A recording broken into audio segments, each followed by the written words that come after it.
ആണ്. സോ ഞാൻ ഈ ഒരു സെഷനകത്ത് എക്സ്പെക്ട് ചെയ്യുന്നത്, അതായത് വിചാരിക്കുന്നത് എന്താന്ന് വെച്ചാൽ കൂടുതലായിട്ടും ഇമ്പോർട്ടന്റ് ആയിട്ടുള്ള ക്വസ്റ്റ്യൻസ് ഡിസ്കസ് ചെയ്യാൻ വേണ്ടിയിട്ടാണ് വിചാരിക്കുന്നത്. ഓക്കെ, അപ്പൊ അതുകൊണ്ട് തന്നെ നിങ്ങൾ എന്ത് ചെയ്യണം എന്ന് വെച്ചാൽ നിങ്ങൾ മറ്റേ കറക്റ്റ് ആയിട്ടൊരു ബുക്ക് എടുത്തിട്ട് എന്നോട് ഒപ്പം എഴുതി വന്നു വെച്ചാൽ കുറച്ചും കൂടെ ബെറ്റർ ആയിരിക്കും. ഓക്കെ, ഞാൻ ടെക്സ്റ്റ് ബുക്ക് വെച്ചിട്ടായിരിക്കും മാർക്കിംഗ് ചെയ്യുന്നുണ്ടാവുക, കോൺസെപ്റ്റ്സ് എല്ലാ കാര്യങ്ങളും പറഞ്ഞു തരുന്നുണ്ടാവും. Okay, fine. സോ നമുക്ക് മൂവ് ഓൺ ചെയ്യാം without wasting much time. Just നിങ്ങൾക്ക് ഏകദേശം നമ്മുടെ എക്സാമിന്റെ പാറ്റേൺ ഒക്കെ അറിയാമെന്ന് പ്രതീക്ഷിക്കുന്നു ബേസിക്കലി. ഓക്കെ, അപ്പൊ നമ്മൾ നോർമലി ഇതുവരെയുള്ള പാറ്റേൺ എന്ന് പറയുന്നത് എന്താന്ന് വെച്ചാൽ, ഓക്കെ, ഇതുവരെയുള്ള പാറ്റേൺ ഷെയറിങ് ആവുന്നില്ലടാ, സോറി കേട്ടോ, ഒരു മിനിറ്റ്.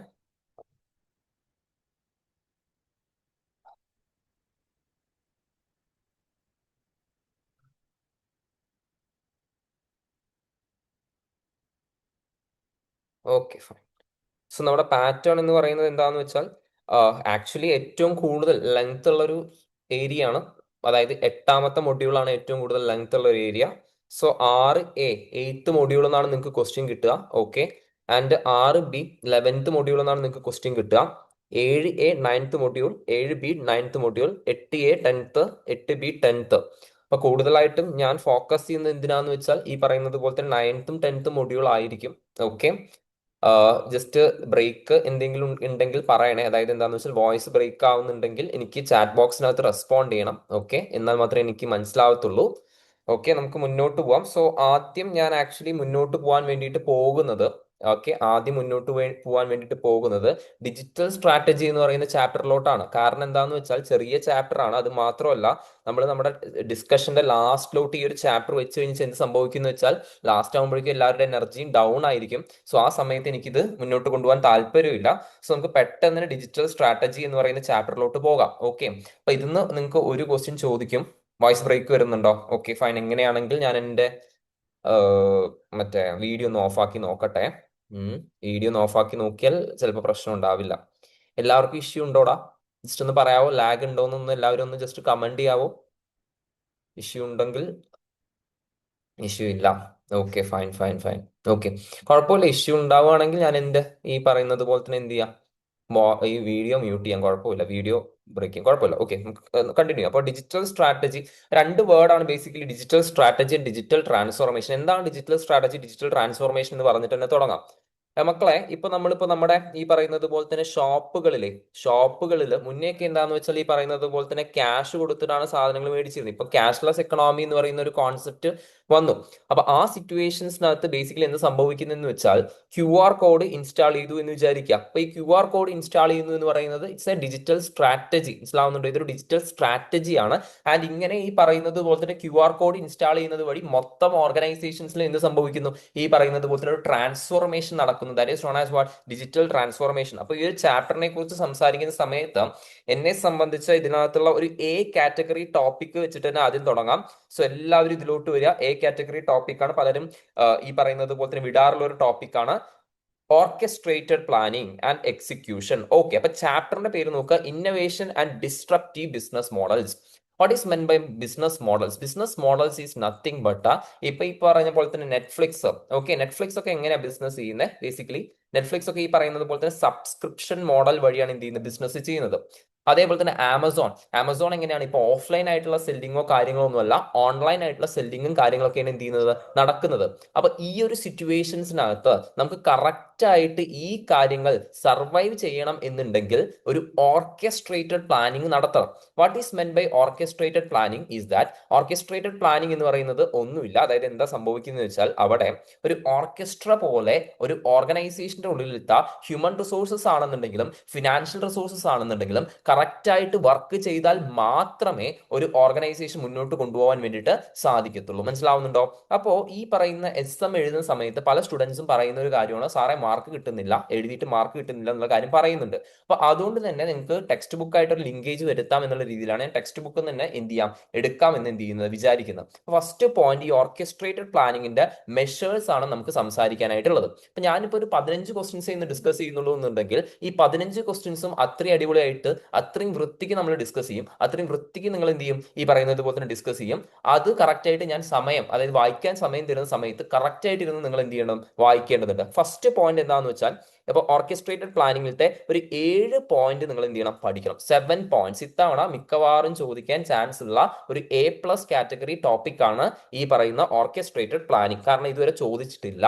അതുപോലെ തന്നെ 7 മാർക്കിന് ചോദിക്കാനുള്ള ഒരു പൊട്ടൻഷ്യൽ ഉള്ള ഒരു ഏരിയയും കൂടിയാണ് ഈ ഒരു ഏരിയ. First point, integration. എന്തിന്റെ ഇന്റഗ്രേഷൻ? ആ digital technologies with functional areas that will bring metamorphosis.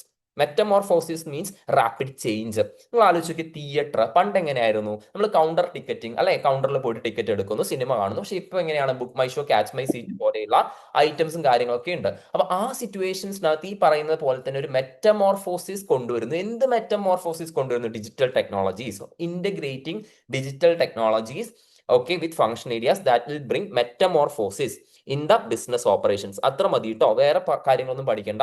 ഇത്രയും പോയിന്റ് പഠിച്ചാൽ മതി. അതായത് സ്റ്റേക്ക് ഹോൾഡർ റിലേഷൻഷിപ്പ് കൂട്ടും അങ്ങനെയൊന്നും നിങ്ങൾ എഴുതേണ്ട ആവശ്യമില്ല. മെറ്റമോർഫോസിസ് എന്നുള്ള വേർഡ് ഒക്കെ എന്ത് ചെയ്യുക, ആൻസറിൽ എഴുതുന്ന സമയത്ത് ജസ്റ്റ് ഒന്ന് അണ്ടർലൈൻ ചെയ്തിടുക. ഡൺ, സെറ്റ് ആണ്. അപ്പൊ ഫസ്റ്റ് പോയിന്റ് എന്താണ്? ഇന്റഗ്രേഷൻ ഓഫ് ഡിജിറ്റൽ ടെക്നോളജീസ് അല്ലെ, integration of digital technologies with functional areas അല്ലെ, functional areas that will bring metamorphosis in the process of conducting business operations. ഇതിന്റെ ഒബ്ജക്റ്റീവ് എന്ന് പറയുന്നത് സ്റ്റേക്ക് ഹോൾഡറിന്റെ ഈ പറയുന്നത് പോലെ തന്നെ എന്ത് ചെയ്യാം, സ്റ്റേക്ക് ഹോൾഡറിന്റെ റിലേഷൻഷിപ്പ്, അതായത് ഈ പറയുന്നത് പോലെ തന്നെ കൂട്ടുക എന്ന് മാത്രമായിരുന്നു ഇതിന്റെ ഈ പറയുന്നത് പോലെ തന്നെ എക്സ്പീരിയൻസും കാര്യങ്ങളൊക്കെ വരുന്നത്.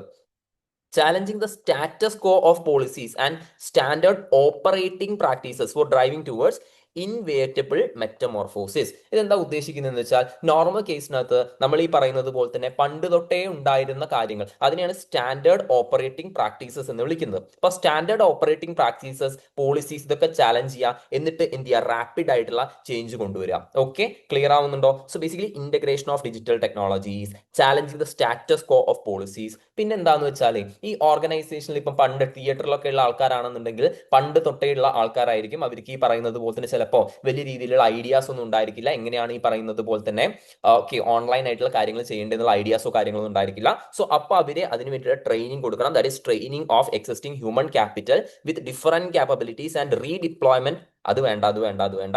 ഇത് ജസ്റ്റ് അതായത് എന്താന്ന് വെച്ചാൽ, നമ്മളെപ്പോഴും എന്താന്ന് വെച്ചാൽ നമ്മൾ ചെറിയ മൊത്തം ടെക്സ്റ്റിലുള്ളത് നമുക്ക് എഴുതാൻ പറ്റില്ല. അപ്പൊ ആ ഒരു രീതിയിൽ നമ്മൾ എന്ത് ചെയ്യണം എന്ന് വെച്ചാൽ, നമ്മൾ ചെറിയ രീതിയിൽ നമുക്ക് ഈ പറയുന്ന പോലെ കീവേഡ്സും കാര്യങ്ങളൊക്കെ വെച്ചിട്ട് എന്ത് ചെയ്യണം, കൊണ്ടുവരണം. അപ്പൊ ഇത് എങ്ങനെ എഴുതാം? Training of existing human capital and bringing cultural change and bringing requirement of cultural change. Organisational കൾച്ചറിനകത്ത് എന്ത് കൊണ്ടുവരാം?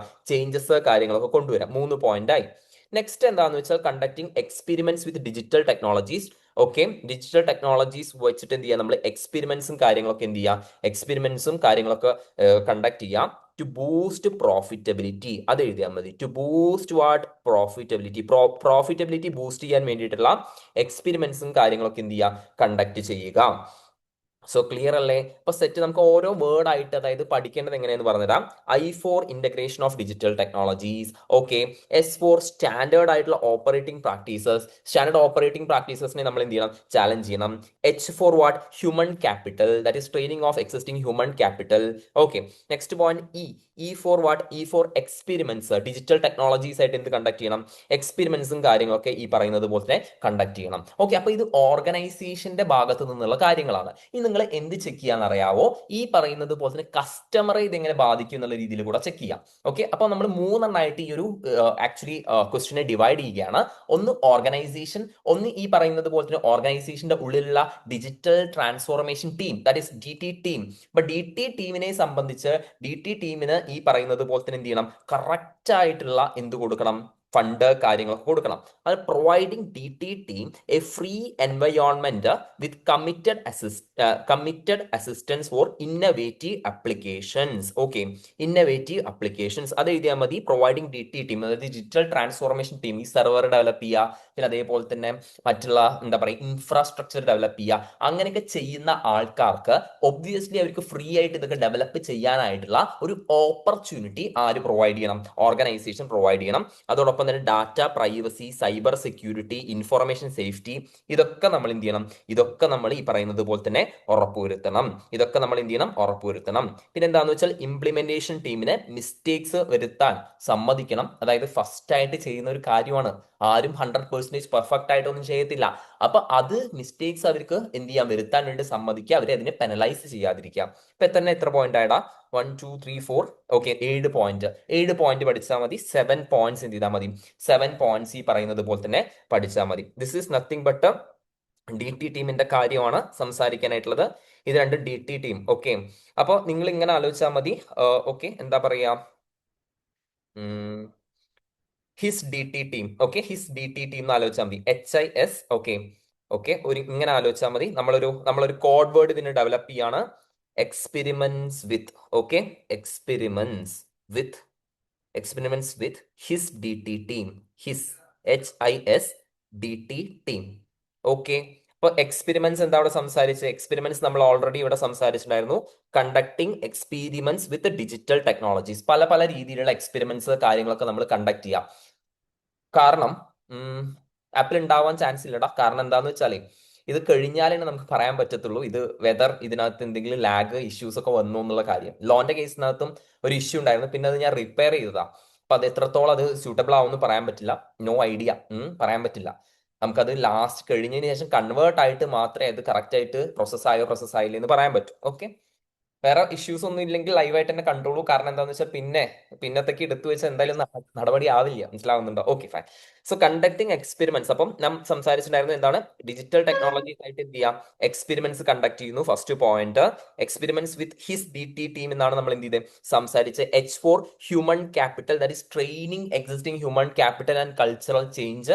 എടാ ഞാൻ അത്യാവശ്യം സ്പീഡിൽ പേസിലാണ് പോകുന്നത്. അപ്പൊ അതിനുശേഷം നിങ്ങൾ എന്ത് ചെയ്യണം എന്ന് വെച്ചാൽ, നാളെ ഒരു ഉച്ച വരെ ഇരുന്നിട്ട് ഞാൻ ഈ പറഞ്ഞ കാര്യങ്ങൾ ഒന്നുകൂടെ പഠിക്കണം. അപ്പൊ നിങ്ങളുടെ തലയിൽ അത് ഓൾറെഡി സ്റ്റോർ ആവും. മനസ്സിലാവുന്നുണ്ടോ?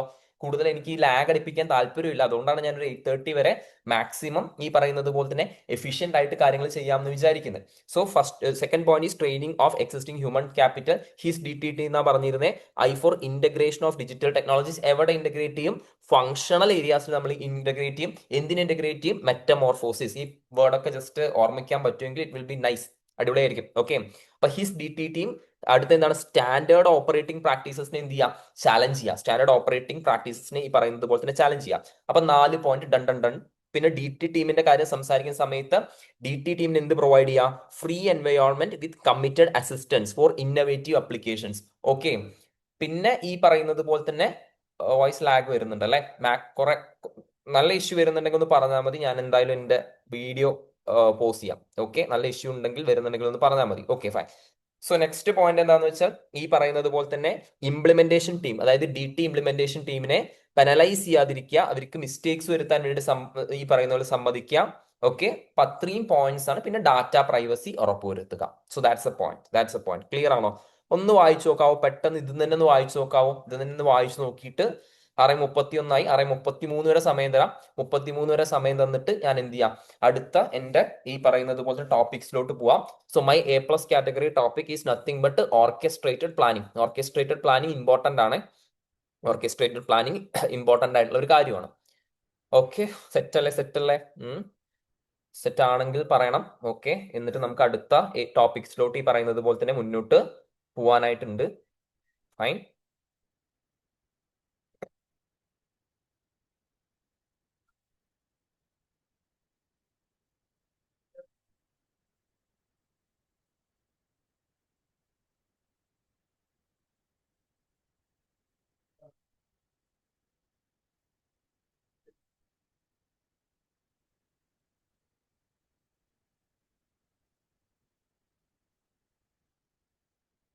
ഓക്കെ,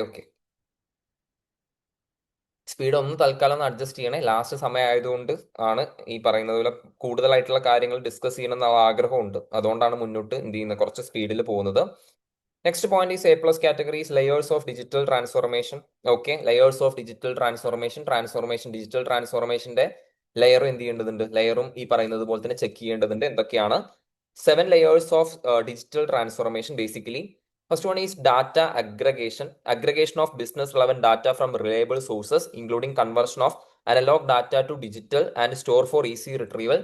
എടാ, ഒരു എക്സാമ്പിൾ എടുക്കാം. എന്റെ ഈ പറയുന്നത് പോലെ തന്നെ നിങ്ങൾ, അതായത് ഇപ്പൊ ഫോർ എക്സാമ്പിൾ ഇപ്പം ഒരാളെ നോക്കട്ടെ, അലീന. ഓക്കെ, അലീന പേര് കാണുന്ന ഒരു കുട്ടിയെ പറയുന്നേ ഉള്ളൂ. ഓക്കെ, അപ്പൊ എന്റെ സ്റ്റുഡന്റ് ആണ് അലീന എന്ന് വിചാരിക്കുക. അപ്പൊ അലീന എന്ത് ചെയ്യുന്നുണ്ട്, കറക്റ്റ് ആയിട്ട് നോട്ട് ബുക്കിൽ ഈ പറയുന്നത് പോലെ തന്നെ ക്ലാസ്സസും കാര്യങ്ങളൊക്കെ എഴുതുന്നുണ്ടെന്ന് വിചാരിക്കാം. അപ്പൊ ആ സിറ്റുവേഷനകത്ത് എനിക്കൊരു ആഗ്രഹം, എനിക്ക് ക്ലാസ്സസ് അതായത് ഇതിന്റെ ഫിസിക്കൽ കോപ്പി എന്തായിട്ട് മാറ്റാനായിട്ടുള്ള താല്പര്യമുണ്ട്. എനിക്ക് ഈ പറയുന്നത് പോലെ തന്നെ അല്ലെ ഒരു ഓൺലൈൻ ആയിട്ടുള്ള അതായത് ഇ ബുക്ക് ആക്കിയിട്ട് മാറ്റാനായിട്ടുള്ള ഒരു താല്പര്യമുണ്ട്. മനസ്സിലാവുന്നുണ്ടോ?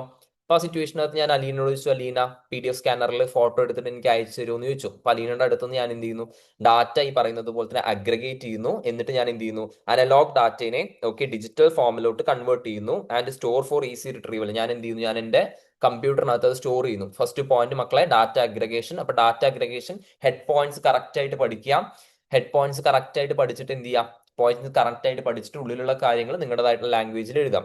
ഡാറ്റ മാനേജ്മെന്റ് എന്ന് പറയുന്ന സമയത്ത് സേ ഫോർ എക്സാമ്പിൾ ഞാൻ SM എടുക്കുന്നുണ്ട്, ലോ എടുക്കുന്നുണ്ട്, ഓഡിറ്റ് എടുക്കുന്നുണ്ട്. അപ്പൊ ആ സിറ്റുവേഷൻസിനകത്ത് 3 സബ്ജക്ട്സിലുള്ള പല പല രീതിയിലുള്ള ഡാറ്റാസ് എന്റെ ഈ പറയുന്നത് പോലെ തന്നെ കമ്പ്യൂട്ടറിൽ ഉണ്ടായിരിക്കും. ഇത് ഞാൻ മൂന്ന് ഫോൾഡറിലായിട്ട് ഇട്ടു. That is known as data management, categorizing and organizing the digitized data and making it ready for application of further processes. So that is data management. So data aggregation എല്ലാ ഡാറ്റയും കൂടി കൂട്ടിച്ചേർക്കുക, ഡാറ്റ മാനേജ്മെന്റ് അതിനെ categorise ചെയ്യുക, workflow automation, application of algorithms and utilizing the data for business process to be envisioned.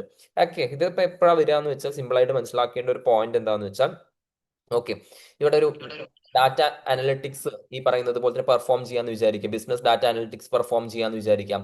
അപ്പൊ business data analytics perform ചെയ്യുന്ന സമയത്ത് നമ്മൾ algorithms ഈ പറയുന്നത് പോലെ ട്രെൻഡ് എന്ന് മാത്രമേ പറയാനായിട്ടുള്ളൂ. അതായത് എന്താണെന്ന് വെച്ചാൽ ഈ പറയുന്ന പോലെ തന്നെ കൊടയുടെ ഡിമാൻഡ് മഴക്കാലത്ത് കൂടുന്നു, അങ്ങനെയൊക്കെ നോക്കുന്നില്ലേ നമ്മൾ. അതേപോലെ തന്നെ ഏത് ഫ്ലേവർ ഓഫ് ഐസ്ക്രീമിന്റെ ഡിമാൻഡാണ് കൂടുന്നത്. അപ്പൊ ആ ഒരു രീതിയിലുള്ള അപ്ലിക്കേഷൻ ഓഫ് അൽഗോരിതംസ്, ആ ഒരു പാറ്റേൺ അപ്ലൈ ചെയ്യുക and utilising data for business process to be envisioned. Envisioned ഒന്നും വേണ്ട, business process to be utilised എന്ന് എഴുതിയാലും മതി, യൂട്ടിലൈസ്ഡ് എന്ന് എഴുതിയാലും മതി, കുഴപ്പമൊന്നുമില്ല.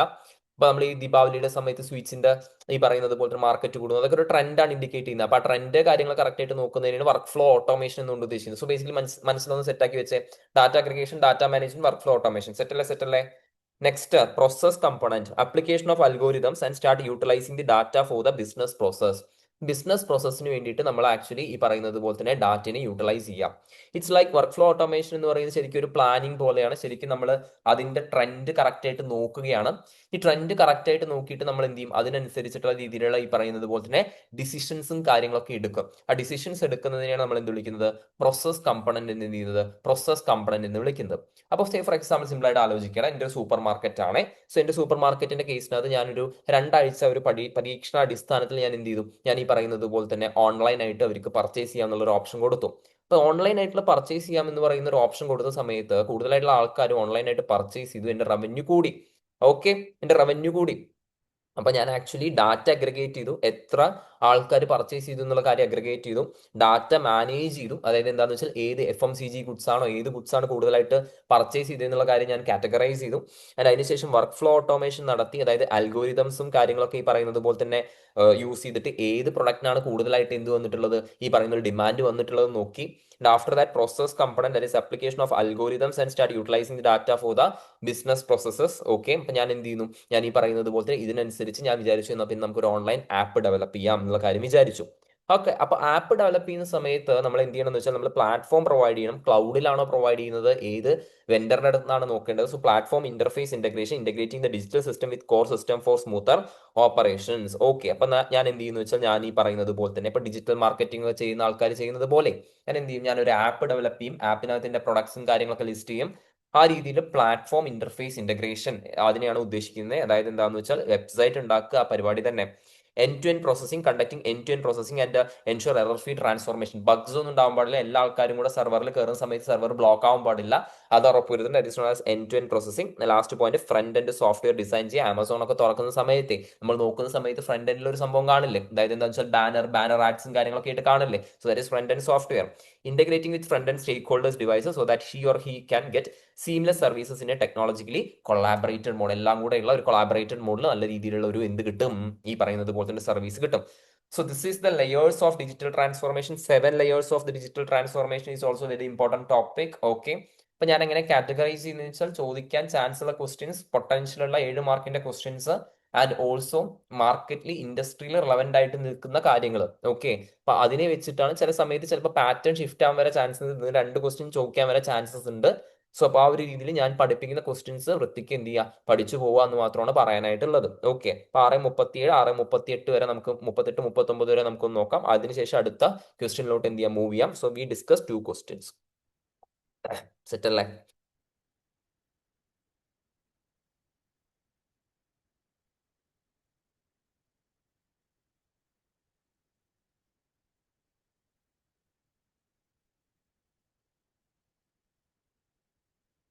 Done done done done done. അപ്പൊ ഈ 7 പോയിന്റ്സ് എപ്പോഴും എന്ത് ചെയ്യണം, 7 പോയിന്റ്സ് എപ്പോഴും ഈ പറയുന്നത് പോലെ തന്നെ ഓർമ്മയിൽ വെക്കണം.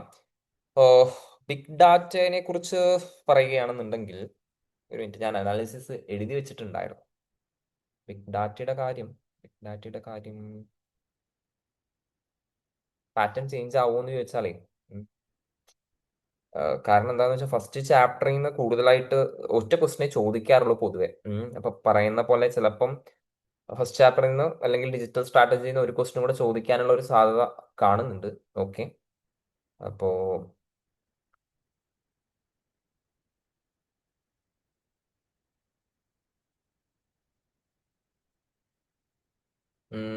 പിന്നെ ഞാൻ എഴുതി വെച്ചത് ഏതാന്ന് വെച്ചാൽ, ഒരു മിനിറ്റ്, ഒറ്റ മിനിറ്റ് കേട്ടോ. പിന്നെ ഡിജിറ്റൽ ട്രാൻസ്ഫോർമേഷൻ തന്നെയാണ് കൂടുതൽ എക്സാമിന് ചോദ്യം ചോദിക്കാനായിട്ടുള്ള ഓർക്കസ്ട്രേറ്റഡ് പ്ലാനിങ് നമ്മൾ പറഞ്ഞു. ഓക്കെ, ബിഗ് ഡാറ്റ ഇഷ്യൂ ഇല്ല, ബിഗ് ഡാറ്റ നമുക്ക് ലീവ് ചെയ്യാം, പ്രശ്നമുള്ള കാര്യമല്ല. ക്ലൗഡ് കമ്പ്യൂട്ടിംഗ് ഇടയ്ക്കിടയ്ക്ക് ചോദിക്കാറുള്ള ഒരു ഏരിയയാണ്. ഒന്നെങ്കിൽ ബി ഡി എയിൽ ചോദിക്കും, അല്ലെങ്കിൽ ഇതിൽ ചോദിക്കും. മനസ്സിലാവുന്നുണ്ടോ? ക്ലൗഡ് കമ്പ്യൂട്ടിങ്ങിന്റെ കേസിനകത്ത് വലിയ സംഭവമില്ലല്ലോ. ഡീമെറിറ്റ്സ് മാത്രം ഒന്ന് എന്ത് ചെയ്താൽ മതി, ചെക്ക് ചെയ്താൽ മതി. ഡീമെറിറ്റ്സ് ഓഫ് ക്ലൗഡ് കമ്പ്യൂട്ടിംഗ് ഒന്ന് ചെക്ക് ചെയ്താൽ മതി.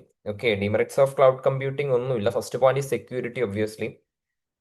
സെക്യൂരിറ്റിയുടെ കേസിനകത്ത് എന്താന്ന് വെച്ചാൽ, നമുക്ക് ഈ പറയുന്നത് പോലെ തന്നെ പ്രൈവസി ഇത്രത്തോളം ഉറപ്പുവരുത്താൻ വേണ്ടിയിട്ട് പറ്റില്ല. ഡാറ്റയൊക്കെ ചിലപ്പോൾ വിൽക്കാനായിട്ടുള്ള ചാൻസസ് ഒക്കെ ഉണ്ട്. There is a clear lack of transparency regarding how and where sensitive information entrusted to cloud provider is handled. When relying on the cloud, organization risk data breaches, hacking of APIs, okay, and interfaces. Okay, അത് നിങ്ങൾ എഴുതണ്ട. അതായത് എന്താണെന്ന് വെച്ചാൽ ഇങ്ങനെ എഴുതിയാൽ മതി. There is A, അപ്പം just point side എഴുതുക, ക്ലൗഡ് സെക്യൂരിറ്റി എന്ന് എഴുതുക, എന്നിട്ട് 2 പോയിന്റ് എഴുതുക. എന്തൊക്കെയാ? Clear lack of transparency, transparent അല്ല, കാരണം അത്രയും വലിയ രീതിയിലുള്ള എന്തൊന്നും ചെയ്യുന്നില്ല നമ്മൾ. ഈ പറയുന്നത് പോലെ തന്നെ എന്താ പറയാ, ലൈക്ക് നല്ലൊരു എഗ്രിമെന്റോ കാര്യങ്ങളോ ഒന്നും അങ്ങനെ വെക്കുന്നൊന്നും ഇല്ല. ഓക്കെ, ഇഷ്യൂ വരാനായിട്ടുള്ള സാധ്യതയും കാര്യങ്ങളൊക്കെ ഉണ്ട്. സോ ക്ലൗഡ് സെക്യൂരിറ്റി അങ്ങനെ ഒരു ഇഷ്യൂ ഉണ്ട്. Security is an issue, major threat. Transparency, privacy related ആയിട്ടുള്ള ഇഷ്യൂസ് അവിടെ ഉണ്ടാവാനായിട്ടുള്ള സാധ്യത കാണുന്നുണ്ട്. Okay, second point, cost unpredictability. The concept pay as you go subscription plans for cloud use along with scaling resources to accommodate fluctuating workload demands can make it tough to define predict final cost. അപ്പൊ നിങ്ങൾ ഇത്രമാത്രം എഴുതിയാൽ മതി. Concept pay as to go subscription plan for cloud use may, okay, may not helpful in predicting final use. അതായത് നമുക്ക് എത്രയാണോ use ചെയ്യുന്നത് അതിനനുസരിച്ച് പൈസ കൊടുത്താൽ മതി എന്നൊക്കെ പറയുമ്പോൾ പോലും അതിനകത്ത് ചില ഹിഡൻ കോസ്റ്റ് കാര്യങ്ങളൊക്കെ ഉണ്ടാവാനായിട്ടുള്ള ചാൻസ് ഉണ്ട്. സോ കോസ്റ്റിനെ സംബന്ധിച്ച് കോസ്റ്റ് അൺപ്രഡിക്റ്റബിലിറ്റി ഉണ്ടാവാനായിട്ടുള്ള സാധ്യതയുണ്ട്. നെക്സ്റ്റ് പോയിന്റ് വെച്ചാൽ lack of capability and expertise. ഇവിടെ എന്താ ഉദ്ദേശിക്കുന്നത് വെച്ചാൽ, ഈ പറയുന്നത് പോലെ തന്നെ ആരാണോ ക്ലൗഡ് ഹാൻഡിൽ ചെയ്യുന്നത്, ഏത് എംപ്ലോയീസ് ആണോ ക്ലൗഡ് ഹാൻഡിൽ ചെയ്യുന്നത്, ആ എംപ്ലോയീസ് ഈ പറയുന്നത് പോലെ തന്നെ ഇഷ്യൂസ് വരുത്താനായിട്ടുള്ള സാധ്യത. അവർക്ക് കറക്റ്റ് ആയിട്ട് ഇതിനെക്കുറിച്ച് അറിയാനായിട്ടുള്ള ചാൻസ് ഇല്ല, എക്സ്പെർട്ടൈസ് ഉണ്ടാവില്ല, അവർക്ക് അതിൻ്റെതായിട്ടുള്ള രീതിയിലുള്ള എന്തുണ്ടാവാൻ ചാൻസ് ഇല്ല, പ്രോപ്പർ സ്കിൽ സെറ്റ് ഉണ്ടാവില്ല. ഓക്കെ, അപ്പൊ ഇങ്ങനെ എഴുതിയാൽ മതി. എന്താണെന്ന് വെച്ചാൽ lack of capability and expertise. So C4 what, lack of capability and expertise. Okay, അപ്പൊ നിങ്ങൾ ഇങ്ങനെ മാത്രം എഴുതിയാൽ മതി. ഹ്യൂമൻ റിസോഴ്സ് അല്ലെങ്കിൽ employees with proper skill set and knowledges need to be hired എന്ന് മാത്രം ഈ പറയുന്നത് പോലെ തന്നെ എഴുതിയാൽ മതി. എന്തായാലും ഇത് ഈ പറയുന്നത് പോലെ തന്നെ ആ ഒരു രീതിയിൽ എഴുതിയാൽ മതി, lakh of capability and expertise. Okay, next point എന്താന്ന് വെച്ചാൽ IT governance.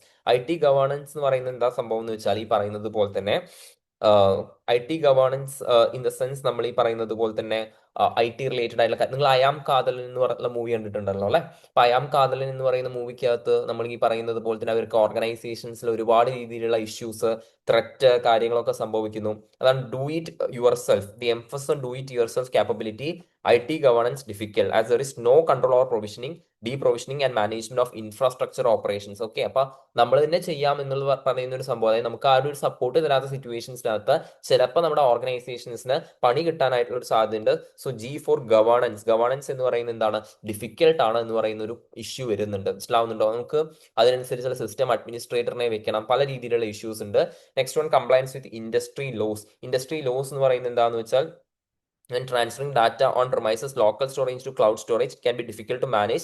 Compliance with industry regulations through a third party. അതായത് എന്താണെന്ന് വെച്ചാൽ ഇപ്പം ഈ പറയുന്നത് പോലെ തന്നെ ഓർഗനൈസേഷൻസ് കംപ്ലൈ ചെയ്യേണ്ട ലോസ്, നിയമങ്ങൾ, കാര്യങ്ങളൊക്കെ കംപ്ലൈ ചെയ്യുക എന്ന് പറയുന്നത് എന്താണ്, ഈ പറയുന്നത് പോലെ തന്നെ ബുദ്ധിമുട്ടാണ്. So compliance with industrial laws ബുദ്ധിമുട്ടാണ്. പിന്നെ അതേപോലെ തന്നെ മാനേജ്മെന്റ് ഓഫ് മൾട്ടിപ്പിൾ ക്ലൗഡ്സ്. ഇപ്പൊ ഗൂഗിളിന്റെ ക്ലൗഡ് ഉണ്ട്, റെഡ്മിയുടെ ക്ലൗഡ് ഉണ്ട്, ആമസോണിന്റെ ക്ലൗഡ് ഉണ്ട്. മൾട്ടിപ്പിൾ ആയിട്ടുള്ള ക്ലൗഡ്സിനെ മാനേജ് ചെയ്യുന്ന സമയത്ത് നാമത് ഡ്യൂപ്ലിക്കേഷൻ ഓഫ് ഡാറ്റ വരാനായിട്ടുള്ള സാധ്യതയുണ്ട്. ആൻഡ് കൂടുതലായിട്ടുള്ള ക്ലൗഡ് കമ്പ്യൂട്ടിംഗ് ചാലഞ്ചസും വരാനായിട്ടുള്ള സാധ്യതയുണ്ട്. നെക്സ്റ്റ് എന്താണെന്ന് വെച്ചാൽ ഏതെങ്കിലും ഒരു 7 പോയിന്റ് പഠിച്ചാൽ മതി. Network and provider outages can interface productivity and disrupt business processes if the organization are not prepared with contingency plans. Okay, അതെന്താണെന്ന് വെച്ചാൽ നമുക്ക് പ്ലാറ്റ്ഫോം പ്രൊവൈഡ് ചെയ്യുന്ന ആൾക്കാർക്ക് എന്തെങ്കിലും രീതിയിലുള്ള ഇഷ്യൂസ്, ഓക്കെ, ഇവരും ഈ പറയുന്നത് പോലെ തന്നെ ടെക്നോളജി അല്ലേ, നമുക്ക് അങ്ങനെ ഉറപ്പും കാര്യങ്ങളൊന്നും പറയാനൊന്നും പറ്റത്തില്ല. സോ ആ രീതിയിലുള്ള എന്തെങ്കിലും പെർഫോമൻസിനെ ബാധിക്കുന്ന എന്തെങ്കിലും ഇഷ്യൂസ് ഉണ്ടെങ്കിൽ അത് നമ്മുടെ പ്രൊഡക്ടിവിറ്റിനെ ബാധിക്കും, നമ്മുടെ ബിസിനസ് പ്രോസസ്സിനെ ഡിസ്ട്രപ്റ്റ് ചെയ്യാൻ വേണ്ടിയിട്ട് ഡിസ്ട്രപ്റ്റ് ചെയ്യും എന്നുള്ള രീതിയിലാണ് പറയുന്നത്. പെർഫോമൻസിനെ ഈ പറയുന്നത് പോലെ തന്നെ ഇഷ്യൂ വരുത്തും.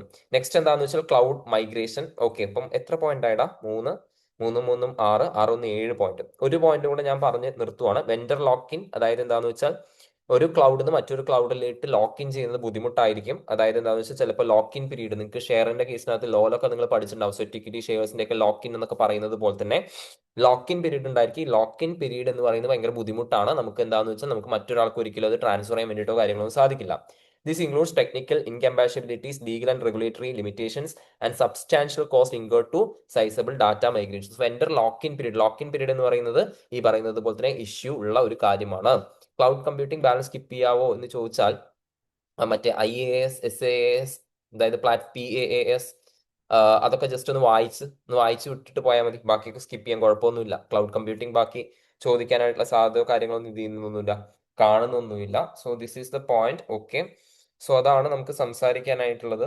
ഓക്കെ, ഞാൻ എന്തെങ്കിലും നിങ്ങൾക്കൊരു കോഡ് വേർഡ് എന്നുള്ള രീതിയിൽ, നോർമലി കോഡ് വേർഡ് ഒക്കെ ഞാൻ എന്താ പറയാ, ഇവിടെ തന്നെ ഉണ്ടാക്കുന്ന കോഡ് വേർഡാ. അതായത് എന്താന്ന് വെച്ചാൽ അങ്ങനെ എന്താ പറയുക, ഈ ഒരു ചെയ്യുന്ന സംഭവമല്ല.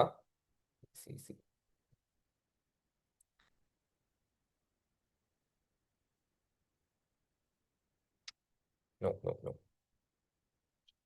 ഓക്കെ, ജസ്റ്റ് ഒന്ന് വായിച്ചു നോക്കാവോ?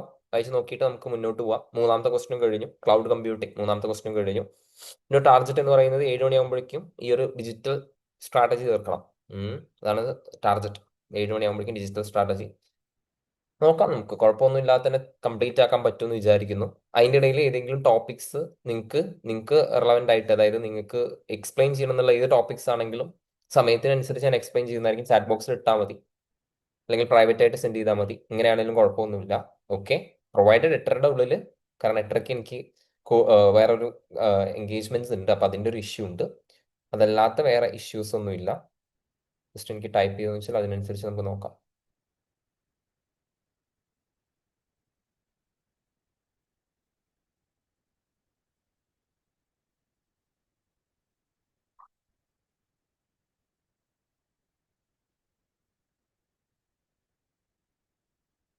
ഓക്കെ, ഫൈൻ സെറ്റ് അല്ലേ? ആർട്ടിഫിഷ്യൽ ഇന്റലിജൻസ് ഒന്നും ഇല്ല ഇത്തവണക്ക്, പറയുന്നില്ല. ബ്ലോക്ക് ചെയിൻ വീണ്ടും ഒബ്വിയസ്ലി ഒരു ബി കാറ്റഗറി ടോപ്പിക്കിൽ ഇടാം. ബ്ലോക്ക് ചെയിൻ വീണ്ടും നമുക്ക് എന്ത് ചെയ്യാം, ബി കാറ്റഗറി ടോപ്പിക്കിൽ ഇടാം. Important components of blockchain obviously. Okay, important components of blockchain B കാറ്റഗറിയാണ്. ബ്ലോക്ക് ചെയിന്റെ കേസിനകത്ത് ചുമ്മാ ഓക്കെ ക്ലാസ്സിൽ പറയുന്ന ഒരു കഥ പറയാം. ഓക്കെ, ആ കഥ വഴി നമുക്ക് മുന്നോട്ട് പോകാമെന്ന് പ്രതീക്ഷിക്കുന്നു.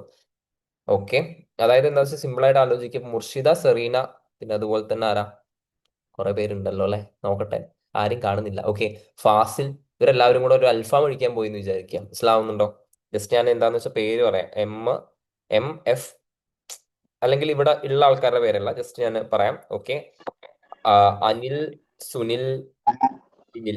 ഓക്കെ, 3 പേര് കൂടിയിട്ട് എന്ത് ചെയ്തു? 3 പേര് കൂടിയിട്ട് ഒരു കടയിലെ അൽഫാം കഴിക്കാൻ വേണ്ടി പോയി.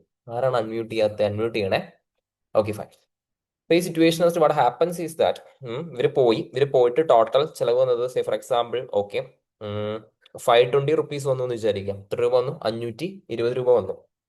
500 രൂപ വേണ്ട, നമുക്ക് റൗണ്ട് ചെയ്യാം. 600 റുപ്പീസ് വന്നു എന്ന് വിചാരിക്കാം. 600 റുപ്പീസ് വന്നു. അനിലാണ് ഫുൾ എമൗണ്ട് കൊടുത്തത്. സോ അനിലിന് ഈ പറയുന്നത് പോലെ തന്നെ സുനിലിന്റെ കയ്യിൽ നിന്ന് ഒരു 200 രൂപ കിട്ടും അല്ലെ? ബിനിലിന്റെ കയ്യിൽ നിന്ന് ഒരു 200 രൂപയ്ക്ക് അനിലിന് ലീഗലി കിട്ടാനായിട്ടുള്ള റൈറ്റ് ഉണ്ട്. ഓക്കെ, പണ്ടത്തെ സിറ്റുവേഷൻ ആലോചിക്കുക കേട്ടോ, ചുമ്മാ എക്സാമ്പിളിന് വേണ്ടിയിട്ട് മാത്രം പറയുവാണ്. ഓക്കെ, എക്സാമ്പിളിന് വേണ്ടിയിട്ട് മാത്രം പറയുന്ന ഒരു കാര്യമാണ്. കുറച്ച് കഴിഞ്ഞു അനിൽ സുനിലിനോടും ബിനിലിനോടും ചോദിച്ചു, അന്ന് കഴിച്ച അൽഫാമിന് പൈസ തരാൻ വേണ്ടിയിട്ട് പറഞ്ഞു. സുനിലും ബിനിലും പറഞ്ഞു എപ്പോൾ അൽഫാം ഒഴിച്ചു, അങ്ങനെ ഒരു ട്രാൻസാക്ഷനേ നടന്നിട്ടില്ല എന്നുള്ള രീതിയിൽ പറഞ്ഞു. വിച്ച് മീൻസ് ദാറ്റ് ഇവിടെ അനിലിന്റെ പൈസ പോയി എന്ന് പറഞ്ഞു വെച്ചാൽ അവന്റെ ഒരു അസറ്റ് അവിടെ ഈ പറയുന്നത് പോലെ തന്നെ നഷ്ടപ്പെട്ടു. ഈ അസറ്റ് നഷ്ടപ്പെട്ട എന്താന്ന് വെച്ചാൽ അവിടെ ഒരു റെക്കോർഡ് ഇല്ലാത്തതുകൊണ്ടാണ് നഷ്ടപ്പെട്ടത്. ഓക്കെ, ബ്ലോക്ക് ചെയിൻ എന്ന് പറയുന്നത് എന്താണെന്ന് വെച്ചാൽ അപ്പൊ ഇങ്ങനെയുള്ള ട്രാൻസാക്ഷൻസ് കറക്റ്റ് ആയിട്ട് നമ്മളിപ്പോ ഈ പറയുന്നത് പോലെ തന്നെ ബിനിൽ 200 രൂപ കൊടുക്കാനുണ്ട്, സുനിൽ 200 രൂപ കൊടുക്കാനുണ്ട്, ആർക്ക് കൊടുക്കാനുണ്ട്, അനിലിന് കൊടുക്കാനുണ്ട് എന്നൊക്കെ പറഞ്ഞിട്ട് ചെയിൻ ആയിട്ടുള്ള ഒരു ട്രാൻസാക്ഷൻസ് പോലെ എഴുതി തരുന്നതാണ് ബ്ലോക്ക് ചെയിൻ. ചുമ്മാ മനസ്സിലാക്കുക, നിങ്ങളുടെ എക്സാമ്പിളിന് വേണ്ടിയിട്ട് പറയുന്ന കാര്യങ്ങളാണ്. അല്ലെങ്കിൽ എനിക്ക് ഈ പറയുന്ന ഒരു ബിറ്റ് കോയിൻ ഒക്കെ വെച്ചിട്ട് പറയാനൊക്കെ പറ്റും, പക്ഷെ എന്താണെന്ന് വെച്ചാൽ അതൊക്കെ ഇതൊന്നും ആവശ്യമില്ല. നമ്മളെ സംബന്ധിച്ച് നമുക്ക് എന്ത് ചെയ്യണം? എക്സാമിന് പ്രസന്റ് ചെയ്യണം. അപ്പൊ അതിന് വേണ്ടിയിട്ട് ഈ ഒരു എക്സാമ്പിൾ ആലോചിച്ച് നോക്കുക. അൽഫാം മേടിക്കാൻ കടയിൽ പോയി, ഒരാൾ ബില്ല് കൊടുത്തു. പക്ഷേ കുറച്ചു നേരം കഴിഞ്ഞപ്പം അയാൾ പറയുവാണ്, അതായത് എന്താണെന്ന് വെച്ചാൽ മറ്റുള്ള ആൾക്കാർ പറയുകയാണ് ഞങ്ങൾ പൈസ തരില്ല, അങ്ങനെ ഒരു ട്രാൻസാക്ഷൻ നടന്നിട്ടില്ല. Which means there is not safety, there is no safety in the case of the safety ഇല്ല എന്നുള്ള കാര്യമാണ് സംസാരിക്കാനായിട്ടുള്ളത് അസറ്റ്സിന്റെ കേസിനകത്ത്. അടുത്തൊരു കാര്യം മനസ്സിലാക്കുക മക്കളെ, സെക്കൻഡ് കേസ് എന്ന് പറയുന്നത് എന്താണെന്ന് വെച്ചാൽ സേ ഫോർ എക്സാമ്പിൾ ഞാൻ നിങ്ങൾക്ക് ഓഫ്ലൈൻ ക്ലാസ് എടുക്കുന്ന ഒരു ഫാക്കൾട്ടി ആണെന്ന് വിചാരിക്കാം. അപ്പൊ ഞാൻ നിങ്ങൾക്ക് ഓഫ്ലൈൻ ക്ലാസ് എടുക്കുന്ന ഒരു ഫാക്കൾട്ടിയുടെ കേസിനകത്ത് സേ ഫോർ എക്സാമ്പിൾ നമ്മുടെ ക്ലാസ് റൂമിനകത്ത് ഇതൊരു ഡയറിയാണ്. സോ ഈ ഡയറി ക്ലാസ് റൂമിനകത്ത് ഉണ്ട്. ഈ ഡയറിയിൽ ഞാൻ എന്ത് ചെയ്യുന്നു വെച്ചാൽ ഓരോ ദിവസവും എടുക്കുന്ന ടോപ്പിക്സ് ഓരോന്നായിട്ട് എന്ത് ചെയ്യും? ഇങ്ങനെ എഴുതിയിടും. മനസ്സിലാവുന്നുണ്ടോ? അതായത് ഇന്ന ദിവസം ഡിജിറ്റൽ സ്ട്രാറ്റജി എടുത്തു എന്നുള്ള കാര്യമൊക്കെ എഴുതിയിടും. ഓക്കെ, സേ ഫോർ എക്സാമ്പിൾ വീണ്ടും സഫയ്ക്ക് എന്നോട് ഭയങ്കര ദേഷ്യമുള്ള വ്യക്തിയാണെന്ന് വിചാരിക്കുക ചുമ്മാ. ഓക്കെ, അപ്പൊ ഈ സിറ്റുവേഷനകത്ത് സഫ പറയുവാണ്, കുറച്ച് ദിവസം കഴിഞ്ഞിട്ട് പറയുന്നത് സാർ ഇന്ന് സ്കിപ്പ് ചെയ്തു, മറ്റേ സ്കിപ്പ് ചെയ്തു, മറിച്ച് സ്കിപ്പ് ചെയ്തു എന്നൊക്കെ പറയുവാണ്. ഓക്കെ ഓക്കെ, ചുമ്മാ പറയുവാണേ. അപ്പൊ ആ സിറ്റുവേഷൻസിനകത്ത് വാട്ട് ഹാപ്പൻസ് ഈസ് ദാറ്റ് എന്നെ സംബന്ധിച്ച് എന്റെ അസറ്റ് എന്ന് പറയുന്നത് ഞാൻ എടുത്തിട്ടുള്ള ടോപ്പിക്സ് ആണ് എന്നെ സംബന്ധിച്ച അസറ്റ്സ് അല്ലെ? അപ്പൊ ആ സിറ്റുവേഷൻസിനകത്ത് എന്ത് സംഭവിക്കുന്നത് വെച്ചാൽ ഞാൻ നിങ്ങളെല്ലാവരും ആ ഒരു ക്ലാസ്സിലുള്ള എല്ലാവരെയും നമുക്ക് മെമ്പേഴ്സ് എന്നാണ് വിളിക്കുക. സോ ബേസിക്കലി ആ മെമ്പേഴ്സിനെ എല്ലാവരെയും അറിയിച്ചുകൊണ്ട് ഞാൻ കറക്റ്റ് ആയിട്ട് എഴുതുന്നു. ഓക്കെ, കോമൺ ആയിട്ട് ഒരു ഡയറിയിൽ ടോപ്പിക്സും കാര്യങ്ങളൊക്കെ എഴുതുന്നു. നമ്മളല്ലാതെ പുറത്തുനിന്നുള്ള ഒരാൾക്ക് വന്നിട്ട് അതിനകത്ത് യാതൊരു രീതിയിലുള്ള മാറ്റങ്ങൾ വരുത്താൻ പറ്റില്ല. സഫയ്ക്ക് മാറ്റങ്ങൾ വരുത്താൻ പറ്റില്ല, എനിക്ക് മാറ്റം വരുത്താൻ പറ്റില്ല, ആർക്കും മാറ്റം വരുത്താൻ പറ്റില്ല. ഇപ്പൊ ഞാൻ എന്തെങ്കിലും രീതിയിലുള്ള തെറ്റ് എഴുതിയിട്ടുണ്ട് എന്നുണ്ടെങ്കിൽ പോലും എനിക്ക് റെക്ടിഫിക്കേഷൻ എൻട്രി എഴുതുന്ന പോലെ ഇപ്പൊ ഡിജിറ്റൽ സ്ട്രാറ്റജി രഞ്ജിത്ത് സാർ എടുത്തു എന്ന് എഴുതാം. പിന്നെ ഡിജിറ്റൽ സ്ട്രാറ്റജി രഞ്ജിത്ത് സാർ എടുത്തിട്ടില്ല എന്ന് ഈ പറയുന്നത് പോലെ തന്നെ വെട്ടിയിട്ട് എഴുതാൻ വേണ്ടിയിട്ട് പറ്റും. വിച്ച് മീൻസ് രണ്ട് ട്രാൻസാക്ഷൻസും ഈ പറയുന്നതിൽ വിസിബിൾ ആയിരിക്കും. വിച്ച് മീൻസ് ദാറ്റ് അവിടെ എന്നെ സംബന്ധിച്ച് എന്റെ ഇൻടാഞ്ചിബിൾ അസറ്റ്സിനെ പ്രൊട്ടക്ട് ചെയ്യുന്ന സംഭവമാണ്. സോ ഇതും ബ്ലോക്ക് ചെയിൻ്റെ ഒരു എക്സാമ്പിൾ ആയിട്ട് ചുമ്മാ നമുക്ക് എടുക്കാൻ വേണ്ടിയിട്ട് സാധിക്കും. ഓക്കെ, സോ ബേസിക്കലി മനസ്സിലാക്കുക important components. First of all distributed ledger technology എന്ന് പറയുന്ന സമയത്ത് നിങ്ങൾ എന്തിനെ കുറിച്ച് ആലോചിക്കണം? ഈ ഡയറിനെ കുറിച്ച് ആലോചിക്കണം. ഓക്കെ, ഇപ്പൊ ഡയറിക്കകത്ത് എന്താ? ഓൾ നെറ്റ്വർക്ക് പാർട്ടിസിപ്പൻസ് മീൻസ് എന്റെ ക്ലാസ്സിലുള്ള students have access to distributed ledger and immutable record of transactions. Immutable record of transaction means നമുക്ക് ഈ പറയുന്നത് പോലെ തന്നെ മാറ്റം വരുത്താൻ പറ്റാത്ത ട്രാൻസാക്ഷൻസിനെയാണ് നമ്മൾ എന്ത് വിളിക്കുന്നത്? ഇമ്മ്യൂട്ടബിൾ റെക്കോർഡ് ഓഫ് ട്രാൻസാക്ഷൻസ് എന്ന് വിളിക്കുന്നത്. With this shared ledger transactions are recorded only once, eliminating duplication of effort. That's okay, duplication of effort അതുവരെ മതി. ഡ്യൂപ്ലിക്കേഷൻ ഓഫ് എഫേർട്ട് നമുക്ക് എന്ത് ചെയ്യാൻ വേണ്ടി സാധിക്കും? എലിമിനേറ്റ് ചെയ്യാൻ വേണ്ടി സാധിക്കും. അതായത് നിങ്ങൾ എല്ലാവരും പിന്നെയും നിങ്ങളുടെ ഡയറിയിൽ എഴുതേണ്ട ആവശ്യമില്ല, ഒറ്റ ഡയറിയാണ് നമ്മൾ എന്ത് ചെയ്യുന്നുള്ളൂ? മെയിൻറ്റെയിൻ ചെയ്യുന്നുള്ളൂ. Immutable records, no participant can change or tamper means തിരിമറി with the transaction after it's been recorded into a shared ledger. If a transaction record includes an error, new transaction must be added to reverse the error and both transactions are then visible. നമുക്ക് tamper ചെയ്യാൻ വരത്തില്ല. സഫയ്ക്ക് ഈ പറയുന്നത് പോലെ തന്നെ ഇപ്പൊ ഞാൻ class എടുത്തിട്ടില്ല എന്ന് എഴുതണം എന്നുണ്ടെങ്കിൽ എഴുതാൻ പറ്റില്ല. മനസ്സിലാവുന്നുണ്ടോ? തിരിമറി നടത്താൻ പറ്റില്ല. അതാണ് ഇമ്മ്യൂട്ടബിൾ റെക്കോർഡ്. സെറ്റിലെ so distributed ledger technology, immutable records. Next point is smart contract. Smart contract എന്ന് പറയുന്നത് എല്ലാം സിസ്റ്റമാറ്റിക് ആയിട്ട് കറക്റ്റ് ആയിട്ടുള്ള രീതിയിൽ സ്റ്റോർ ചെയ്യുന്ന കോൺട്രാക്ട് ആണ്. Smart contract is stored on block chain and executed automatically. A smart contract can define conditions for corporate bond transfers, include terms for travel insurance to be paid and much. ഇവിടെ എന്താ സംസാരിക്കുന്നത് വെച്ചാൽ ഞാനിപ്പം ഒരു travel ചെയ്യുന്ന സമയത്ത് ഏതെങ്കിലും ഒരു കൺട്രിയിൽ പോകുന്ന സമയത്ത് ട്രാവൽ ഇൻഷുറൻസ് എടുക്കാന്ന് വിചാരിക്കുക. അപ്പൊ ആ സിറ്റുവേഷനകത്ത് ഞാൻ കറക്റ്റ് ആയിട്ട് എവിടെയൊക്കെ പോകുന്നു എന്നുള്ളതൊക്കെ കറക്റ്റ് ആയിട്ട് ഈ പറയുന്നത് പോലെ തന്നെ എന്റെ വിസ, എന്റെ ട്രാവൽ, ഈ പറയുന്നത് പോലെ ടെറിട്ടറി എല്ലാം കറക്റ്റ് ആയിട്ട് സേവ് ചെയ്യുന്നു. That is known as what smart contracts എന്നുള്ള രീതിയിൽ പറയുന്നു. അപ്പൊ 3 കാര്യങ്ങളാണ്: distributed ledger technology, immutable records, smart contracts. Okay, പിന്നെ അതേപോലെ തന്നെ ഒന്നുമില്ല, ബ്ലോക്ക് ചെയിൻ്റെ ബെനിഫിറ്റ്സ് ഇൻക്രീസ്ഡ് ട്രസ്റ്റ് ഇൻക്രീസ്ഡ് ആവും എന്ന് പറയാൻ കാരണം എന്താണെന്ന് വെച്ചാൽ കോൺഫിഡൻഷ്യൽ ആണ്. അതായത് നമ്മളല്ലാതെ മറ്റൊരാൾക്ക് എന്ത് ചെയ്യാൻ പറ്റില്ല, അതിനകത്ത് യാതൊരു രീതിയിലുള്ള മാറ്റങ്ങൾ വരുത്താൻ വേണ്ടിയിട്ട് സാധിക്കില്ല. സോ ട്രസ്റ്റ് കൂടുതലായിരിക്കും. എനിക്ക് എൻ്റെ ഈ പറയുന്നത് പോലെ തന്നെ അസറ്റ് എന്ന് പറയുന്നത് സേഫ് ആണ്. ഓക്കെ, എൻ്റെ അസറ്റ് എന്ന് പറയുന്നത് സേഫ് ആണ്. ഈ പറയുന്നത് പോലെ തന്നെ മറ്റേ നേരത്തെ നമ്മൾ പറഞ്ഞ ആളുടെ അസറ്റ് എന്ന് പറയുന്നത് സേഫ് ആണ്. സെക്യൂരിറ്റി കൂടുതലായിരിക്കും. The increase security in blockchain network arises from the fact that consensus means consensus അറ്റിഡം എന്നൊക്കെ പറഞ്ഞ പോലെ തന്നെയുള്ളൂ. മീറ്റിംഗ് ഓഫ് മൈൻഡ്സ് എന്നാ പറയുന്നത്. അത് ഞാനും പിന്നെ ഈ പറയുന്നത് പോലെ തന്നെ മറ്റേ നിങ്ങളും തമ്മിൽ ഈ പറയുന്നത് പോലെ തന്നെ കറക്റ്റ് ആയിട്ടുള്ള ഒരു സിങ്ക് ഉണ്ടെങ്കിൽ മാത്രമേ നമുക്ക് അത് റെക്കോർഡ് ചെയ്യാൻ വേണ്ടി പറ്റൂ. അതർവൈസ് നമുക്ക് റെക്കോർഡ് ചെയ്യാൻ വേണ്ടി പറ്റില്ല. Is required from the network members and all validated transactions are immutable because they are recorded permanently. No one not even a system administrator can delete a transaction. ഒരാൾക്കും even a system അഡ്മിനിസ്ട്രേറ്റർക്ക് പോലും ഒരു transaction ഈ പറയുന്നത് പോലെ delete ചെയ്യാനായിട്ട് സാധിക്കില്ല. Last one, increased efficiencies with a distributed ledger that is shared among members of a network. Time wasting record reconciliations are eliminated. The smart contract enabled. അതെന്താന്ന് വെച്ചാൽ പിന്നെ നമ്മൾ തമ്മിൽ ഒരു കമ്മ്യൂണിക്കേഷൻ ഗ്യാപ്പ് ഇല്ല. ഞാൻ നിങ്ങളോട് ചോദിച്ചിട്ട് മാത്രമേ അത് കറക്റ്റ് ആയിട്ട് എന്ത് ചെയ്യൂ, എഴുതൂ. അപ്പൊ അതുകൊണ്ട് തന്നെ പിന്നെ ഈ പറയുന്നത് പോലെ ഏതെങ്കിലും ടോപ്പിക് എടുത്തില്ല, അയ്യോ സാർ അത് എടുത്തിട്ടില്ല എന്ന് നിങ്ങൾ പോയിട്ട് പരാതി പറഞ്ഞിട്ട് അത് ഈ ഡയറിയിൽ നിന്ന് മാറ്റേണ്ട ആവശ്യമൊന്നുമില്ല. കാരണം നമ്മൾ രണ്ടുപേരും തമ്മിൽ പരസ്പരം അംഗീകരിച്ചിട്ട് മാത്രമേ അങ്ങനെയുള്ള രീതിയിലുള്ള ഒരു ട്രാൻസാക്ഷൻ എന്ത് ചെയ്യൂ, എഴുതി തീർക്കത്തുള്ളൂ. So that's a point. അപ്പൊ ചോദിക്കുകയാണെങ്കിൽ ഇത് രണ്ടും കൂടെ ചോദിക്കും. ഓക്കെ, കമ്പണൻസും ബെനിഫിറ്റ്സും കൂടെ ചോദിക്കും. 7 മാർക്കിന് ചോദിക്കും. ബി കാറ്റഗറി ടോപ്പിക് ആണ്, വലിയ പ്രശ്നങ്ങളൊന്നുമില്ല. Okay, set. അപ്പൊ നമ്മൾ നാലാമത്തെ ക്വസ്റ്റ്യൻ, നമ്മുടെ നാലാമത്തെ ക്വസ്റ്റ്യൻ എന്ത് ചെയ്തു, ഡിസ്കസ് ചെയ്തു. ഏറ്റവും ബോറിംഗ് ആയിട്ടുള്ള ഒരു ചാപ്റ്റർ ആണിത്. ഓക്കെ, അതുകൊണ്ടാണ് ആദ്യം എടുത്തത്. മനസ്സിലാവുന്നുണ്ടോ? നിങ്ങളൊക്കെ കുറച്ച് കഴിയുമ്പോഴേക്ക് ബോറടിച്ചിട്ട് ഓക്കെ ടയർഡ് ആവുന്നതിന്റെ മുൻപ് എടുത്തു എന്ന് മാത്രമേ ഉള്ളൂ. ക്ലിയർ ആണോ? സെറ്റ് ആണോ? സിമ്പിൾ കാര്യങ്ങളല്ലേ? അപ്പൊ ഞാൻ പറഞ്ഞത് ഇത്രയേ ഉള്ളൂ. അതായത് നിങ്ങളിത് എന്ത് ചെയ്യണം? Okay, Jasim thank you, respond ചെയ്യുന്നുണ്ട്. ജാസിം സഫയൊക്കെ റെസ്പോണ്ട് ചെയ്യുന്നുണ്ട്. ഓക്കെ, അപ്പോൾ എന്താ സംഭവം എന്ന് വെച്ചാൽ നിങ്ങൾ നാളെ ഉച്ച വരെ ഒന്ന് ദയവ് ചെയ്തിരുന്നിട്ട് എന്ത് ചെയ്യണം, ഞാൻ പഠിപ്പിച്ച കാര്യങ്ങളൊക്കെ ഒന്ന് പഠിക്കണം. കാരണം ഞാൻ ഈ സൂപ്പർ ഫാസ്റ്റ് പോലെ ട്രെയിനിൽ പോയിട്ട് നിങ്ങൾ എന്ത് ചെയ്യണം, ഒരു അറ്റത്ത് ഇറങ്ങിയിട്ട് ഇതൊക്കെ ഒന്ന് വായിച്ചു നോക്കണ്ടേ. അപ്പൊ അതാണ് നാളെ ഉച്ച വരെ ഈ പറയുന്ന ക്വസ്റ്റ്യൻസ് ഒക്കെ കറക്റ്റ് ആയിട്ട് എന്ത് ചെയ്യണം, ഒന്ന് നോക്കണം. ബെനിഫിറ്റ്സ് ഓഫ് ബിഗ് ഡാറ്റ അത്രയ്ക്ക് ഇമ്പോർട്ടൻസ് അല്ലടാ, പ്രശ്നമൊന്നുമില്ല. പിന്നെ അത് ജസ്റ്റ് നിങ്ങൾക്ക് വായിച്ചാലും കിട്ടാവുന്നേ ഉള്ളൂ. എന്നെ സംബന്ധിച്ച് അത്ര വലിയൊരു സംഭവമായിട്ടുള്ള ഒരു ഐറ്റം അല്ലാത്തതുകൊണ്ടാണ് ഞാൻ എന്ത് ചെയ്തത്, മുന്നോട്ട് പോയിട്ടുള്ളത്. പ്രശ്നമൊന്നുമില്ല. പിന്നെ പിന്നെ നമ്മൾ ശ്രദ്ധിക്കാനായിട്ടുള്ള കാര്യം എന്താണെന്ന് വെച്ചാലേ, ഓക്കെ, ഈ പറയുന്ന കാര്യം, അതായത് ഇതൊരു വട്ടം മുന്നേ ഫസ്റ്റ് വട്ടമായിട്ട് ചോദിച്ചിട്ടുണ്ട്. അതായത് എന്താണെന്ന് വെച്ചാൽ ഒരു 7 ഡിജിറ്റൽ മാർക്കറ്റിംഗ് സ്ട്രാറ്റജീസിനെ കുറിച്ച് എന്ത് ചെയ്തിട്ടുണ്ട്, ചോദിച്ചിട്ടുണ്ട്. അത് പക്ഷെ എന്താണെന്ന് വെച്ചാൽ സിമ്പിൾ കാര്യങ്ങളാണ്, വലിയ പ്രശ്നമോ കാര്യങ്ങളൊന്നും ഇല്ല. അതായത് എന്തൊക്കെയാണ്, അതൊരു ബി കാറ്റഗറി ടോപ്പിക് ആണ്. Different types of digital marketing strategies. Okay, just സമയം ഉണ്ടെങ്കിൽ ഒന്ന് എ കുഴപ്പമില്ല, പോട്ടെ, പ്രശ്നമില്ല. എ വരില്ല എന്നുള്ളൊരു പ്രതീക്ഷയിലാണ് നിൽക്കുന്നത് ആർട്ടിഫിഷ്യൽ ഇന്റലിജൻസിന്റെ കേസിനകത്ത്.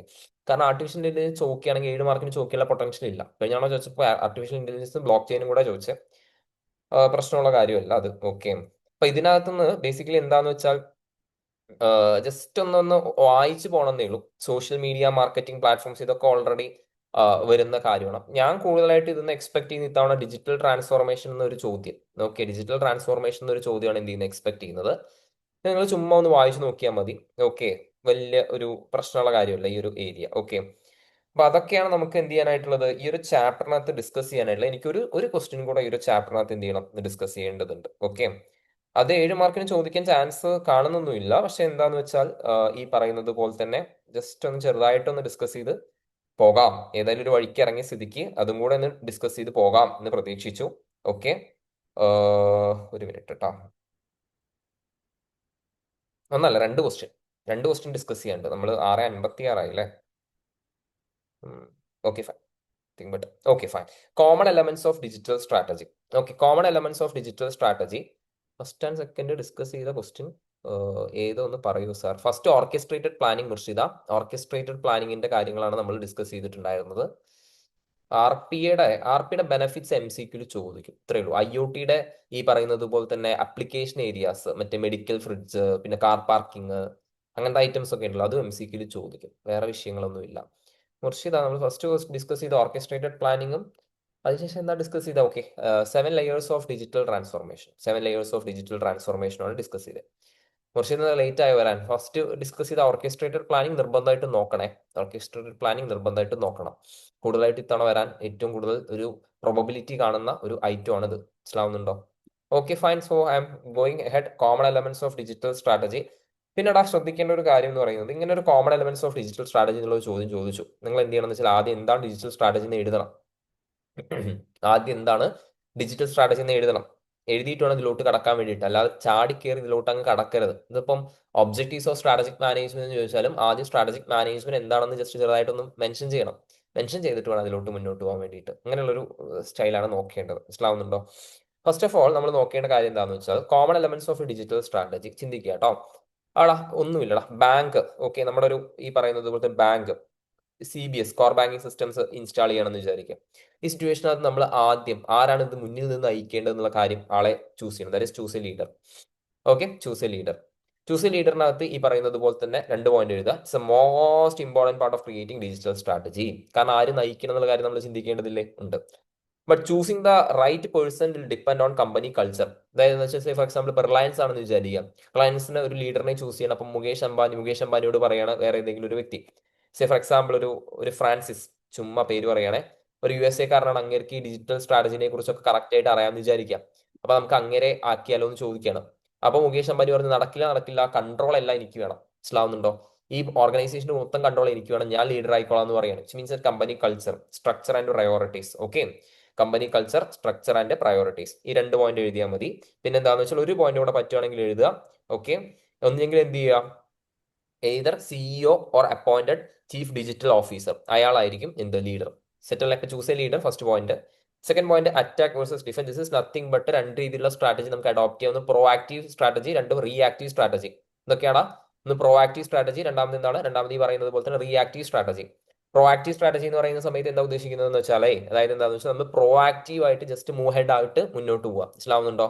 അതായത് സിമ്പിൾ ആയിട്ട് ഒരു എക്സാമ്പിൾ ഞാൻ പറഞ്ഞുതരാം. ഇപ്പോൾ ഈ ഒരു കോൺടാക്സിലല്ല, പക്ഷെ എന്നാലും ടാറ്റ നെക്സോൺ ആദ്യമായിട്ട് ഇലക്ട്രിക് വെഹിക്കിൾ ഇറക്കാന്ന് വിചാരിച്ചു. That is A pro active approach. Like ഒരു ഓടുന്ന പൊട്ടിക്ക് ഒരു മുള മുന്നേ എന്നൊക്കെ പറഞ്ഞിട്ട് ഒരു പഴഞ്ചൊല്ലില്ലേ, അതേപോലെ നമ്മൾ എന്ത് ചെയ്യുക, പ്രോ ആക്റ്റീവ് ആയിട്ട് മുന്നോട്ട് പോവാണ്. That is known as attack ചെയ്യണം. നിങ്ങൾ അറ്റാക്ക് ചെയ്യണം, കയറി അറ്റാക്ക് ചെയ്യണം. ഈ പറയുന്ന പോലെ ആപ്പിളൊക്കെ ചെയ്യുന്ന പരിപാടിയാണ് പ്രോ ആക്റ്റീവ് അപ്രോച്ച്. അതേപോലെയുള്ള രണ്ടാമത്തെ സംഭവമാണ് reactive approach, that is defend. Attack versus defend, ഏത് ചൂസ് ചെയ്യുന്ന കാര്യം നമ്മൾ തീരുമാനിക്കണം. എടാ അപ്പൊ നമ്മളൊരു ഈ പറയുന്ന പോലെ ഒരു തിയേറ്റർ ആണെന്നുണ്ടെങ്കിലേ, തിയേറ്റർ നോക്കുന്ന സമയത്ത് ഒരു പണ്ടത്തെ ഒരു DTS ക്യൂബ് തിയേറ്റർ ആയിരുന്നു. വെച്ചാൽ ചെറിയ ചെറിയ തിയേറ്റർ ആയിരുന്നു. അപ്പൊ അപ്പുറത്ത് ഒരു 2K തിയേറ്റർ ഉണ്ട്, 2K ഡോൾബി അറ്റ്മോസ്. ഓക്കെ, അപ്പോൾ ഇവര് വിചാരിക്കുകയാണ് നമുക്കും 2K ആക്കാന്ന് വിചാരിച്ച്, ദാറ്റ് ഈസ് ഡിഫൻഡ്, പ്രതിരോധിക്കുകയാണ്. മറ്റുള്ള ആൾക്കാർ ഇവരുടെ ഇതുമായിട്ട് പ്രതിരോധിക്കുകയാണ്. പക്ഷേ മറ്റൊരു വിചാരിക്കണം ഓക്കെ നമുക്ക് 4K ഡോൾബി ആക്കാന്ന് വിചാരിക്കുകയാണ്. ദാറ്റ് ഈസ് അറ്റാക്ക് ചെയ്യണം, കയറി അറ്റാക്ക് ചെയ്യണം. മനസ്സിലാവുന്നുണ്ടോ? മെക്കൻസിയൻ കമ്പനി അതൊന്നും വേണ്ട. That companies would do well to categorize their potential threats and opportunities in digital business.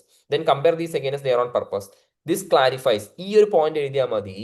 Company have to choose whether a proactive or defensive stance need to guide new initiative. Proactive ആയിട്ടുള്ള stance എടുക്കണോ reactive ആയിട്ടുള്ള ഒരു stance എടുക്കണോ എന്നുള്ള കാര്യം ആര് നോക്കേണ്ടതാണ്? Company പറയുന്നത് പോലെ തന്നെ നോക്കേണ്ടതാണ്.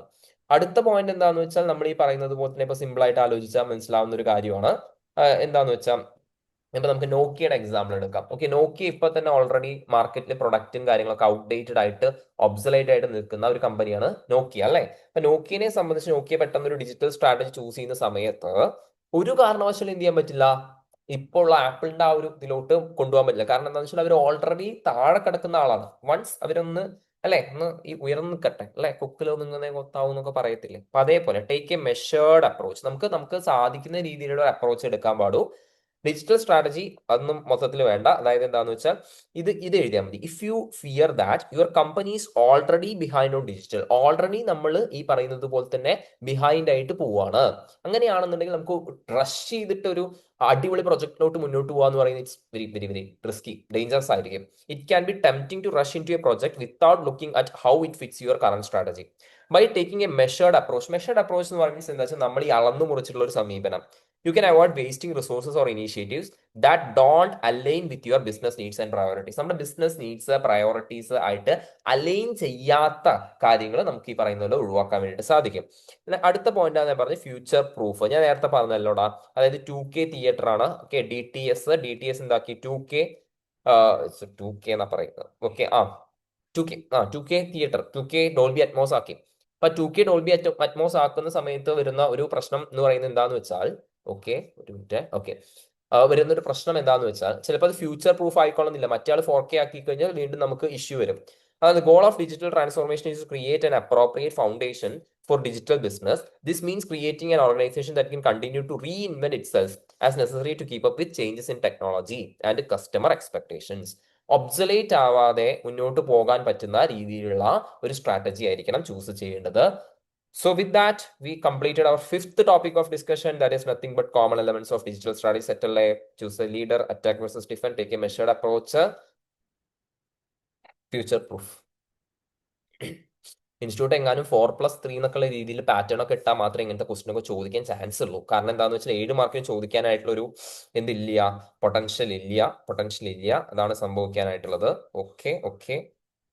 Okay fine. So that's it with regarding from my side digital strategy. Okay, auditing പഠിക്കുന്ന പിള്ളേർക്ക് അറിയാം, ദർ ഇസ് എ 2 സംഭവം ഉണ്ട്. ഒന്ന് റീസണബിൾ അഷുറൻസും ഉണ്ട്, പിന്നെ ഒന്ന് അബ്സല്യൂട്ട് അഷുറൻസും ഉണ്ട്. ഓക്കെ, ഓഡിറ്റിംഗ് നമ്മുടെ മാരത്തൺ നാളെയാണ്. തൊണ്ട സെറ്റ് ആണെങ്കിൽ എന്തായാലും നമ്മൾ ചെയ്യും. ഓക്കെ, അല്ലെങ്കിൽ നിങ്ങളൊന്ന് വെയിറ്റ് ചെയ്യേണ്ടി വരും, കാരണം തൊണ്ട വൻ സീനാണ്. ഓക്കെ, നാളെ ഓഫ്ലൈൻ ക്ലാസ്സും ഉണ്ട്. അതിനുശേഷം മാക്സിമം പറ്റുമെങ്കിൽ ഞാൻ ചെയ്യും, വേറെ പ്രശ്നമൊന്നുമില്ല. ഈ അബ്സല്യൂട്ട് അഷുറൻസ് എന്ന് പറയുമ്പോൾ എന്താ, 100% അഷുറൻസ് അല്ലേ. റീസണബിൾ അഷുറൻസ് എന്ന് പറയുമ്പോൾ എന്താ, high level of assurance. Sir എന്താ എസ് പഠിപ്പിക്കാതെ ഓഡിറ്റിംഗ് പഠിപ്പിക്കുന്നത്? റീസൺ പറഞ്ഞുതരാം. ഞാൻ പറയുന്നത് എന്താണെന്ന് വെച്ചാൽ, ഞാൻ പറയുന്ന ക്വസ്റ്റ്യൻസ് എന്ന് പറയുന്നത് റീസണബിൾ അഷുറൻസ് ആണ്. High level of assurance but not 100% assurance. Why? Because of inherent limitations of institutes paper setting pattern. Okay, maximum ഇതുവരെ നമ്മുടെ പ്രൊഡിക്ഷൻസോ ഈ പറയുന്ന പോലെ അനലിറ്റിക്സോ ഒന്നും പാളിയിട്ടില്ല. അപ്പൊ ആ ഒരു രീതിയിൽ കുഴപ്പമുണ്ടാവില്ല. നമുക്ക് ഈ പറയുന്നത് പോലെ തന്നെ അത്യാവശ്യം പ്രശ്നമില്ലാത്ത രീതിയിൽ അറ്റൻഡ് ചെയ്യാൻ വേണ്ടിയിട്ട് പറ്റും. മനസ്സിലാവുന്നുണ്ടോ? അപ്പൊ ആ ഒരു രീതിയിൽ മുന്നോട്ട് പോവാ. ഓഡിറ്റിംഗിന് നാളെ എല്ലാവരും കാണും. എന്താ അവസ്ഥ? എല്ലാവരും സെക് ഗ്രൂപ്പ് കാണുന്ന നിങ്ങളുടെ ഫ്രണ്ട്സിനോടൊക്കെ ഒന്ന് പറയണേ, മാക്സിമം പിള്ളേർക്ക് ബെനിഫിറ്റ് ആയാൽ നല്ലതല്ലേ. Okay, directly moving on towards ഈ ഒരു ചാപ്റ്റർ. മനസ്സിലാവുന്നുണ്ടോ? Thank you Safa. ഓക്കെ, നമുക്ക് 10th മൊഡ്യൂളിലോട്ട് പെട്ടെന്ന് തന്നെ എന്ത് ചെയ്യാം, ഈ പറയുന്നത് പോലെ പോവാം. സഹ, താങ്ക് യു. അപ്പൊ ആ സിറ്റുവേഷൻസിനകത്ത് നമുക്ക് നോക്കാനായിട്ടുള്ളത്, ഇതിനകത്ത് വീണ്ടും ഞാൻ എന്ത് ചെയ്തിട്ടുണ്ടായിരുന്നു, ഈ പറയുന്നത് പോലെ തന്നെ വീണ്ടും അനാലിസിസ് വെച്ചിട്ടുണ്ടായിരുന്നു എൻ്റെ അടുത്ത്. ഇപ്പം ഓക്കെ ഫൈൻ. ഇതിനകത്ത് ബേസിക്കലി നിങ്ങൾ പഠിക്കേണ്ട സംഭവങ്ങൾ, ഓക്കെ, അതായത് നമ്മുടെ 10th A category obviously SBU, DPR, പിന്നെ അതുപോലെ തന്നെ ഓർഗനൈസേഷണൽ സ്ട്രക്ചറിനകത്ത് പ്രൊജക്ട്, മെട്രിക്സ്, ഗോൾ കോൺഗ്രുവൻസ്. നമുക്ക് ഗോൾ കോൺഗ്രുവൻസ് വെച്ചിട്ട് തന്നെ സ്റ്റാർട്ട് ചെയ്യാം. ഓക്കെ, ഗോൾ കോൺഗ്രുവൻസ് വെച്ചിട്ട് തന്നെ എന്ത് ചെയ്യാം, സ്റ്റാർട്ട് ചെയ്യാം. ഇവിടെ പോയി ഗോൾ കോൺഗ്രുവൻസ്. ഓക്കെ, ഗോൾ കോൺഗ്രുവൻസിന്റെ കേസിനകത്തെ achieving goal congruence, aspects of goal congruence. Aspects of goal congruence. ആദ്യം ഗോൾ കോൺഗ്രുവൻസ് എന്താണെന്നുള്ള കാര്യം മനസ്സിലാക്കുക. ഈ പറയുന്നത് പോലെ മനസ്സിലാക്കുക. അറിയാലോ അല്ലെ, ഗോൾ കോൺഗ്രുവൻസ് എന്ന് പറഞ്ഞു വെച്ചാലേ പല സ്റ്റേക്ക് ഹോൾഡേഴ്സ് ഉണ്ടാവില്ലേ, ഓർഗനൈസേഷന്റെ പല സ്റ്റേക്ക് ഹോൾഡേഴ്സ് ഉണ്ടാവില്ലേ. എല്ലാ സ്റ്റേക്ക് ഹോൾഡേഴ്സിന്റെയും goals, harmonisation of objectives, harmonise ആയിട്ട് മുന്നോട്ട് പോകണം. മുന്നോട്ട് പോയിട്ടില്ലെങ്കിൽ അവിടെ ഇഷ്യൂ വരും. മനസ്സിലാവുന്നുണ്ടോ? ഇവിടെ ഒരു ഹോട്ടലാണെങ്കിലേ, ഒരു ഹോട്ടലാണെന്നുണ്ടെങ്കിൽ ഈ ഹോട്ടലിനകത്ത് പല രീതിയിലുള്ള സ്റ്റേക്ക് ഹോൾഡേഴ്സ് ഉണ്ടായിരിക്കും. മനസ്സിലാവുന്നുണ്ടോ? ഹോട്ടലിനകത്ത് ആരുണ്ടായിരിക്കും? ഒബ്വിയസ്ലി കസ്റ്റമേഴ്സ് ഉണ്ടായിരിക്കും. Customers is a stakeholders. Obviously customers ഉണ്ടായിരിക്കും. പിന്നെ അതുപോലെ തന്നെ ഇൻവെസ്റ്റേഴ്സ് ഉണ്ടായിരിക്കും. ഓക്കെ, കസ്റ്റമേഴ്സിനെ സംബന്ധിച്ച് എന്താ സംഭവിക്കുന്നതെന്ന് വെച്ചാൽ, കസ്റ്റമേഴ്സിന് ഇപ്പൊ അൽഫാം ആണെന്ന് വിചാരിക്കാം, അവർക്ക് 110 രൂപയ്ക്ക് ക്വാർട്ടർ അൽഫാം കിട്ടണം എന്നായിരിക്കും ആഗ്രഹം. മനസ്സിലാവുന്നുണ്ടോ? ഇൻവെസ്റ്റേഴ്സിന്റെ താല്പര്യം എന്താ, 170 രൂപ ഇടണമെന്നായിരിക്കും. കാരണം എന്താണെന്ന് വെച്ചാൽ എന്നാലാണ് അവർക്ക് അവരുടെ റിട്ടേൺ ഓൺ ഇൻവെസ്റ്റ്മെന്റ് കൂടും. അപ്പൊ ഈ സിറ്റുവേഷൻസിനകത്ത് ഒരു മാനേജറിനെ സംബന്ധിച്ച് ഇവരുടെ രണ്ടുപേരുടെയും ഗോള് ഹാർമണൈസ് ചെയ്യാന്ന് പറയുന്നത് ബുദ്ധിമുട്ടാണ്. പക്ഷെ ഹാർമണൈസ് ചെയ്തേ പറ്റും. അപ്പൊ ആ ഹാർമണൈസ് ചെയ്യാനായിട്ടുള്ള ഒരു സംഭവത്തെയാണ് നമ്മൾ എന്ത് വിളിക്കുന്നത്, ഗോൾ കോൺഗ്രുവൻസ്, മാച്ചിങ് ആയിരിക്കണം എന്നുള്ള രീതിയിൽ സംസാരിക്കുന്നത്. അപ്പൊ ആക്ച്വലി ഇതിന്റെ ആസ്പെക്ട്സിനെ കുറിച്ച് സംസാരിക്കുന്ന സമയത്ത് ആദ്യം ആസ്പെക്ട്സ് ഓഫ് ഗോൾ കോൺഗ്രുവൻസ് എന്ന് ചോദിച്ചാൽ ആക്ച്വലി 5 പോയിന്റ്സേ ഉള്ളൂ. ചോദിക്കാനുള്ള ചാൻസ് ഒരു വട്ടം ചോദിച്ചിട്ടുണ്ട്. അപ്പൊ ആ സിറ്റുവേഷൻസിനകത്ത് ഫസ്റ്റ് ഓഫ് ഓൾ എന്താണ് ഗോൾ കോൺഗ്രുവൻസ് എന്നുള്ള കാര്യം എഴുതണം. ഓക്കെ, അപ്പം ഗോൾ കോൺഗ്രുവൻസ് ഫസ്റ്റ് എന്ത് കൊടുക്കുക, ഞാൻ എപ്പോഴും സ്റ്റുഡൻസിനോട് പറയാറുള്ള ഒരു കാര്യമാണ്. അതായത് എന്താന്ന് വെച്ചാൽ, സമയം ഉണ്ടെങ്കിൽ ഒരു മറ്റേ സർട്ടിഫൈഡ് കോപ്പി എടുത്ത് കാണിച്ചു തരാമായിരുന്നു. പക്ഷെ എന്താന്ന് വെച്ചാൽ കൂടുതൽ ക്വസ്റ്റ്യൻസ് ചെയ്യാന്നുള്ളത് കൊണ്ടാണ് മുന്നോട്ട് പോകുന്നത്. ജസ്റ്റ് എപ്പോഴും ഒരു സൈഡ് ഹെഡിങ് ഒക്കെ കൊടുത്ത് നല്ല ബ്യൂട്ടിഫുൾ ആയിട്ട് എഴുതിച്ചാൽ നല്ലതായിരിക്കും. മനസ്സിലാവുന്നുണ്ടോ? അപ്പൊ ഗോൾ കോൺഗ്രൻസ് ആണെന്നുള്ള ആസ്പെക്ട്സ് ഓഫ് ഗോൾ കോൺഗ്രൻസ് ആണെങ്കിൽ ഒരു ഹെഡിങ് ഒക്കെ കൊടുത്ത് ഗോൾ കോൺഗ്രൻസ് ഒക്കെ ഹെഡിങ് ഒക്കെ കൊടുത്ത് ഒരു ഇൻട്രൊഡക്ഷൻ ഒക്കെ എടുത്ത് ഒരു പ്രൊഫഷണൽ ആയിട്ടുള്ള ഒരു ടച്ച് നമ്മുടെ എന്ത് ചെയ്യണം, വരുത്തണം. ഈ പറയുന്നത് പോലെ തന്നെ ആൻസർ പേപ്പറിനകത്ത് വരുത്തണം. ആൻഡ് ഓൾസോ എന്താന്ന് വെച്ചാൽ ഈ പറയുന്ന പോലെ കറക്റ്റ് ആയിട്ട് നിങ്ങൾ അണ്ടർലൈൻ ചെയ്യണം. മനസ്സിലാവുന്നുണ്ടോ? അണ്ടർലൈൻ ചെയ്യുന്നത് എങ്ങനെയെന്ന് വെച്ചാൽ, ഓക്കെ, ഓവറായിട്ട് അണ്ടർലൈൻ ചെയ്യാനും പാടില്ല. ഓക്കെ, പിന്നെ അതുപോലെ തന്നെ ലാസ്റ്റ് വരെ വെയിറ്റ് ചെയ്ത് ലാസ്റ്റ് എക്സാം ഒക്കെ കഴിഞ്ഞിട്ട് ഓക്കെ അണ്ടർലൈൻ ചെയ്യാം എന്നുള്ള സെറ്റപ്പും പാടില്ല. ജസ്റ്റ് തന്നെ അണ്ടർലൈൻ ചെയ്ത് ചുമ്മാ അത്ര വൃത്തിയും കാര്യങ്ങളൊന്നും വേണ്ട, സ്കെയിലൊന്നും ഇട്ട് ബ്യൂട്ടിഫുൾ ആയിട്ട് വരയ്ക്കാം അങ്ങനെയൊന്നും വിചാരിക്കരുത്. ജസ്റ്റ് അണ്ടർലൈൻ ചെയ്ത് പോയാൽ മതി.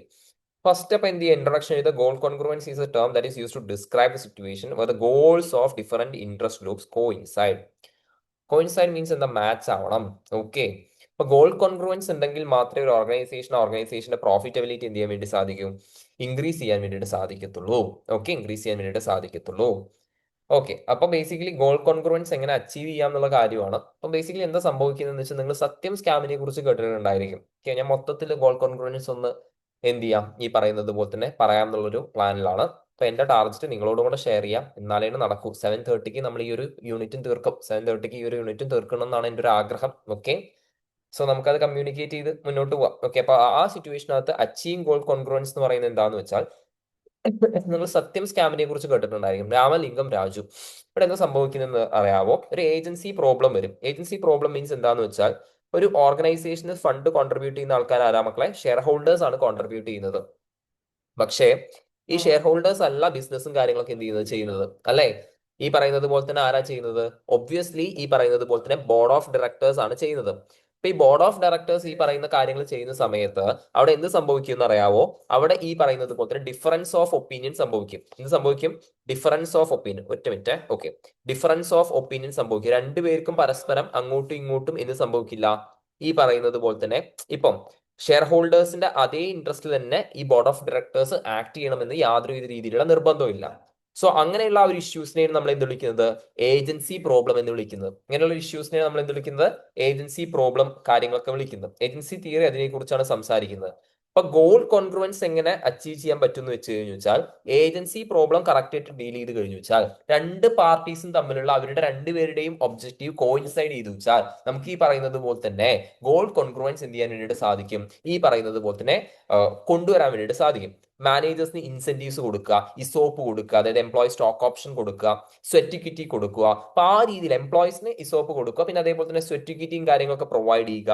ആൻഡ് ഓൾസോ അവർക്ക് ഈ പറയുന്നത് പോലെ തന്നെ managers remuneration as A percentage of profit കൊടുക്കുക. അങ്ങനെയൊക്കെ നമുക്ക് ഗോൾ കോൺഗ്രുവൻസ് അച്ചീവ് ചെയ്യാൻ വേണ്ടിയിട്ട് സാധിക്കും. അപ്പൊ അച്ചീവ് ഗോൾ കോൺഗ്രുവൻസ് അത്രയേ ഉള്ളൂ. ഏജൻസി പ്രോബ്ലം കറക്റ്റ് ആയിട്ട് ഡീൽ ചെയ്യണം, അതിന് വേണ്ടിയിട്ട് ഇൻസെന്റീവ്സ് കൊടുക്കണം, it is related to profits or share price. Agency problem is a conflict. Already പറഞ്ഞു, agency problem arise when incentives or motivation present themselves to an agent not act in full best interest of the principal. Okay, അപ്പൊ ആ സിറ്റുവേഷൻസിനകത്ത് incentives അതിന് ഈ പറയുന്നത് പോലെ തന്നെ suitable ആയിട്ടുള്ള രീതിയിലുള്ള ഇൻസെന്റീവ്സ് ഇല്ലെങ്കിൽ അവിടെ ഏജൻസി പ്രോബ്ലം വരാനായിട്ടുള്ള സാധ്യതയും കാര്യങ്ങളൊക്കെ ഉണ്ട്. Through regulations or by incentivizing an agent to act in accordance with principal best interest, agency problems can be reduced. Set അല്ലേ? അപ്പൊ അതിന് വേണ്ടിയിട്ട് നമുക്ക് എന്തൊക്കെ ചെയ്യാം? ബോണസ് കൊടുക്കുക, പിന്നെ അതേപോലെ തന്നെ മാനേജേഴ്സിന് ഷെയർ കൊടുക്കുക, പിന്നെ അതേപോലെ തന്നെ മാനേജേഴ്സിന് ഈ പറയുന്നത് പോലെ തന്നെ പ്രോഫിറ്റിന്റെ പെർസെന്റേജ് ആയിട്ട് അവരുടെ കമ്മീഷനും കാര്യങ്ങളും കൊടുത്താൽ ഏജൻസി പ്രോബ്ലം ഒരു പരിധിവരെ സോൾവ് ചെയ്യാൻ വേണ്ടിയിട്ട് സാധിക്കും. Next, we are discussing regarding the aspects of goal congruence. Okay, so basically communication and understanding is very important in this case. Okay, അതെന്താ വെച്ചാൽ കറക്റ്റ് ആയിട്ട് ഓപ്പൺ ആയിട്ട് ഡിസ്കഷൻ നടത്തണം. ഓക്കെ, ഇപ്പൊ ഇൻവെസ്റ്റേഴ്സ് ഒരു 10 ഇൻവെസ്റ്റേഴ്സ് ഉണ്ടെന്നുണ്ടെങ്കിൽ അവർ പൈസ ഇട്ടിട്ടുണ്ടെന്നുണ്ടെങ്കിൽ അവരോട് കറക്റ്റ് ആയിട്ട് കമ്മ്യൂണിക്കേറ്റ് ചെയ്യണം. ഫോർ എക്സാമ്പിൾ ഒരു CA ഇൻസ്റ്റിറ്റ്യൂഷൻ ഇൻവെസ്റ്റ് ആയിട്ട് ഒരാൾ വന്നു, അങ്ങേർക്കാണെന്ന് വെച്ചാൽ ഇതിന്റെ ഒരു കോഴ്സിന്റെ സ്വഭാവം അറിയില്ല, ഇതിന് വേണ്ടിയിട്ട് ഒരുപാട് രീതിയിലുള്ള പൈസയും കാര്യങ്ങളൊക്കെ എന്ത് ചെയ്യുന്നത്, ഡിജിറ്റൽ മാർക്കറ്റിംഗ് ആയിട്ടൊക്കെ ചെലവാക്കുന്നുണ്ട്. അപ്പൊ അങ്ങനെ പറയാണ്, എന്തിനാണ് ഇത്രയും പൈസ ചെലവാക്കുന്നത്? മനസ്സിലാവുന്നുണ്ടോ? എന്തിനാണ് ഇത്രയും സ്റ്റുഡൻസിന് ഈ പറയുന്ന സ്കോളർഷിപ്സും കാര്യങ്ങളൊക്കെ പ്രൊവൈഡ് ചെയ്യുന്നത്? അവിടെ ഒരു ഇൻഫോർമേഷൻ മിസ്മാച്ച് വരും. ആ ഇൻഫോർമേഷൻ മിസ്മാച്ച് ഒഴിവാക്കാൻ വേണ്ടിയിട്ടാണ് കറക്റ്റ് ആയിട്ട് നമ്മൾ ആരായിട്ട് ഈ പറയുന്നത് കമ്മ്യൂണിക്കേഷൻ അണ്ടർസ്റ്റാൻഡിങ് നടത്തണം. ഓക്കെ, അപ്പൊ channels of communication and how goals perceive means മനസ്സിലാക്കുക are important to achieve goal congruence. Operational managers have responsibility of being aware as to what actions are desirable and what goals to be achieved. മനസ്സിലാവുന്നുണ്ടോ? അപ്പൊ കമ്മ്യൂണിക്കേഷന് വേണ്ടിയിട്ട് നമ്മൾ എന്ത് ചെയ്യണം? Meetings നടത്തണം, face to face interaction നടത്തണം. Okay, budgets, other financial documents, ഇത് വെച്ചിട്ട് നമ്മൾ എംപ്ലോയീസിനോട് പറഞ്ഞു കൊടുക്കണം എത്രയാണ് നമുക്ക് ഈ പറയുന്നത് പോലെ തന്നെ ഈ ഒരു പരിപാടിക്ക് വേണ്ടി ചെലവാക്കാൻ പറ്റുക. First point is communication and direction. Second point is communication and understanding. Second point is create direction. Direction arc provide ചെയ്യണം? എംപ്ലോയീസിന് പ്രൊവൈഡ് ചെയ്യണം. ഓക്കെ, കറക്റ്റ് ആയിട്ട് അവർക്ക് സൂപ്പർവിഷൻ കൊടുക്കുക, അവർക്ക് ഈ പറയുന്നത് പോലെ തന്നെ ഡയറക്ഷൻസ് കൊടുക്കുക. ഓക്കെ, അപ്പോൾ one of the reasons of lack of goal congruence is the absence of direction related to employees behaviour. Performance management and goals facilitate efficient communication about what managers want their subordinates to focus on. It needs not mention that providing a clear information direction, employees can be better understand what is expected from them, how to perform adequately, and how to contribute effectively to the achievement of organizational goals. Simple example ആണ് Vijay Mallya kingfisher ഗ്രൂപ്പിന്റെ. അങ്ങേര kingfisher group company പൊട്ടി പൊളിഞ്ഞ സമയത്ത് അങ്ങേര് എന്ത് ചെയ്തു വെച്ചാൽ, പ്രത്യേകിച്ച് ഈ പറയുന്ന എംപ്ലോയീസിനൊന്നും യാതൊരു ഡയറക്ഷനും കൊടുക്കാതെ ഓക്കെ മുങ്ങി. സിറ്റുവേഷനകത്ത് കമ്പനി എന്ത് ചെയ്ത് പൊട്ടിപ്പോയി. കാരണം എന്താണെന്ന് വെച്ചാൽ അവർക്ക് എങ്ങനെ പെർഫോം ചെയ്യണം, എങ്ങനെ കാര്യങ്ങൾ മുന്നോട്ട് കൊണ്ടുപോകണമെന്ന് അറിയുന്നില്ല. മനസ്സിലാവുന്നുണ്ടോ? Second point create direction. Third point motivation. Obviously എംപ്ലോയീസിനെ നമ്മൾ മോട്ടിവേറ്റ് ചെയ്യണം. Problem of motivation can exist even though employees have knowledge about how to perform adequately, because employees can act in their own self-interest instead of organization's best interest. നമ്മുടെ പുണ്യാളന്റെ സംഭവം കണ്ടിട്ടില്ലേ അല്ലേ? അഭയ് കുമാർ ഒരു ചായ കുടിച്ച് ഇങ്ങോട്ട് വരും അല്ലേ, ജയസൂര്യ മോട്ടിവേറ്റ് ചെയ്യുന്നു. സിമ്പിൾ എക്സാമ്പിൾ പോലെ പറഞ്ഞതാണ്. എംപ്ലോയീസിനെ മാക്സിമം എന്താന്ന് വെച്ചാൽ അവർക്ക് ഇപ്പോ എന്തെങ്കിലും രീതിയിൽ അവർ സാക്രിഫൈസ് ചെയ്താൽ പോലും അവർക്ക് അവരുടെ ഓർഗനൈസേഷനാണ് ഒരു ബിലോങ്ങിങ്നെസ് ക്രിയേറ്റ് ചെയ്ത് കൊടുക്കണം. മനസ്സിലാവുന്നുണ്ടോ? സേ ഫോർ എക്സാമ്പിൾ ഇപ്പം ആർട്ടിക്കിൾസ് ഒക്കെ ടാക്സ് ഓഡിറ്റിന്റെ സമയത്തൊക്കെ രാത്രി ലേറ്റ് നൈറ്റ് വരെയൊക്കെ ഇരിക്കാറുണ്ട്. കാരണം എന്താ വെച്ചാൽ അവരുടെ പ്രിൻസിപ്പിൾ അവർക്ക് അതിനനുസരിച്ചുള്ള ഫ്രീഡം കൊടുക്കുന്നുണ്ട്. അതിനുശേഷം അവർ ടൂർ കൊണ്ടുപോകുന്നുണ്ട്. It's also a part of motivation. മനസ്സിലാവുന്നുണ്ടോ? അങ്ങനെയാണെങ്കിൽ അവരവരുടെ ഓർഗനൈസേഷന്റെ ഇൻട്രസ്റ്റിൽ ആക്ട് ചെയ്യും, അവരവരുടെ സെൽഫ് ഇൻട്രസ്റ്റിൽ ആക്ട് ചെയ്യില്ല. Employees can make their own performance report better by allocating resource without benefiting organization as a whole. അപ്പൊ അതാണ് സംസാരിക്കാനാണ് third point motivation. Communication, understanding, direction create ചെയ്യുക, എന്താണ് മോട്ടിവേഷൻ കൊടുക്കുക. എങ്ങനെ മോട്ടിവേഷൻ കൊടുക്കാൻ പറ്റും? ഇൻസെന്റീവ്സ് വഴി അല്ലേ? ഇൻസെന്റീവ്സ് വഴി. ഇൻസെന്റീവ്സ് മീൻസ് പല രീതിയിലുള്ള ഇൻസെന്റീവ്സ് ഉണ്ട്. ഒന്ന് റെക്കഗ്നീഷൻ കൊടുക്കുക. ചില ആൾക്കാർക്ക് റെക്കഗ്നീഷൻ കൊടുക്കുന്ന സമയത്ത് ഈ പറയുന്നത് പോലെ തന്നെ സന്തോഷമായിരിക്കും അല്ലെ? ചില സിനിമയിലൊക്കെ നിങ്ങൾ കാണുന്നുണ്ടാവും, ചില തൊപ്പിയൊക്കെ വെച്ചിട്ട് അല്ലെ, ഈ പറയുന്ന ആൾക്കാരൊക്കെ കൈകൊട്ടി ബെസ്റ്റ് പെർഫോമർ എന്നുള്ള രീതിയിലൊക്കെ പറയുന്ന സമയത്ത് ഇൻസെന്റീവ്സ് കൊടുക്കുന്നുണ്ട്. അതേപോലെ തന്നെ ബോണസ് കൊടുക്കുന്നുണ്ട്, പ്രൊമോഷൻ കൊടുക്കുന്നുണ്ട്. ഇതൊക്കെ ഇൻസെന്റീവ്സ് ആണ്. In order to increase the likelihood of employees working to achieve their individual goals, organizations aim to influence motivation by providing incentives. Research suggests that individuals tend to perform better when they are rewarded. കൂടുതലായിട്ട് reward കൊടുക്കുന്ന സമയത്ത് അവരുടെ performance കാര്യങ്ങളൊക്കെ എന്ത് ചെയ്യും? കൂടും. Okay, set അല്ലേ? Last point എന്താണെന്ന് വെച്ചാൽ ഒരു കണക്ഷൻ ബിൽഡ് ചെയ്യുക. കണക്ഷൻ ബിൽഡ് ചെയ്യുക എന്ന് പറയുന്നത് എന്താണെന്ന് വെച്ചാൽ, ഫോർ എക്സാമ്പിൾ ഇപ്പൊ ഞാൻ വർക്ക് ചെയ്യുന്നു, ഞാൻ കഷ്ടപ്പെട്ട് എല്ലുമുറിയെ പണിയെടുക്കുന്നു. മറ്റൊരു വ്യക്തി അവിടെ ചുമ്മാ ഇരുന്ന് ഈ പറയുന്ന റീൽസ് ഒക്കെ കണ്ടിട്ട് വർക്ക് ചെയ്യുന്നു. എനിക്കും കിട്ടുന്നു സെയിം റെമ്യൂണറേഷൻ, അവനും കിട്ടുന്നു സെയിം റെമ്യൂണറേഷൻ. അങ്ങനെയാണെങ്കിൽ ഞാനും വിചാരിക്കും വളരെ അത്ര ആത്മാർത്ഥമൊന്നും വേണ്ട അല്ലെ, ആ രീതിയിലൊന്നും പണിയെടുക്കേണ്ട ആവശ്യമില്ല എന്നുള്ള കാര്യം ഞാൻ വിചാരിക്കാം. അപ്പൊ ആ സിറ്റുവേഷൻസിനകത്ത് അവിടെ ഒരു കണക്ഷൻ ഇല്ലടാ, ഒരു ബന്ധമില്ല. എന്തൊക്കെ തമ്മിൽ ബന്ധമില്ല? ഓക്കെ, ഒരു മിനിറ്റ്. ഗോൾസ് തമ്മിൽ ബന്ധമില്ല, പെർഫോമൻസ് മെഷേഴ്സ് തമ്മിൽ ബന്ധമില്ല, ഇൻസെന്റീവ്സ് തമ്മിൽ ബന്ധമില്ല. അങ്ങനെ ബന്ധം ഉണ്ടാക്കണം. അതാണ് it is very important to create a connection between goals, performance measures and incentives. In order to align means ബന്ധിപ്പിക്കുക, യുണൈറ്റ് ചെയ്യുക employees self interest and overall organizational objectives. It is necessary to relate incentives with performance. Clear അല്ലേ? Set അല്ലേ? Okay okay okay fine. So that's it. Aspects of goal congruence clear ആണെന്ന് പ്രതീക്ഷിക്കുന്നു. Okay, clear ആണെന്ന് പ്രതീക്ഷിക്കുന്നു. 2 minute ഒന്ന് വായിച്ചു നോക്കി, 2 minute ഒന്ന് വായിച്ചു നോക്കി, ശേഷം മുന്നോട്ട് പോവാം. എനിക്കും ചെറിയൊരു ബ്രേക്ക് വേണം, തൊണ്ടയ്ക്ക് ചെറിയൊരു ബ്രേക്ക് വേണം. ഒരു 2 മിനിറ്റ് കഴിഞ്ഞിട്ട് നമുക്ക് സ്റ്റാർട്ട് ചെയ്യാം.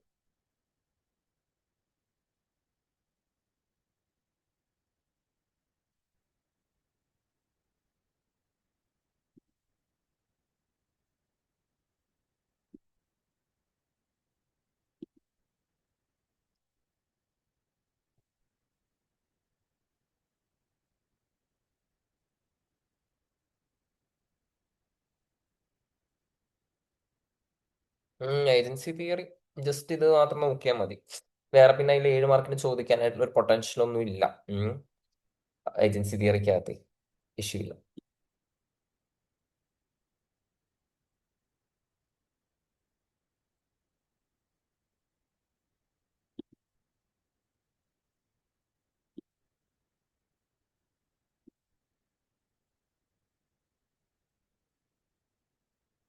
ഗോൾ കോൺഗ്രുവൻസ് സെറ്റ് അല്ലേ? ഓക്കെ.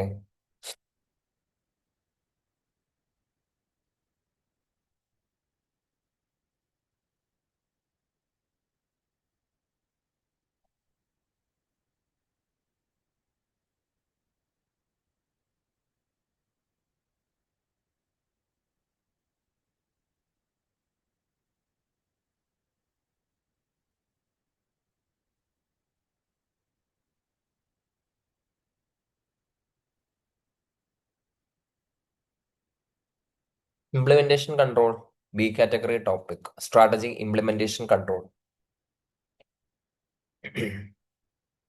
ഇംപ്ലിമെന്റേഷൻ കൺട്രോൾ ശ്രദ്ധിക്കുക. അതായത് നമ്മളൊരു സ്ട്രാറ്റജി ബേസിക്കലി എന്ത് ചെയ്യുന്നു, പ്ലാൻ ചെയ്തിട്ട് ആ സ്ട്രാറ്റജി കറക്റ്റ് ആയിട്ട് ഈ പറയുന്നത് പോലെ തന്നെ ഇംപ്ലിമെന്റേഷൻ നോക്കുവാണ്. ഓക്കെ, കറക്റ്റ് ആയിട്ട് ഞാൻ ആക്ച്വലി സ്റ്റഡി ലീവ് തുടങ്ങിയ സമയത്ത് ഞാനൊരു ടൈം ടേബിൾ ഇട്ടു, ഞാനത് ഇംപ്ലിമെന്റ് ചെയ്ത് കുറച്ച് 2 ആഴ്ച കഴിഞ്ഞ സമയത്താണ് എനിക്കൊരു ഡൗട്ട്, അതായത് എന്താണെന്ന് വെച്ചാൽ ഇത് കറക്റ്റ് ആയിട്ട് എനിക്ക് എല്ലാ ടോപ്പിക്സും തീർക്കുമോ എന്നുള്ള രീതിയിലുള്ള ഒരു ഡൗട്ട്. മനസ്സിലാവുന്നുണ്ടോ? എനിക്ക് ഇപ്പോഴും ഒരു ഡൗട്ട് ഉണ്ട്, 8:30 ആകുമ്പോഴേക്കും എല്ലാ ടോപ്പിക്സും തീരുമെന്ന്. അപ്പൊ ഞാൻ കറക്റ്റ് ആയിട്ട് എന്ത് ചെയ്യണം, എന്റെ കൺട്രോൾ ഞാൻ കറക്റ്റ് ആയിട്ട് ഈ പറയുന്നത് പോലെ തന്നെ നോക്കണം. ഓർഗനൈസേഷനെ സംബന്ധിച്ചും ഓർഗനൈസേഷണൽ സ്ട്രാറ്റജി ഇംപ്ലിമെന്റ് ചെയ്യുന്ന സമയത്ത് 2 രീതിയിലുള്ള ഇംപ്ലിമെന്റേഷൻ കൺട്രോൾ ഈ പറയുന്നത് പോലെ തന്നെ നമ്മൾ എന്ത് ചെയ്യും നോക്കും. ഒന്ന് എന്താണെന്ന് വെച്ചാൽ monitoring strategic trust points means എന്താണെന്ന് വെച്ചാൽ സ്മോൾ ആയിട്ടുള്ള കാര്യങ്ങൾ, അതായത് എന്താണെന്ന് വെച്ചാൽ നമ്മുടെ ഓവറോൾ ആയിട്ടുള്ള വിഷനെ സ്വാധീനിക്കുന്ന സ്മോൾ ആയിട്ടുള്ള കാര്യങ്ങളെയാണ് നമ്മൾ എന്ത് വിളിക്കുന്നത്, സ്ട്രാറ്റജിക് ട്രസ്റ്റ് എന്ന് വിളിക്കുന്നത്. ആ സ്ട്രാറ്റജിക് ട്രസ്റ്റ് പോയിന്റ്സ് കറക്റ്റ് ആയിട്ട് നമ്മൾ എന്ത് ചെയ്യണം, നമ്മൾ ഈ പറയുന്നത് പോലെ തന്നെ മോണിറ്റർ ചെയ്യണം. ഓക്കെ, അപ്പോൾ നമുക്ക് ഇംപ്ലിമെന്റേഷൻ കൺട്രോൾ നോക്കാം. ഇംപ്ലിമെന്റേഷൻ കൺട്രോൾ ഷോർട്ട് നോട്ട് ചോദിച്ചാൽ ഇത് മൊത്തം നിങ്ങൾ എന്ത് എഴുതേണ്ടി വരും. Okay, strategy implementation takes place as series of steps, programs and investments and moves that occur an extended period. Resources are allocated, essential people are put in place. Resources, financial resources, human resources എന്ത് ചെയ്തു, implement ചെയ്തു. Okay, special programs undertaken and functional areas initiate strategy related activities എല്ലാം ചെയ്തു. Next ഇതെല്ലാം ചെയ്തിട്ട് നമുക്ക് എത്രത്തോളം നമുക്ക് ഈ പറയുന്നത് പോലെ തന്നെ ഒബ്ജക്റ്റീവ്സ് അച്ചീവ് ചെയ്യാൻ വേണ്ടിയിട്ട് പറ്റും എന്നുള്ള കാര്യം നോക്കണം. എന്താണ് implementation control is aimed at assessing means measuring whether plans, programs and policies are actually guiding the organization towards predetermined objectives or not. മനസ്സിലാവുന്നുണ്ടോ? അപ്പൊ എന്നെ സംബന്ധിച്ച് എന്റെ ഒബ്ജക്റ്റീവ് എന്ന് പറയുന്നത് 8:30 എന്റെ പിള്ളേർക്ക് നല്ല രീതിയിൽ SM മൊത്തം ഓക്കെ ഒരു ഓവറോൾ ആയിട്ടുള്ള ഒരു എന്റെ ഒരു ഇതിന് മാക്സിമം ഒരു സെറ്റപ്പിൽ എടുത്തു കൊടുക്കണം എന്നാണ് എന്റെ ഒരു ഒബ്ജക്റ്റീവ്. അപ്പൊ ആ ഒബ്ജക്റ്റീവിലോട്ട് ഞാൻ മുന്നോട്ട് പോകുന്നുണ്ടോ? അപ്പൊ എന്നെ സംബന്ധിച്ച് ഓരോ ത്രസ്റ്റ് പോയിന്റ്സ് ആണ്. ഡിജിറ്റൽ സ്ട്രാറ്റജി തീർന്നു, അതൊരു ത്രസ്റ്റ് പോയിന്റ്സ് ആണ്. അപ്പൊ അത് ഞാൻ കറക്റ്റ് ആയിട്ട് എന്ത് ചെയ്യണം നോക്കണം. അപ്പൊ implementation control assesses whether the overall strategy should be changed in the light of results of specific unit and individuals involve in implementation of the strategy. സ്ട്രാറ്റജിക്കകത്ത് എന്തെങ്കിലും രീതിയിലുള്ള ചേഞ്ചസ് കൊണ്ടുവരേണ്ടതുണ്ടോ എന്നുള്ള കാര്യമാണ് ഇംപ്ലിമെന്റേഷൻ കൺട്രോളിനകത്ത് എന്ത് ചെയ്യേണ്ടത്, ഈ പറയുന്നത് പോലെ തന്നെ നോക്കേണ്ടത്. ഓക്കെ, ഫോർ എക്സാമ്പിൾ ഇപ്പൊ നമ്മൾ എക്സാമിന് തന്നെ എഴുതുകയാണെന്ന് വിചാരിക്കുക, കറക്റ്റ് ആയിട്ട് ക്വസ്റ്റ്യൻസ് ഒക്കെ എഴുതുകയാണ്, ഫിനാൻഷ്യൽ അക്കൗണ്ടിങ് FAQ ക്വസ്റ്റ്യൻ എഴുതുകയാണ്. ഫോർ എക്സാമ്പിൾ FAQ അകത്തല്ല, അല്ലെങ്കിൽ ഏതിലോ അമാൽഗമേഷൻ വരുന്നുണ്ടല്ലോ. ഞാൻ CA പഠിക്കുന്ന സമയത്ത് ഗ്രൂപ്പ് 2 അഡ്വാൻസ്ഡ് അക്കൗണ്ടിങ്ങിനകത്ത് അമാൽഗമേഷൻ. അപ്പൊ ആ സമയത്ത് ഞാൻ ഇംപ്ലിമെന്റ് ചെയ്യാണ്, എന്റെ സ്ട്രാറ്റജി ഇംപ്ലിമെന്റ് ചെയ്യാണ്. ഞാൻ കറക്റ്റ് ആയിട്ട് എനിക്ക് അക്കൗണ്ട്സിൽ ഒരു 40 മാർക്സ് മേടിക്കുക എന്നുള്ളതാണ് എന്റെ സ്ട്രാറ്റജി. കാരണം എന്നെ സംബന്ധിച്ച് അക്കൗണ്ട്സ് എനിക്ക് ഇഷ്ടപ്പെട്ട ഏരിയ അല്ല. അപ്പൊ ആ സിറ്റുവേഷൻസിനകത്ത് ഞാൻ എഴുതുന്ന സമയത്ത് അമാൽഗമേഷൻ എഴുതുന്ന സമയത്ത് എനിക്ക് മനസ്സിലാവുന്നു it's very tough.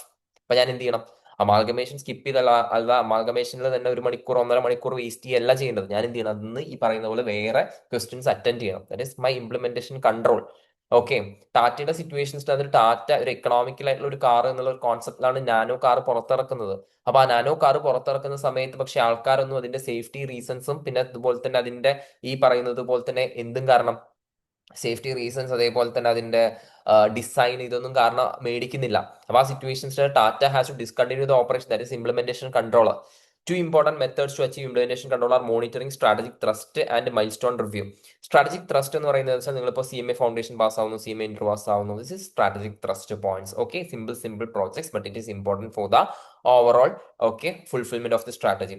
Small critical point projects that need to be done if the overall strategy is to be accomplished കൈവരിക്കണമെങ്കിൽ they are critical success factors in the success of strategy.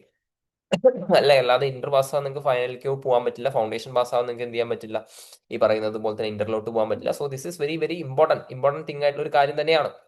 Okay, അപ്പം പക്ഷെ mile stones എന്ന് പറയുന്നത് വെച്ചാൽ milestones are critical events that should be reach during the strategy implementation. These milestones may be fixed on the basis of critical events, major resource allocation and time frames. Okay, say for example റിലയൻസിനെ സംബന്ധിച്ച് market capitalisation ഒരു 20 crore അടിക്കുക. What is market capitalisation? Market capitalisation is nothing but the market price of the shares into number of shares, that is known as market capitalization. That is a milestone. Okay, അപ്പൊ milestone എത്തുക എന്ന് പറയുന്നത് ഒരു എന്താണ് critical ആയിട്ടുള്ള ഒരു സംഭവമാണ്. അപ്പൊ അത് എത്തുന്നുണ്ടോ, അത് മീൻസ് റിലയൻസ് നോക്കുകയാണ്, ടാറ്റ അത് 15 വർഷം കൊണ്ട് എത്തി, ഞങ്ങൾ 20 വർഷം കൊണ്ട് എത്തിയുള്ളൂ. So we have to move head. Okay, say for example Fida. Okay, പെട്ടെന്ന് ഒരാളുടെ പേര് പറഞ്ഞു, ഫിദ സേ ഫോർ എക്സാമ്പിൾ 23 ഇയേഴ്സിൽ CMA ക്വാളിഫൈഡ് ആയി എന്ന് വിചാരിക്കുക. അപ്പൊ ഫിദ ചിന്തിക്കുകയാണ്, ഓക്കെ ബാക്കിയുള്ള ആൾക്കാരൊക്കെ 23 കഴിഞ്ഞിട്ടേ ക്വാളിഫൈഡ് ആവുന്നുള്ളൂ, ഞാൻ 23 ക്വാളിഫൈഡ് ആയി. Okay, I can have another, അതായത് ലൈഫിൽ വേറെ കുറെ അഡ്വഞ്ചേഴ്സ് ചെയ്യാൻ വേണ്ടിയിട്ടുള്ള എനിക്ക് ഓപ്പർച്യൂണിറ്റീസ് ഉണ്ട് അല്ലേ, ആണെങ്കിൽ IAS പോവാം. Which means that is A milestone review. ഒരു നാഴികക്കല്ലാണ് ജീവിതത്തിലത്തെ, അത് കറക്റ്റ് ആയിട്ട് റിവ്യൂ ചെയ്യണം. അതേപോലെ തന്നെ ഓർഗനൈസേഷൻ എന്താ ചെയ്യുന്നത്? ഓർഗനൈസേഷൻ അച്ചീവ് ചെയ്യുന്ന ഒരു നാഴികക്കല്ല് കറക്റ്റ് ആയിട്ട് റിവ്യൂ ചെയ്യാൻ എത്ര കാലം കൊണ്ട് അച്ചീവ് ചെയ്യുന്നുള്ള കാര്യം നോക്കുകയാണ് ചെയ്യുന്നത്. Network controls like PERT, program evaluation review technique, critical path method, ഇതൊക്കെ നിങ്ങൾ ഓൾറെഡി OPM പഠിച്ചതാണ്. Project implementation, example of milestone reviews. After doing milestone review, managers often undertake a full scale reassessment of the strategy to decide whether to continue or refocus home strategy.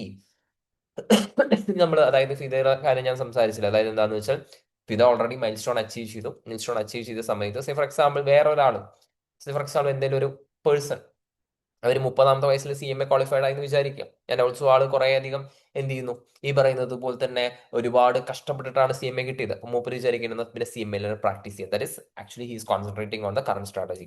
Fida വിചാരിക്കുകയാണ് നമുക്ക് കുറച്ചും കൂടെ വേണമെച്ചാൽ world tour ഒക്കെ വന്നിടയ്ക്ക് 23 വയസ്സിൽ qualified ആയി തിരിച്ചു വന്നിട്ട് പതുക്കെ പ്രാക്ടീസ് ഒക്കെ പറഞ്ഞാൽ മതി. ദാറ്റ് ഇസ് ഈ പറയുന്നത് പോലെ തന്നെ എന്താ ചെയ്യുന്നത്, റീ അസസ്മെന്റ് ഓഫ് സ്ട്രാറ്റജി. മനസ്സിലാവുന്നുണ്ടോ? ഓക്കെ ആണോ? That's a point. Implementation control is also done through operational control systems like budgets, schedules, key success factors etcetera. അത്രയേ ഉള്ളൂ. അതാണ് implementation control.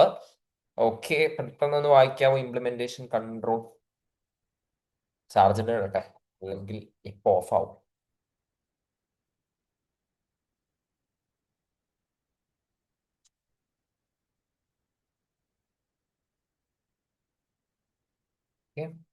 Done done done. Implementation control ചെറുതായിട്ട് നമ്മുടെ ഒരു time പോയി. അതായത് 7:40ക്ക് തീരും ചാപ്റ്റർ പ്രതീക്ഷിക്കുന്നു.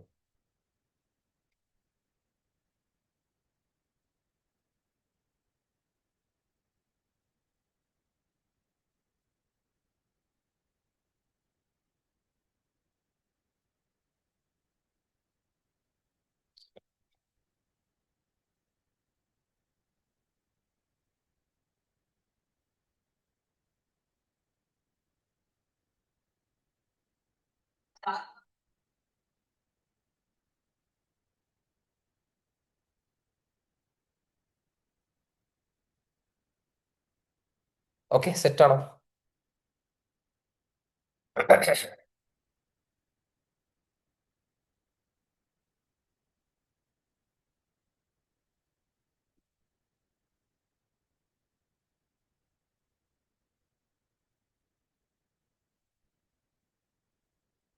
Okay okay fine.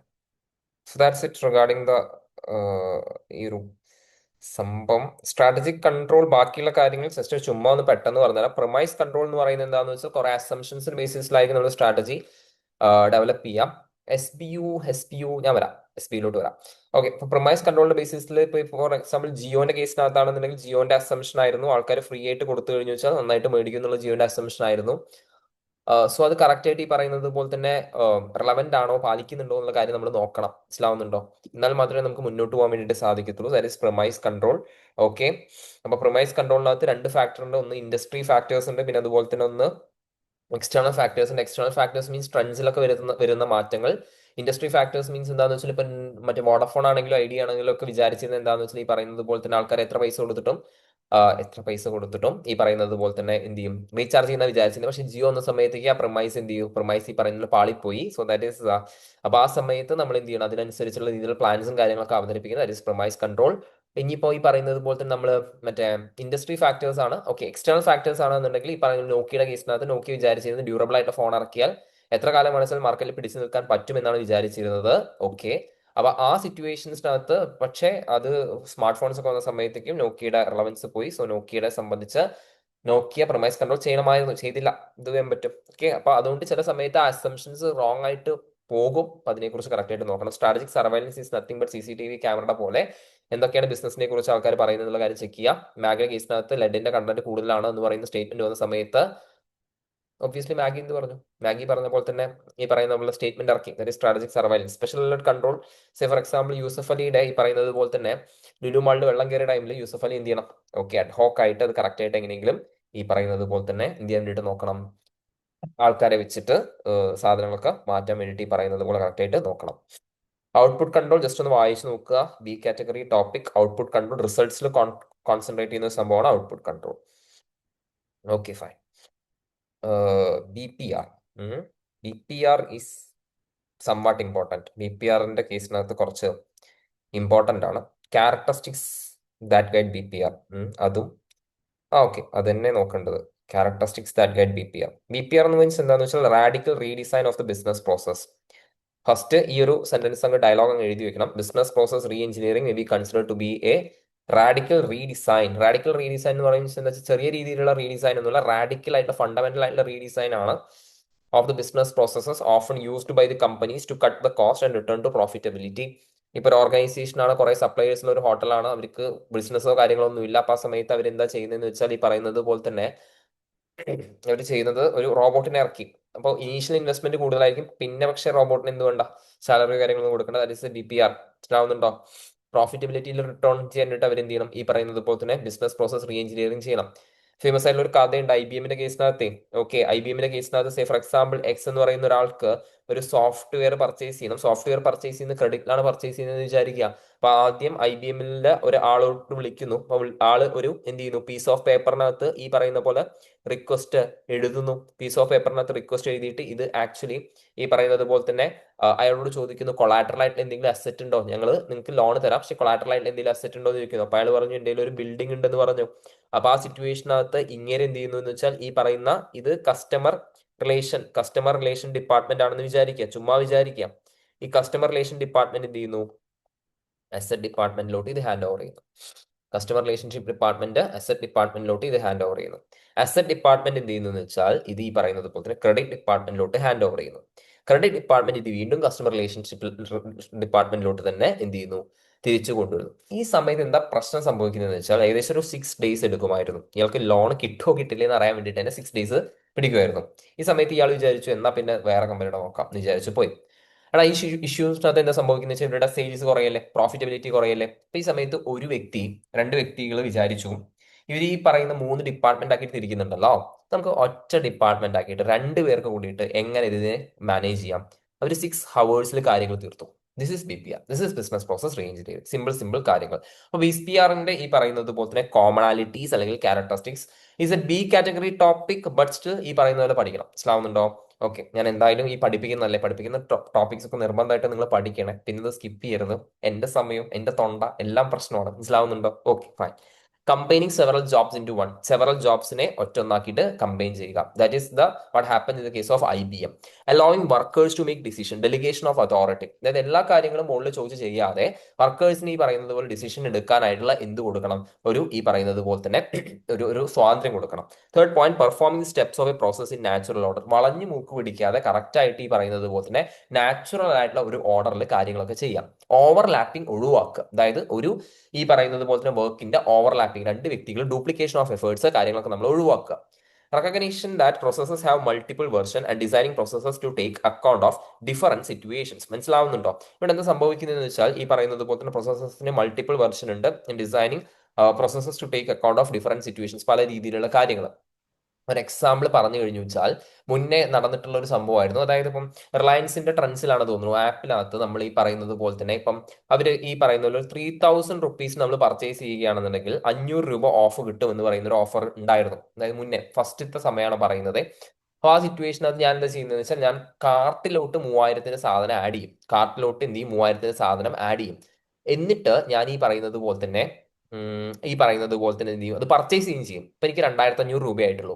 ബാക്കി ഐറ്റംസ് ഒക്കെ ഞാൻ എന്നിട്ട് എന്ത് ചെയ്യും, ഈ പറയുന്നത് പോലെ തന്നെ റിട്ടേൺ ചെയ്യും. അങ്ങനെയുള്ള പല ഉഡായിപ്പുകളും കാര്യങ്ങളൊക്കെ നടത്തിയിരുന്നു. അപ്പൊ ആ സിറ്റുവേഷൻസിനകത്ത് ഇതിന്റെ മെയിൻ ഉദ്ദേശം എന്ന് പറയുന്നത് വെച്ചാൽ ലൂപ്പ് ഹോൾസ് കണ്ടുപിടിക്കുക, ഫൗൾ പ്രൂഫ് ആക്കിയിട്ട് മുന്നോട്ട് കൊണ്ടുപോകുക. അതാണ് ഈ പറയുന്ന കാര്യങ്ങൾ. അപ്പൊ ഇതൊക്കെ characteristics of B P R ആണ്. Performing processes where it makes most sense. Example, if the accounting department needs pencils, it is probably cheaper than for a small order to be purchased directly from office equipment store along with block than to order via firm's purchasing department. Okay, bulk ആയിട്ട് purchase ചെയ്യുക, discount കിട്ടും. Reducing checks and controls to a point where they make economic sense. ഒന്നുമില്ലടാ, ഇപ്പം റെസ്റ്റോറന്റിലാണെന്നുണ്ടെങ്കിൽ quality assurance department ഉള്ളിൽ തന്നെ എന്ത് ചെയ്യുക, ഉണ്ടാക്കുക. ഉള്ളിൽ തന്നെ ഉണ്ടാക്കിയാൽ എന്ത് സംഭവിക്കുന്നത് വെച്ചാൽ ഈ പറയുന്നത് പോലെ തന്നെ പുറത്ത് കൊടുത്തിട്ട് നമുക്ക് നമ്മുടെ ഫുഡ് പ്രൊഡക്ട്സിന്റെ ക്വാളിറ്റിയോ കാര്യങ്ങളൊന്നും ചെക്ക് ചെയ്യേണ്ട ആവശ്യം ഉണ്ടാവില്ല. നമുക്ക് ആ കോസ്റ്റ് കുറയ്ക്കാൻ വേണ്ടിയിട്ട് സാധിക്കും. മിനിമൈസിങ് റീകൺസിലിയേഷൻ കാര്യങ്ങളൊക്കെ മിനിമൈസ് ചെയ്യാൻ വേണ്ടിയിട്ട് നോക്കുക. എന്തെങ്കിലും മിസ്റ്റേക്ക് ഉണ്ടാവുന്ന സമയത്താണ് റീകൺസിലിയേഷൻ വരുന്നത്. മിസ്റ്റേക്സ് ഒഴിവാക്കുക. ഒരു കേസ് മാനേജറിനെ അപ്പോയിന്റ് ചെയ്യുക. ഓക്കെ, അതായത് എന്താണെന്ന് വെച്ചാൽ അയാൾക്ക് ഈ പറയുന്ന ഗ്രീവൻസസ് കാര്യങ്ങളൊക്കെ കൊടുക്കാൻ വേണ്ടിയിട്ട് കാര്യങ്ങൾ ചെയ്യാം. So that's the point. അത്രേ ഉള്ളൂ, അതാണ് സംസാരിക്കാനായിട്ടുള്ളത്. ഓക്കെ, അപ്പൊ അത്രയേ ഉള്ളൂ. കൺസേൺസ് ഇൻ BPR ചുമ്മാ ജസ്റ്റ് ഒന്ന് വായിച്ചു നോക്കുക. കോംപ്ലക്സ് ആണ് ബിസിനസ് പ്രോസസ്സ്. ഇവന്മാർക്ക് എല്ലാവർക്കും ഇതിനെ കുറിച്ച് ഒരു ഐഡിയ ഇല്ല. ഓക്കെ. ഒബ്ലിട്രേഷൻ ഓഫ് എക്സിസ്റ്റിംഗ് പ്രോസസ് എന്ന് പറയുന്നത് എന്താണെന്ന് വെച്ചാൽ ഇപ്പം നമ്മൾ നേരത്തെ ഹോട്ടലിന്റെ കേസിനകത്ത് സംസാരിച്ചു. ഹോട്ടലിന്റെ കേസിനകത്ത് ആക്ച്വലി എന്ത് സംഭവിക്കുന്നതെന്ന് വെച്ചാൽ ഇപ്പം സപ്ലയേഴ്സിന് മാറ്റി റോബോട്ടിനെ ആക്കുന്ന സമയത്ത് സപ്ലയേഴ്സ് കറക്റ്റ് ആയിട്ട് ഈ പറയുന്നത് പോലെ തന്നെ ഒരു ലോയൽറ്റി ബിൽഡ് ചെയ്തിട്ടുണ്ടാവും. കസ്റ്റമേഴ്സ് ആയിട്ട് എന്ത് ചെയ്തിട്ടുണ്ടാവും, ഒരു ലോയൽറ്റി ഈ പറയുന്നത് പോലെ തന്നെ ബിൽഡ് ചെയ്തിട്ടുണ്ടാവും. അപ്പൊ ആ ലോയൽറ്റി ബിൽഡ് ചെയ്യുന്ന സിറ്റുവേഷൻസിനകത്ത് വാട്ട് ഹാപ്പൻസ് ഈസ് ദാറ്റ് ഈ പറയുന്നത് പോലെ തന്നെ ഇപ്പം ഞാനിപ്പോൾ സ്ഥിരമായിട്ട് ഈ പറയുന്ന പോലെ ഫുഡ് കഴിക്കാൻ പോകുന്ന ഒരാളാണെന്നുണ്ടെങ്കിൽ എന്നോട് കറക്റ്റ് ആയിട്ട് ചോദിക്കുകയാണ്, കറക്റ്റ് ആയിട്ട് സുഖമല്ലേ, വിശേഷം എന്തൊക്കെയുണ്ട് എന്നൊക്കെ ചോദിക്കുകയാണ്. Which means that will develop a bond, ഒരു ബോണ്ട് ഉണ്ടാക്കും. അപ്പൊ ആ ബോണ്ടൊക്കെ എലിമിനേറ്റ് ആവും BPR. റോബോട്ടിന് അങ്ങനെ സംസാരിക്കാനൊന്നും കഴിയത്തില്ലല്ലോ. So that's a point. Concerns in BPR just ഒന്ന് വായിച്ചു നോക്കുക, അത്രയേ ഉള്ളൂ. BPR is also over. Okay, over over over. SBUലോട്ട് വരുന്ന സമയത്ത് SBUലോട്ട് വരുന്ന സമയത്ത് SBU എന്തുകൊണ്ടാണ് ഇമ്പോർട്ടന്റ് എന്ന് പറയാൻ കാരണം എന്താണെന്ന് വെച്ചാൽ ഏതൊരു തവണ എങ്ങാണ്ട് ചോദിച്ചിട്ടുണ്ട്. SBUവിന്റെ ഈ പറയുന്നത് പോലെ തന്നെ എക്സ്റ്റേണൽ ആൻഡ് ഇന്റർണൽ ക്രൈറ്റീരിയ ചോദിച്ചിട്ടുണ്ട്. പക്ഷെ ഒരു B കാറ്റഗറിയിൽ ഇട്ടാൽ മതി. കാരണം ഒരു 7 മാർക്കിന് ചോദിക്കാനായിട്ടുള്ള ഒരു പൊട്ടൻഷ്യൽ ഒന്നും ഇല്ല SBUവിന്റെ കേസിനകത്ത്. CRE സിലബസിനകത്താണെങ്കിൽ കേസ് സ്റ്റഡി ഒക്കെ ചോദിക്കുമായിരുന്നു. പക്ഷെ ഇവിടെ നമുക്ക് അതും ഒരു വലിയൊരു സംഭവമുള്ള ഒരു കാര്യമല്ല. SBU എന്ന് പറഞ്ഞു വെച്ചാൽ ഇത്രയേ ഉള്ളൂ. അതായത് it's A part of the organisation. Okay, it's like operate like an independent unit. കാരണം എന്താ വെച്ചാൽ അവർക്ക് അവരുടേതായിട്ടുള്ള രീതിയിലുള്ള വിഷൻ ഉണ്ട്, മിഷൻ ഉണ്ട്, ഒബ്ജക്റ്റീവ്സ് ഉണ്ട്, ഗോൾസ് ഉണ്ട്. ഇറ്റ്സ് ലൈക്ക് നെസ്ലയുടെ മാഗി ഒരു എന്ത് പറയാ ഈ SBU പോലെ തന്നെയാണ്. നെസ്ലയുടെ മാഗി എന്ന് പറയുന്നത് it's like an SBU. Okay, കാരണം എന്താണെന്ന് വെച്ചാൽ റിലയൻസിന്റെ Jio it's like an SBU. ടാറ്റയുടെ Tata Motors it's like an SBU. പിന്നെ ഈ SBUവിന്റെ കേസിനകത്ത് SBUസിന് അവർക്ക് അവരുടേതായിട്ടുള്ള രീതിയിലുള്ള ടാർഗറ്റ് മാർക്കറ്റ് ഉണ്ടായിരിക്കും. മനസ്സിലാവുന്നുണ്ടോ? അപ്പോ ജസ്റ്റ് ഞാൻ വായിച്ചു തരാം. മനസ്സിലാവുന്നുണ്ടോ എന്താ പഠിക്കേണ്ടതെന്ന് ചോദിച്ചാൽ SBUവിന്റെ കേസിനകത്ത് B കാറ്റഗറി ആണ്, ചോദിക്കാൻ ചാൻസ് കുറവാണ്. പക്ഷെ ഞാനൊന്ന് പറഞ്ഞുതരാം. ഓക്കെ, അപ്പൊ കോൺസെപ്റ്റ് കറക്റ്റ് ആയിട്ട് മനസ്സിലാക്കുക കേട്ടോ. അതായത് ഇപ്പൊ ഈ SBU എന്ന് പറയുന്നത് ഒരു ഗ്രൂപ്പിംഗ് ആണ് basically. SBU2, SBU3 this is actually grouping ആയിട്ട് വരുത്തുന്ന ഒരു സംഭവമാണ്. പിന്നെ അതുപോലെ നമ്മുടെ ടെക്സ്റ്റിനകത്ത് ചില മിസ്റ്റേക്സും ഉണ്ട്. ശരിക്കും SBU എന്താണെന്നുള്ളത് CAയുടെ ടെക്സ്റ്റ് ബുക്കിനകത്താണ് കറക്റ്റ് ആയിട്ട് കൊടുത്തിട്ടുള്ളത്. ഓക്കെ, ഇതിനകത്ത് ചെറിയൊരു ഇഷ്യൂ ഉണ്ട്. അപ്പൊ നിങ്ങൾ ഇത്ര പഠിച്ചാൽ മതി. Strategic business unit is a part of an organisation for there is an distinct external market for goods or services that is different from another SBU. Okay, for example ITCന്റെ കേസിനകത്ത് ഇപ്പൊ FMCG, fast moving consumable goods എന്ന് പറയുന്ന ഒരു SBU ആണ്. ആ SBUവിന്റെ അണ്ടറിൽ തന്നെ ഒരുപാട് ഡിവിഷൻസ് ഉണ്ട്. FMCG സോപ്പ് വരും, പിന്നെ അതുപോലെ തന്നെ അങ്ങനത്തെ ഐറ്റംസ് വരും. ഐറ്റംസ് ഒക്കെ ഓരോ ഡിവിഷൻ ആയിട്ട്, അതാണ് എക്സാക്ട്ലി SBU എന്ന് പറഞ്ഞു വെച്ചാൽ. അപ്പൊ അവര് ആക്ച്വലി എന്താന്ന് വെച്ചാൽ ഈ പറയുന്ന കോസ്മെറ്റിക്സ് അല്ലെ, കോസ്മെറ്റിക്സും കാര്യങ്ങളൊക്കെ നോക്കുന്ന ആൾക്കാരെയാണ് ടാർഗറ്റ് ചെയ്യുന്നത്. നേരെ മറിച്ച് ഐ ടി സിയുടെ ഹോട്ടൽ എന്ന് പറയുന്നത് വേറെ പ്രീമിയം ആയിട്ടുള്ള രീതിയിലുള്ള ഹോട്ടൽ നോക്കുന്ന ആൾക്കാരെയാണ് എന്ത് ചെയ്യുന്നത്, ടാർഗറ്റ് ചെയ്യുന്നത്. അവർക്ക് അത് ഡിഫറെന്റ് ആയിട്ടുള്ള ഒരു എക്സ്റ്റേണൽ മാർക്കറ്റ് ആണുള്ളത്. മനസ്സിലാവുന്നുണ്ടോ? അതാണ് strategic business unit is a part of the organisation. There is A distinct external market for goods and services that is different from another SBU. So target market എന്ന് പറയുന്നത് different ആണ്. Identification of organization SBU helps development of business level strategies since they need to be vary from one SBU to another. Okay, ഒരു business level strategy ഒരു SBUനുള്ള business level strategy ആവില്ല മറ്റ് SBUവിന് ഈ പറയുന്നത് choose ചെയ്യാം. റിലയൻസ് ജിയോന്റെ സ്ട്രാറ്റജി മാർക്കറ്റ് പെനട്രേഷൻ ആയിരുന്നു. പക്ഷെ നേരെ മറിച്ച് നയാര മൊണോപോളിയാണ്, അവരൊരിക്കലും മാർക്കറ്റ് പെനട്രേഷൻ ചെയ്യില്ല. കാരണം എന്താണെന്ന് വെച്ചാൽ പെട്രോൾ പമ്പാണ്. ഓക്കെ, മാർക്കറ്റ് പെനട്രേഷൻ ചെയ്യേണ്ട ആവശ്യമുണ്ടോ? ഇല്ല. The identification of SBUs does however raise some important concerns. Okay, ഇതൊന്നും പ്രശ്നമുള്ള കാര്യമല്ല. ഓക്കെ, അതെന്താന്ന് വെച്ചാൽ കൺസേൺസ് എന്തൊക്കെയാണെന്നുള്ളതൊക്കെയാണ് പറയുന്നത്. നമുക്ക് ക്രൈറ്റീരിയ ജസ്റ്റ് ഒന്ന് പഠിക്കാം. ഓക്കെ, ക്രൈറ്റീരിയ എന്താണെന്ന് വെച്ചാൽ external internal criteria, identifying appropriate criteria, market based criteria. Different parts of an organisation might be regard as same SBU if they are targeting the same customer types, okay, through the same sort of channels and facing similar competitors. For example, unit tailoring products or services to local needs are different from SBUs that one needs offer standardized products or services globally. Say for example, നിങ്ങൾക്ക് എത്ര പേർക്ക് അറിയുന്ന അറിയില്ല, നഹദി മന്തിയും സൂഫി മന്തി ഒരു ഓണറിനെയാണ്. ഇത് രണ്ടും ഒരു SBU ആയിട്ട് നമുക്ക് ട്രീറ്റ് ചെയ്യാൻ പറ്റും. കാരണം രണ്ടും ടാർഗറ്റ് ചെയ്യുന്ന സെയിം ആയിട്ടുള്ള ആൾക്കാരെയാണ്. ടാർഗറ്റ് മാർക്കറ്റ് എന്ന് പറയുന്നത് മന്തി ലവേഴ്സിനെയാണ്. മനസ്സിലാവുന്നുണ്ടോ? അപ്പൊ അതാണ് സംസാരിക്കാനായിട്ടുള്ളത്. ഓക്കെ, പക്ഷെ മറ്റേ കേസിനകത്ത് ഇവിടെ എന്താ സംസാരിക്കുന്നത് വെച്ചാൽ ചെറിയ രീതിയിലുള്ള റെഡിമെയ്ഡ് ആയിട്ടുള്ള തുണി കാര്യങ്ങളൊക്കെ കൊടുക്കുന്ന ഒരു ഷോപ്പും പീറ്റർ ഇംഗ്ലണ്ട്, അലൻസ് വൂളി പറയുന്ന വേറൊരു ഈ പറയുന്ന പോലെ ഷോപ്പും രണ്ടും ഡിഫറെന്റ് ടാർഗറ്റഡ് കസ്റ്റമേഴ്സിനെയാണ് എന്ത് ചെയ്യുന്നത്, ടാർഗറ്റ് ചെയ്യുന്നത്. രണ്ട് SBUs ആണ്. മനസ്സിലാവുന്നുണ്ടോ? സോ അതായത് അവരുടെ ടാർഗറ്റ് മാർക്കറ്റ് എന്ന് പറയുന്നത് ഡിഫറെന്റ് ആണ്. ടാർഗറ്റ് മാർക്കറ്റ് സെയിം ആണെന്നുണ്ടെങ്കിൽ നമുക്ക് ഒരിക്കലും അതിനെ രണ്ട് SBU ആയിട്ട് ട്രീറ്റ് ചെയ്യാൻ പറ്റില്ല, ഒറ്റ SBU എന്ന് പറയാൻ പറ്റും. So are the units that offer the same products to a customer group through significantly different channels. ഒരു minute. Okay. For example, retailing to customers, direct selling via internet. Second point is capabilities based criteria. Second എന്താണ് capabilities based criteria. Okay. Say for example, simple ആയിട്ടൊരു example പറയാം. Okay, Nayana. Okay, Nayana എന്ന് പറയുന്ന കുട്ടി. Okay, actually Nayana എന്ന് പറയുന്ന കുട്ടിക്ക് ഒരു ബേക്കറി ഉണ്ടെന്ന് വിചാരിക്കാം. ഓക്കെ, നയന എന്ന് പറയുന്ന കുട്ടിക്ക് എന്തുണ്ട്? ഒരു ബേക്കറി ഉണ്ടെന്ന് വിചാരിക്കാം. രണ്ട് ബേക്കറി ഉണ്ടെന്ന് വിചാരിക്കാം. ഒരു ബേക്കറിയിൽ എന്താ വിൽക്കുന്നതെന്ന് അറിയാവോ? അച്ചപ്പം. ഉം. ഒരു ബേക്കറിയിൽ വിൽക്കുന്നത് അച്ചപ്പമാണ്. അച്ചപ്പം നയനതിന് ഉണ്ടാക്കുന്ന അച്ചപ്പാണെന്ന് വിചാരിക്കാം. വിച്ച് മീൻസ് ദാറ്റ് എന്താണ് അവിടെ?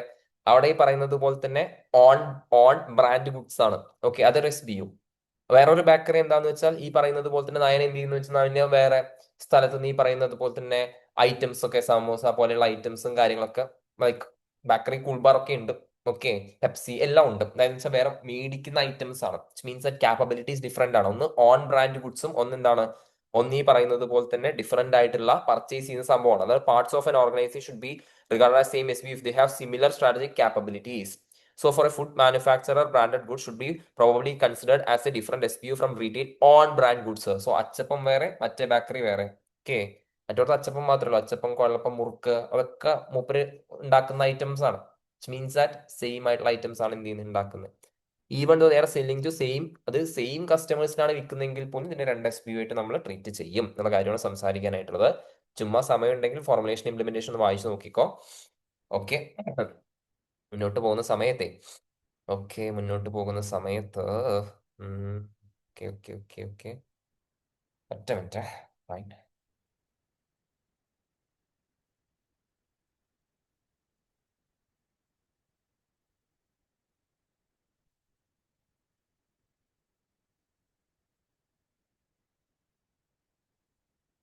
Okay, fine. ഫൈൻ. നമുക്ക് പ്രൊജക്ട് ബേസ്ഡ് സ്ട്രക്ചർ, ഓർഗനൈസേഷണൽ സ്ട്രക്ചറിന്റെ കേസിനകത്ത് മെട്രിക്സും പ്രൊജക്റ്റും എന്ത് ചെയ്യേണ്ടതുണ്ട്? ജസ്റ്റ് ചെറുതായിട്ടൊന്ന് നോക്കേണ്ടതുണ്ട്. മെട്രിക്സും ഈ പറയുന്നത് പോലെ തന്നെ പ്രൊജക്റ്റും ചെറുതായിട്ടൊന്ന് നോക്കേണ്ടതുണ്ട്. ബാക്കിയുള്ള കാര്യം എനിക്ക് അതിനകത്തൊരു ഒരു ഉറപ്പ് പറയാൻ പറ്റില്ല. ബാക്കിയുള്ള കാര്യം ഒന്ന് ജസ്റ്റ് ഒന്ന് വായിച്ചു നോക്കിയാൽ നല്ലതായിരിക്കും. മനസ്സിലാവുന്നുണ്ടോ? പിന്നെ ഓർഗനൈസേഷണൽ ഡിസൈൻസ് എന്ന് പറഞ്ഞിട്ടുള്ള ഒരു ഐറ്റം ഉണ്ട്. ഓർഗനൈസേഷണൽ ഡിസൈൻസ് എന്ന് പറയുന്നത് എന്താന്ന് വെച്ചാൽ, മെയിൻലി സ്പീക്കിംഗ് പെട്ടെന്നൊന്ന് പറഞ്ഞുതരാം. ഓക്കെ, സമയത്തിന്റെ ഒരു പരിമിതിയാണ് കാണുന്നത്. നോക്കാം. ഫൈൻ. ഇതിനകത്ത് എന്താ സംസാരിക്കുന്നത് വെച്ചാൽ, ഈ ഓർഗനൈസേഷണൽ സ്ട്രക്ചർ എന്ന് പറയുന്നത് എന്താന്ന് വെച്ചാൽ അതോറിറ്റി റിലേഷൻഷിപ്പ് കാര്യങ്ങളൊക്കെ കറക്റ്റ് ആയിട്ട് ഈ പറയുന്നത് പോലെ തന്നെ ഇടുക, അല്ലേ? Who will be reported to whom എന്നുള്ള രീതിയിൽ ട്രീറ്റ് ചെയ്യുന്നതിനെ നമ്മൾ എന്ത് വിളിക്കുന്നത്? ഓർഗനൈസേഷണൽ സ്ട്രക്ചർ എന്ന് എന്ത് ചെയ്യുന്നത്? ഓർഗനൈസേഷണൽ സ്ട്രക്ചർ എന്ന് വിളിക്കുന്നത്. ഈ ഓർഗനൈസേഷണൽ സ്ട്രക്ചറിനകത്ത് പ്രൊജക്ട് ബേസ്ഡ് സ്ട്രക്ചർ മുന്നേ ഒരു തവണ ചോദിച്ചിട്ടുണ്ടായിരുന്നു. ഓക്കെ, പ്രൊജക്ട് ബേസ്ഡ് സ്ട്രക്ചർ അത് മുന്നേ ചോദിച്ച സംഭവം എന്താന്ന് വെച്ചാൽ, നമ്മളിപ്പോ ഒരു ഫോർ എക്സാമ്പിൾ ഞാനൊരു കൺസ്ട്രക്ഷൻ കോൺട്രാക്ടർ ആണെന്ന് വിചാരിക്കാം. ഈ കൺസ്ട്രക്ഷൻ കോൺട്രാക്ടർ എന്താ ചെയ്യുന്നതെന്ന് വെച്ചാൽ ഈ പറയുന്നത് പോലെ തന്നെ നമുക്ക് അഡ്വാൻറ്റേജസും ഡിസഡ്വാൻറ്റേജസും ആണ് പഠിക്കാനുള്ളത്. സോ ബേസിക്കലി ആദ്യം ഐഡിയ എന്ന് പറഞ്ഞാൽ, ഞാനൊരു കോൺട്രാക്ടറാണ്. എനിക്ക് പല പല വീടുകളുണ്ട്. പല പല വീടുകൾക്കകത്ത് ABCD, ഓക്കെ, 4 വീടുകളുണ്ട്. ABCD. എ ആണെന്നുണ്ടെങ്കിൽ വാർപ്പ് എത്തിയിട്ടുണ്ട്, ബി ആണെന്നുണ്ടെങ്കിൽ ലിൻഡിൽ വാർപ്പ് എത്തിയിട്ടുണ്ട്, സി ആണെന്നുണ്ടെങ്കിൽ തറപ്പണി എത്തിയിട്ടുള്ളൂ, ഡി ആണെങ്കിൽ ഹൗസ് വാമിംഗ് ആവാറായി, അയാൾ വിളിച്ചുകൊണ്ടിരിക്കുകയാണ്. ഓക്കെ, പല പല പ്രൊജക്ടുകളുണ്ട്. അപ്പൊ ഈ പ്രൊജക്ടുകൾക്ക് പലതിനും പല ആൾക്കാരാണ് ഞാൻ വിടുക. മനസ്സിലാവുന്നുണ്ടോ? പല ആൾക്കാരെ ടീം അപ്പ് ആയിട്ട് ഞാൻ വിടും. മനസ്സിലാവുന്നുണ്ടോ? That is project based structure. ഇത് പ്രൊജക്ട് കഴിഞ്ഞ് വെച്ചാൽ എന്തായിരിക്കും? പ്രൊജക്ട് കഴിഞ്ഞാൽ പിരിഞ്ഞു പോവും, കാര്യങ്ങളൊക്കെ ചെയ്യും.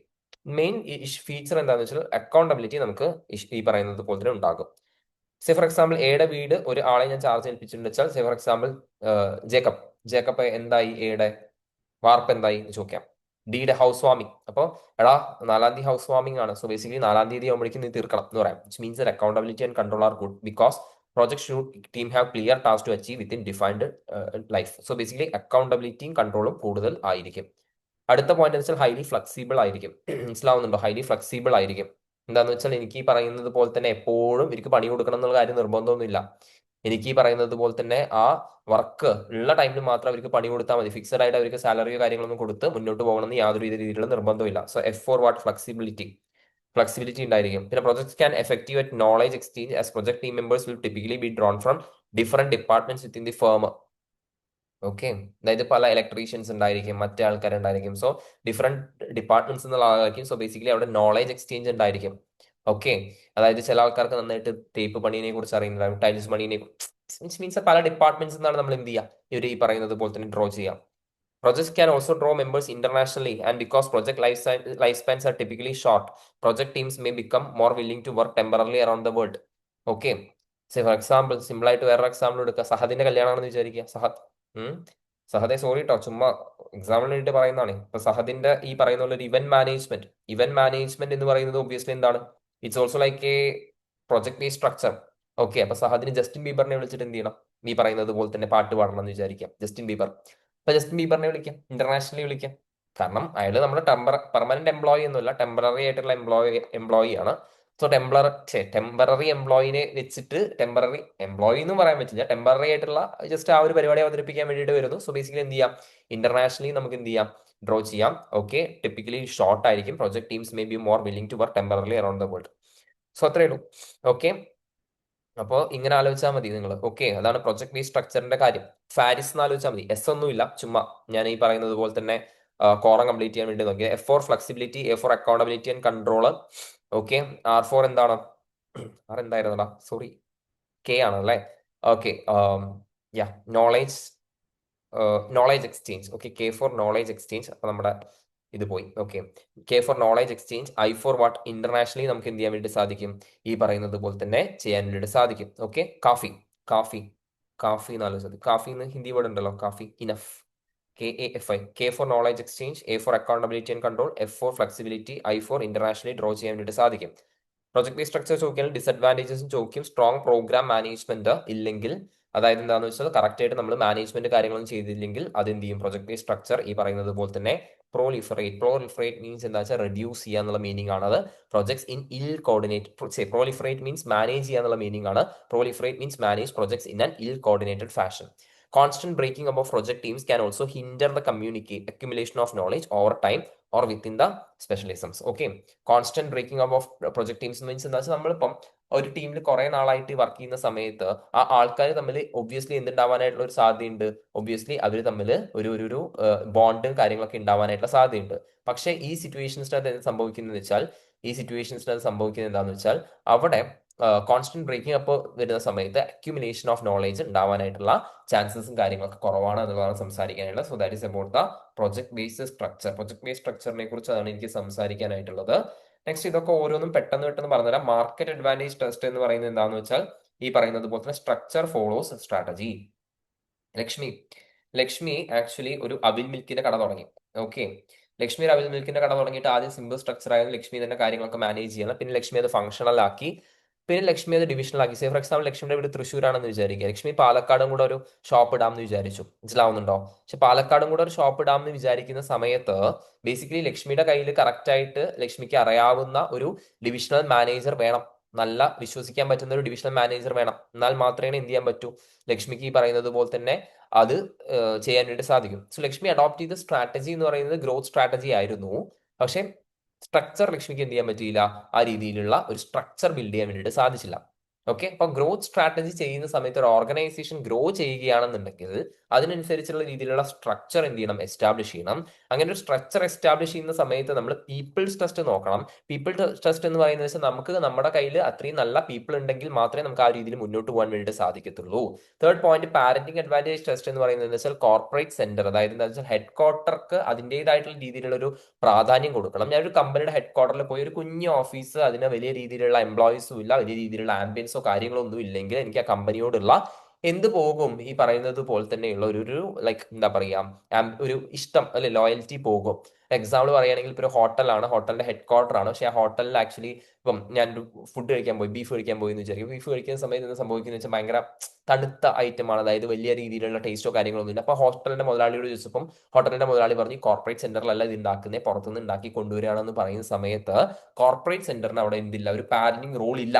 ഒരു പാരന്റിംഗ് റോൾ ഉണ്ടാകണം. Okay, structural design should fit the parenting role of the corporate center. For example, if corporate center aims to add value as a synergy manager, it should design a structure. അപ്പോൾ അവർക്ക് കൂടുതലായിട്ട് role കൊടുക്കണം. That is parenting advantage test. People test പറഞ്ഞു. Feasibility test എന്ന് പറയുന്നത് വെച്ചാൽ ഇപ്പോൾ ഒരു ഹോസ്പിറ്റൽ ആണെന്ന് വിചാരിക്കുക. ഇപ്പോൾ ഹോസ്പിറ്റൽ കറക്റ്റ് ആയിട്ട് അവരുടെ IMA, അതായത് ഇന്ത്യൻ മെഡിക്കൽ അസോസിയേഷൻ പറയുന്നത് എന്താണെന്ന് വെച്ചാൽ ഹോസ്പിറ്റൽ കറക്റ്റ് ആയിട്ട് they have to choose the functional structure എന്ന് പറയുകയാണെന്നുണ്ടെങ്കിൽ ഫങ്ഷണൽ സ്ട്രക്ചർ തന്നെ അഡോപ്റ്റ് ചെയ്യണം. വിച്ച് മീൻസ് ദാറ്റ് ഫീസിബിൾ ആയിരിക്കും technically, indicating the structure must fit legal, stakeholder and trade union or similar constraints. അവർ പറയുന്ന limitations, അവർ പറയുന്ന റൂൾസ് ആൻഡ് റെഗുലേഷൻസ് ഫോളോ ചെയ്യണം. For example, after scandals involving bias research, investment banks are now required by finance regulators to separate their research and analysis departments from their deal making departments. Okay. Next one, specialized culture test. Simple ആയിട്ട് ആലോചിക്കുക. സുദിന ഒരു tax consultancy. വേണ്ട വേണ്ട വേണ്ട, example എഴുതണ്ട. മനസ്സിലാക്കാൻ വേണ്ടിയിട്ട് just പറഞ്ഞതാ. Okay fine. Okay fine. Specialised culture test എന്ന് പറയുന്നത് എന്താണെന്ന് വെച്ചാൽ the test reflects value of bringing together specialists so that they can develop their expertise in close collaboration with each other. ഇപ്പോൾ ഒരു ടാക്സ് കൺസൾട്ടൻസി ഓഫീസ് തുടങ്ങുകയാണെന്നുണ്ടെങ്കിൽ ടാക്സ് കൺസൾട്ടൻസിനെ എന്ത് ചെയ്യണം, വെക്കണം. CMA qualified ആയിട്ടുള്ള ആൾക്കാരെ വെച്ചിട്ട് മാത്രം കാര്യമില്ല, ടാക്സ് കൺസൾട്ടൻസിനെ വെക്കണം, സ്പെഷ്യലൈസ്ഡ് ആയിട്ടുള്ള ആൾക്കാരെ വെക്കണം, സ്പെഷ്യലിസ്റ്റുകളെ വെക്കണം. അല്ലെങ്കിൽ ആ ഓർഗനൈസേഷൻ എന്ത് ചെയ്യും, താഴ്ത്തോട്ട് പോകും. ഡിഫിക്കൽട്ട് ലിങ്ക് ടെസ്റ്റ് എന്ന് പറയുന്നത് എന്താണെന്ന് വെച്ചാൽ പലതും തമ്മിൽ ലിങ്കുകളുണ്ട്. ഫോർ എക്സാമ്പിൾ, ഇപ്പോൾ ഒരു കാറിന്റെ കേസിനകത്ത് കാറിന്റെ മാനുഫാക്ചറിങ് കോസ്റ്റ് കുറയ്ക്കണം എന്ന് പറഞ്ഞു. പക്ഷെ മാനുഫാക്ചറിങ് കോസ്റ്റ് കുറയ്ക്കണം എന്ന് പറയുന്ന സമയത്ത് സെക്യൂരിറ്റിയിൽ കോംപ്രമൈസ് വരുത്തി കഴിഞ്ഞാൽ എന്ത് സംഭവിക്കും, കാരണം ആക്സിഡൻസും കാര്യങ്ങളൊക്കെ വരും. വിച്ച് മീൻസ് ദാറ്റ് പ്രൊഡക്ഷൻ ഡിപ്പാർട്ട്മെന്റും ഈ പറയുന്നത് പോലെ തന്നെ പ്രൊഡക്ഷൻ ഡിപ്പാർട്ട്മെന്റും പിന്നെ അതേപോലെ തന്നെ എന്ത് ഡിപ്പാർട്ട്മെന്റും ഈ പറയുന്നത് പോലെ തന്നെ പ്രൊഡക്ഷൻ ഡിപ്പാർട്ട്മെന്റും പിന്നെ അതേപോലെ തന്നെ സേഫ്റ്റി ഡിപ്പാർട്ട്മെന്റും തമ്മിലൊരു ലിങ്ക് ഉണ്ട്. ആ ലിങ്ക് കറക്റ്റ് ആയിട്ട് നമുക്ക് ഈ പറയുന്നത് പോലെ തന്നെ എന്ത് ചെയ്യാൻ പറ്റണം, എസ്റ്റാബ്ലിഷ് ചെയ്യാൻ വേണ്ടിയിട്ട് സാധിക്കണം. ലിങ്ക് കറക്റ്റ് ആയിട്ട് നമുക്ക് എന്ത് ചെയ്യാൻ വേണ്ടി സാധിക്കണം, എസ്റ്റാബ്ലിഷ് ചെയ്യാൻ വേണ്ടി സാധിക്കണം. അല്ലെങ്കിൽ എന്ത് സംഭവിക്കും, ആൾക്കാർ മാക്സിമം പൈസ കുറയ്ക്കുക എന്നുള്ള ഒരു ലക്ഷ്യം പ്രകാരം മൊത്തത്തിൽ അവിടെ പണി കിട്ടാനായിട്ടുള്ള ചാൻസ് ഉണ്ട്. അതാണ് ഡിഫിക്കൽട്ട് ലിങ്ക്സ് ടെസ്റ്റ് എന്നുകൊണ്ട് എന്ത് ചെയ്യുന്നത് ഉദ്ദേശിക്കുന്നത്. This test asks whether proposed structure will set up links between parts of the organization that are important but bound to be strained. നമ്മൾ കറക്റ്റ് ആയിട്ട് പാലിക്കേണ്ട സംഭവങ്ങൾ. ഓക്കെ, രണ്ടെണ്ണം കൂടെ ഉണ്ട്. റിഡൻഡന്റ് ഹൈറാർക്കി ടെസ്റ്റ് ഒന്നുമില്ലടാ. KSRTCയുടെ കേസിനകത്ത് കുറെ ലെവൽസ് ഓഫ് മാനേജ്മെന്റ് ഉണ്ട്. ലെവൽസ് ഓഫ് മാനേജ്മെന്റ് ഉണ്ടെങ്കിൽ ഡിസിഷൻ മേക്കിംഗ് എന്ന് പറയുന്നത് വളരെ സ്ലോ ആയിരിക്കും. അങ്ങനെ ഡിസിഷൻ മേക്കിംഗ് സ്ലോ ആവാൻ പാടില്ല. സോ അങ്ങനെ ഈ പറയുന്നത് പോലെ തന്നെ കുറെ അധികം ലെവൽസ് ഓഫ് മാനേജ്മെന്റ് ഉണ്ടെങ്കിൽ ആ ലെവൽസ് ഓഫ് മാനേജ്മെന്റ് ഒക്കെ നമ്മൾ എലിമിനേറ്റ് ചെയ്ത് കളയണം. ഡിസിഷൻ മേക്കിംഗ് ഫാസ്റ്റ് ആക്കണം. അക്കൗണ്ടബിലിറ്റി ടെസ്റ്റ് എന്ന് പറയുന്നത് എന്താണെന്ന് വെച്ചാൽ കളക്റ്റീവ് ആയിട്ടുള്ള ഒരു അക്കൗണ്ടബിലിറ്റി അല്ലാതെ നമുക്ക് കറക്റ്റ് ആയിട്ട് ഒരു വ്യക്തിക്ക് അതിന്റെ കറക്റ്റ് ആയിട്ട് ഒരു ആൻസറബിലിറ്റി നമ്മൾ ഒരു വ്യക്തിയിൽ ഫിക്സ് ചെയ്ത് കൊടുക്കണം. That is known as what, accountability test. The test stresses the importance of clear lines of accountability, ensuring the control and commitment of managers throughout the structure. Because of dual lines of reporting, metric structures are often accused of lacking accountability. Last test, flexibility test. എത്രത്തോളം flexible ആണ്, നമുക്ക് എത്രത്തോളം നമുക്ക് ഈ പറയുന്നത് പോലെ തന്നെ extend to which design will allow for the change in the future. Rigid ആവാൻ പാടില്ല, ഫ്ലെക്സിബിൾ ആയിരിക്കണം. നമ്മൾ ഈ പറയുന്നത് പോലത്തെ നമ്മുടെ ഓർഗനൈസേഷനെ മുന്നോട്ട് കൊണ്ടുപോകുന്ന സമയത്ത് നമ്മുടെ സ്ട്രക്ചറിനകത്ത് മാറ്റങ്ങൾ എളുപ്പത്തിൽ വരുത്താൻ വേണ്ടിയിട്ട് സാധിക്കണം. ഇതിനെയാണ് എന്ത് വിളിക്കുന്നത്, ഫ്ലെക്സിബിലിറ്റി ടെസ്റ്റ് എന്ന് വിളിക്കുന്നത്. സെറ്റ് അല്ലേ? That's it. ഓക്കെ, മെട്രിക്സ് പറയാനായിട്ടുണ്ട്. ഒരു മിനിറ്റ് കേട്ടോ, വേറെ എന്തൊക്കെ ഉണ്ട് എന്ന് നോക്കട്ടെ. നോക്കിയിട്ട് ഞാൻ മുന്നോട്ട് പോവാം.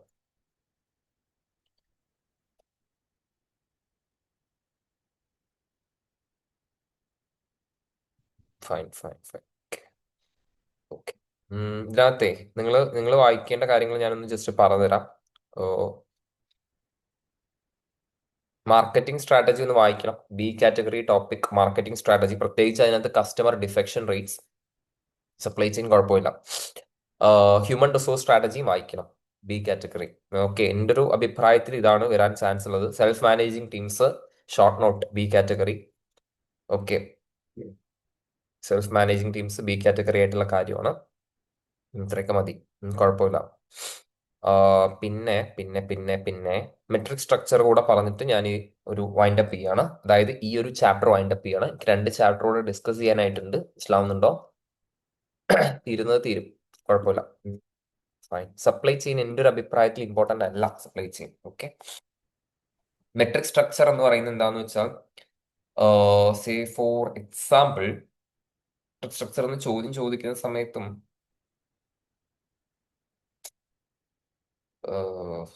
മെട്രിക് സ്ട്രക്ചർ ആക്ച്വലി ഇത്രയേ ഉള്ളൂ. അതായത് ഇപ്പം A B C D 4 ആൾക്കാർ, അക്കൗണ്ടിങ്ങിൽ അടിപൊളിയാണ്, ബി ലോയില് അടിപൊളിയാണ്, സി കോസ്റ്റിംഗിൽ അടിപൊളിയാണ്, ഡി ടാക്സിൽ അടിപൊളിയാണ്. ഇവരൊക്കെ ഇതിൽ എക്സ്പേർട്ട് ആയിട്ടുള്ള ആൾക്കാരാണ്. ഇവരെല്ലാവരും കൂടി കൂടിയിട്ട് ഞാനൊരു പ്രൊജക്ടിന് വേണ്ടിയിട്ട് എങ്ങോട്ട് വിട്ടു? USA വിട്ടു. മനസ്സിലാവുന്നുണ്ടോ? എന്നെ സംബന്ധിച്ച് എനിക്ക് ഈ അക്കൗണ്ട്സ് മാനേജറും ഉണ്ടാവും, പിന്നെ ഒരു പ്രൊജക്ട് മാനേജറും ഉണ്ടാകും. ഈ പ്രൊജക്ടിന്റെ ഒരു മാനേജറും ഉണ്ടാകും, പിന്നെ അക്കൗണ്ടിങ്ങിന്റെ ഒരു മാനേജറും ഉണ്ടാകും. ബീനെ സംബന്ധിച്ച് ഈ ഒരു ഡിപ്പാർട്ട്മെന്റ്, ലോന്റെ ഡിപ്പാർട്ട്മെന്റിന്റെ ഒരു മാനേജറും ഉണ്ടാകും, പ്രൊജക്ടിന്റെ മാനേജറും ഉണ്ടാകും. സീനെ സംബന്ധിച്ച് കോസ്റ്റിംഗിന്റെ ഒരു മാനേജറും ഉണ്ടാകും, പിന്നെ അതേപോലെ തന്നെ എന്താണ് ഈ പറയുന്നത് പോലെ തന്നെ പ്രൊജക്ടിന്റെ ഒരു മാനേജറും ഉണ്ടാകും. ഓക്കെ, ഡീനെ സംബന്ധിച്ച് ടാക്സിന്റെ ഒരു മാനേജറും ഉണ്ടാവും, പ്രൊജക്ടിന്റെ മാനേജറും ഉണ്ടാവും. Which means that dual lines of authority, രണ്ടുപേരോട് നമ്മൾ റിപ്പോർട്ട് ചെയ്യേണ്ടി വരും. മനസ്സിലാവുന്നുണ്ടോ? അപ്പൊ അതാണ് മെട്രിക് സ്ട്രക്ചർ. മെട്രിക് സ്ട്രക്ചർ, അപ്പോൾ അതിനെയാണ് നമ്മൾ എന്ത് വിളിക്കുന്നത്? ഈ പറയുന്ന മെട്രിക് സ്ട്രക്ചർ എന്ന് വിളിക്കുന്നത്. പക്ഷെ അപ്പൊ എന്താ സംഭവിക്കുന്നത് വെച്ചാൽ നമുക്ക് എല്ലാ ഡിപ്പാർട്ട്മെന്റ്സിലത്തെയും എല്ലാ ഏരിയാസിലത്തെയും നോളേജ് ഉണ്ടായിരിക്കും. എന്താണ്? They are effective at knowledge management because they allow separate areas of knowledge to be integrated across organisational boundaries. Particularly in professional service organization, metrics organization can be helpful in applying particular knowledge specialisms to different market or geographical segments.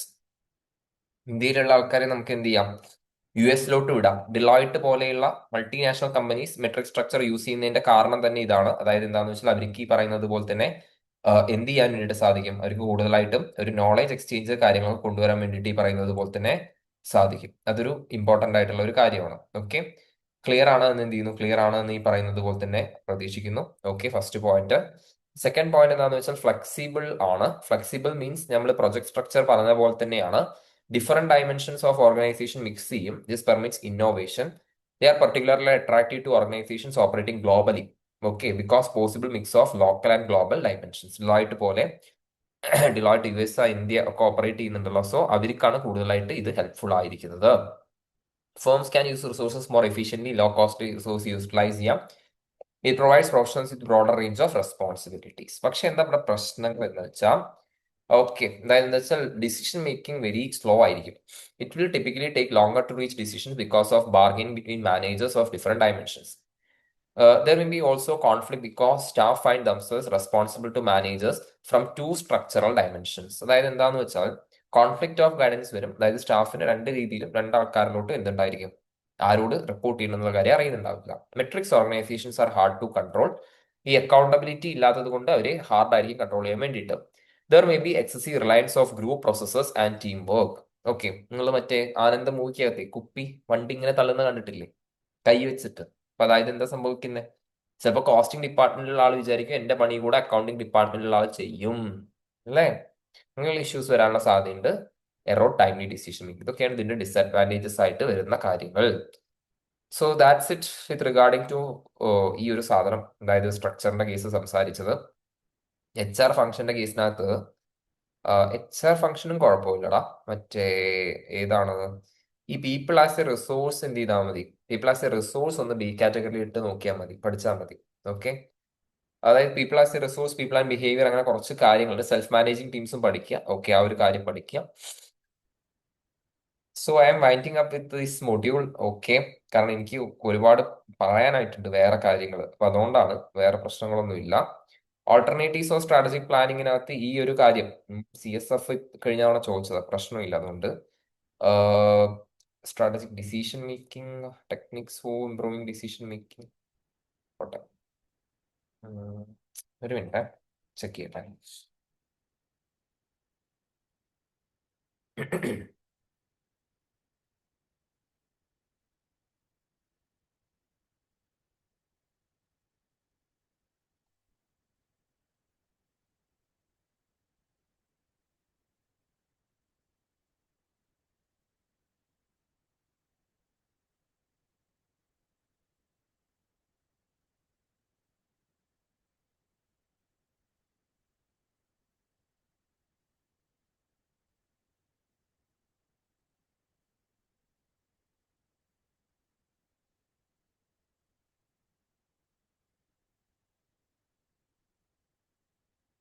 Strategic planning alternatives A കാറ്റഗറിയിൽ ഉണ്ട്. Alternatives in strategic പ്ലാനിങ്ങിനകത്ത്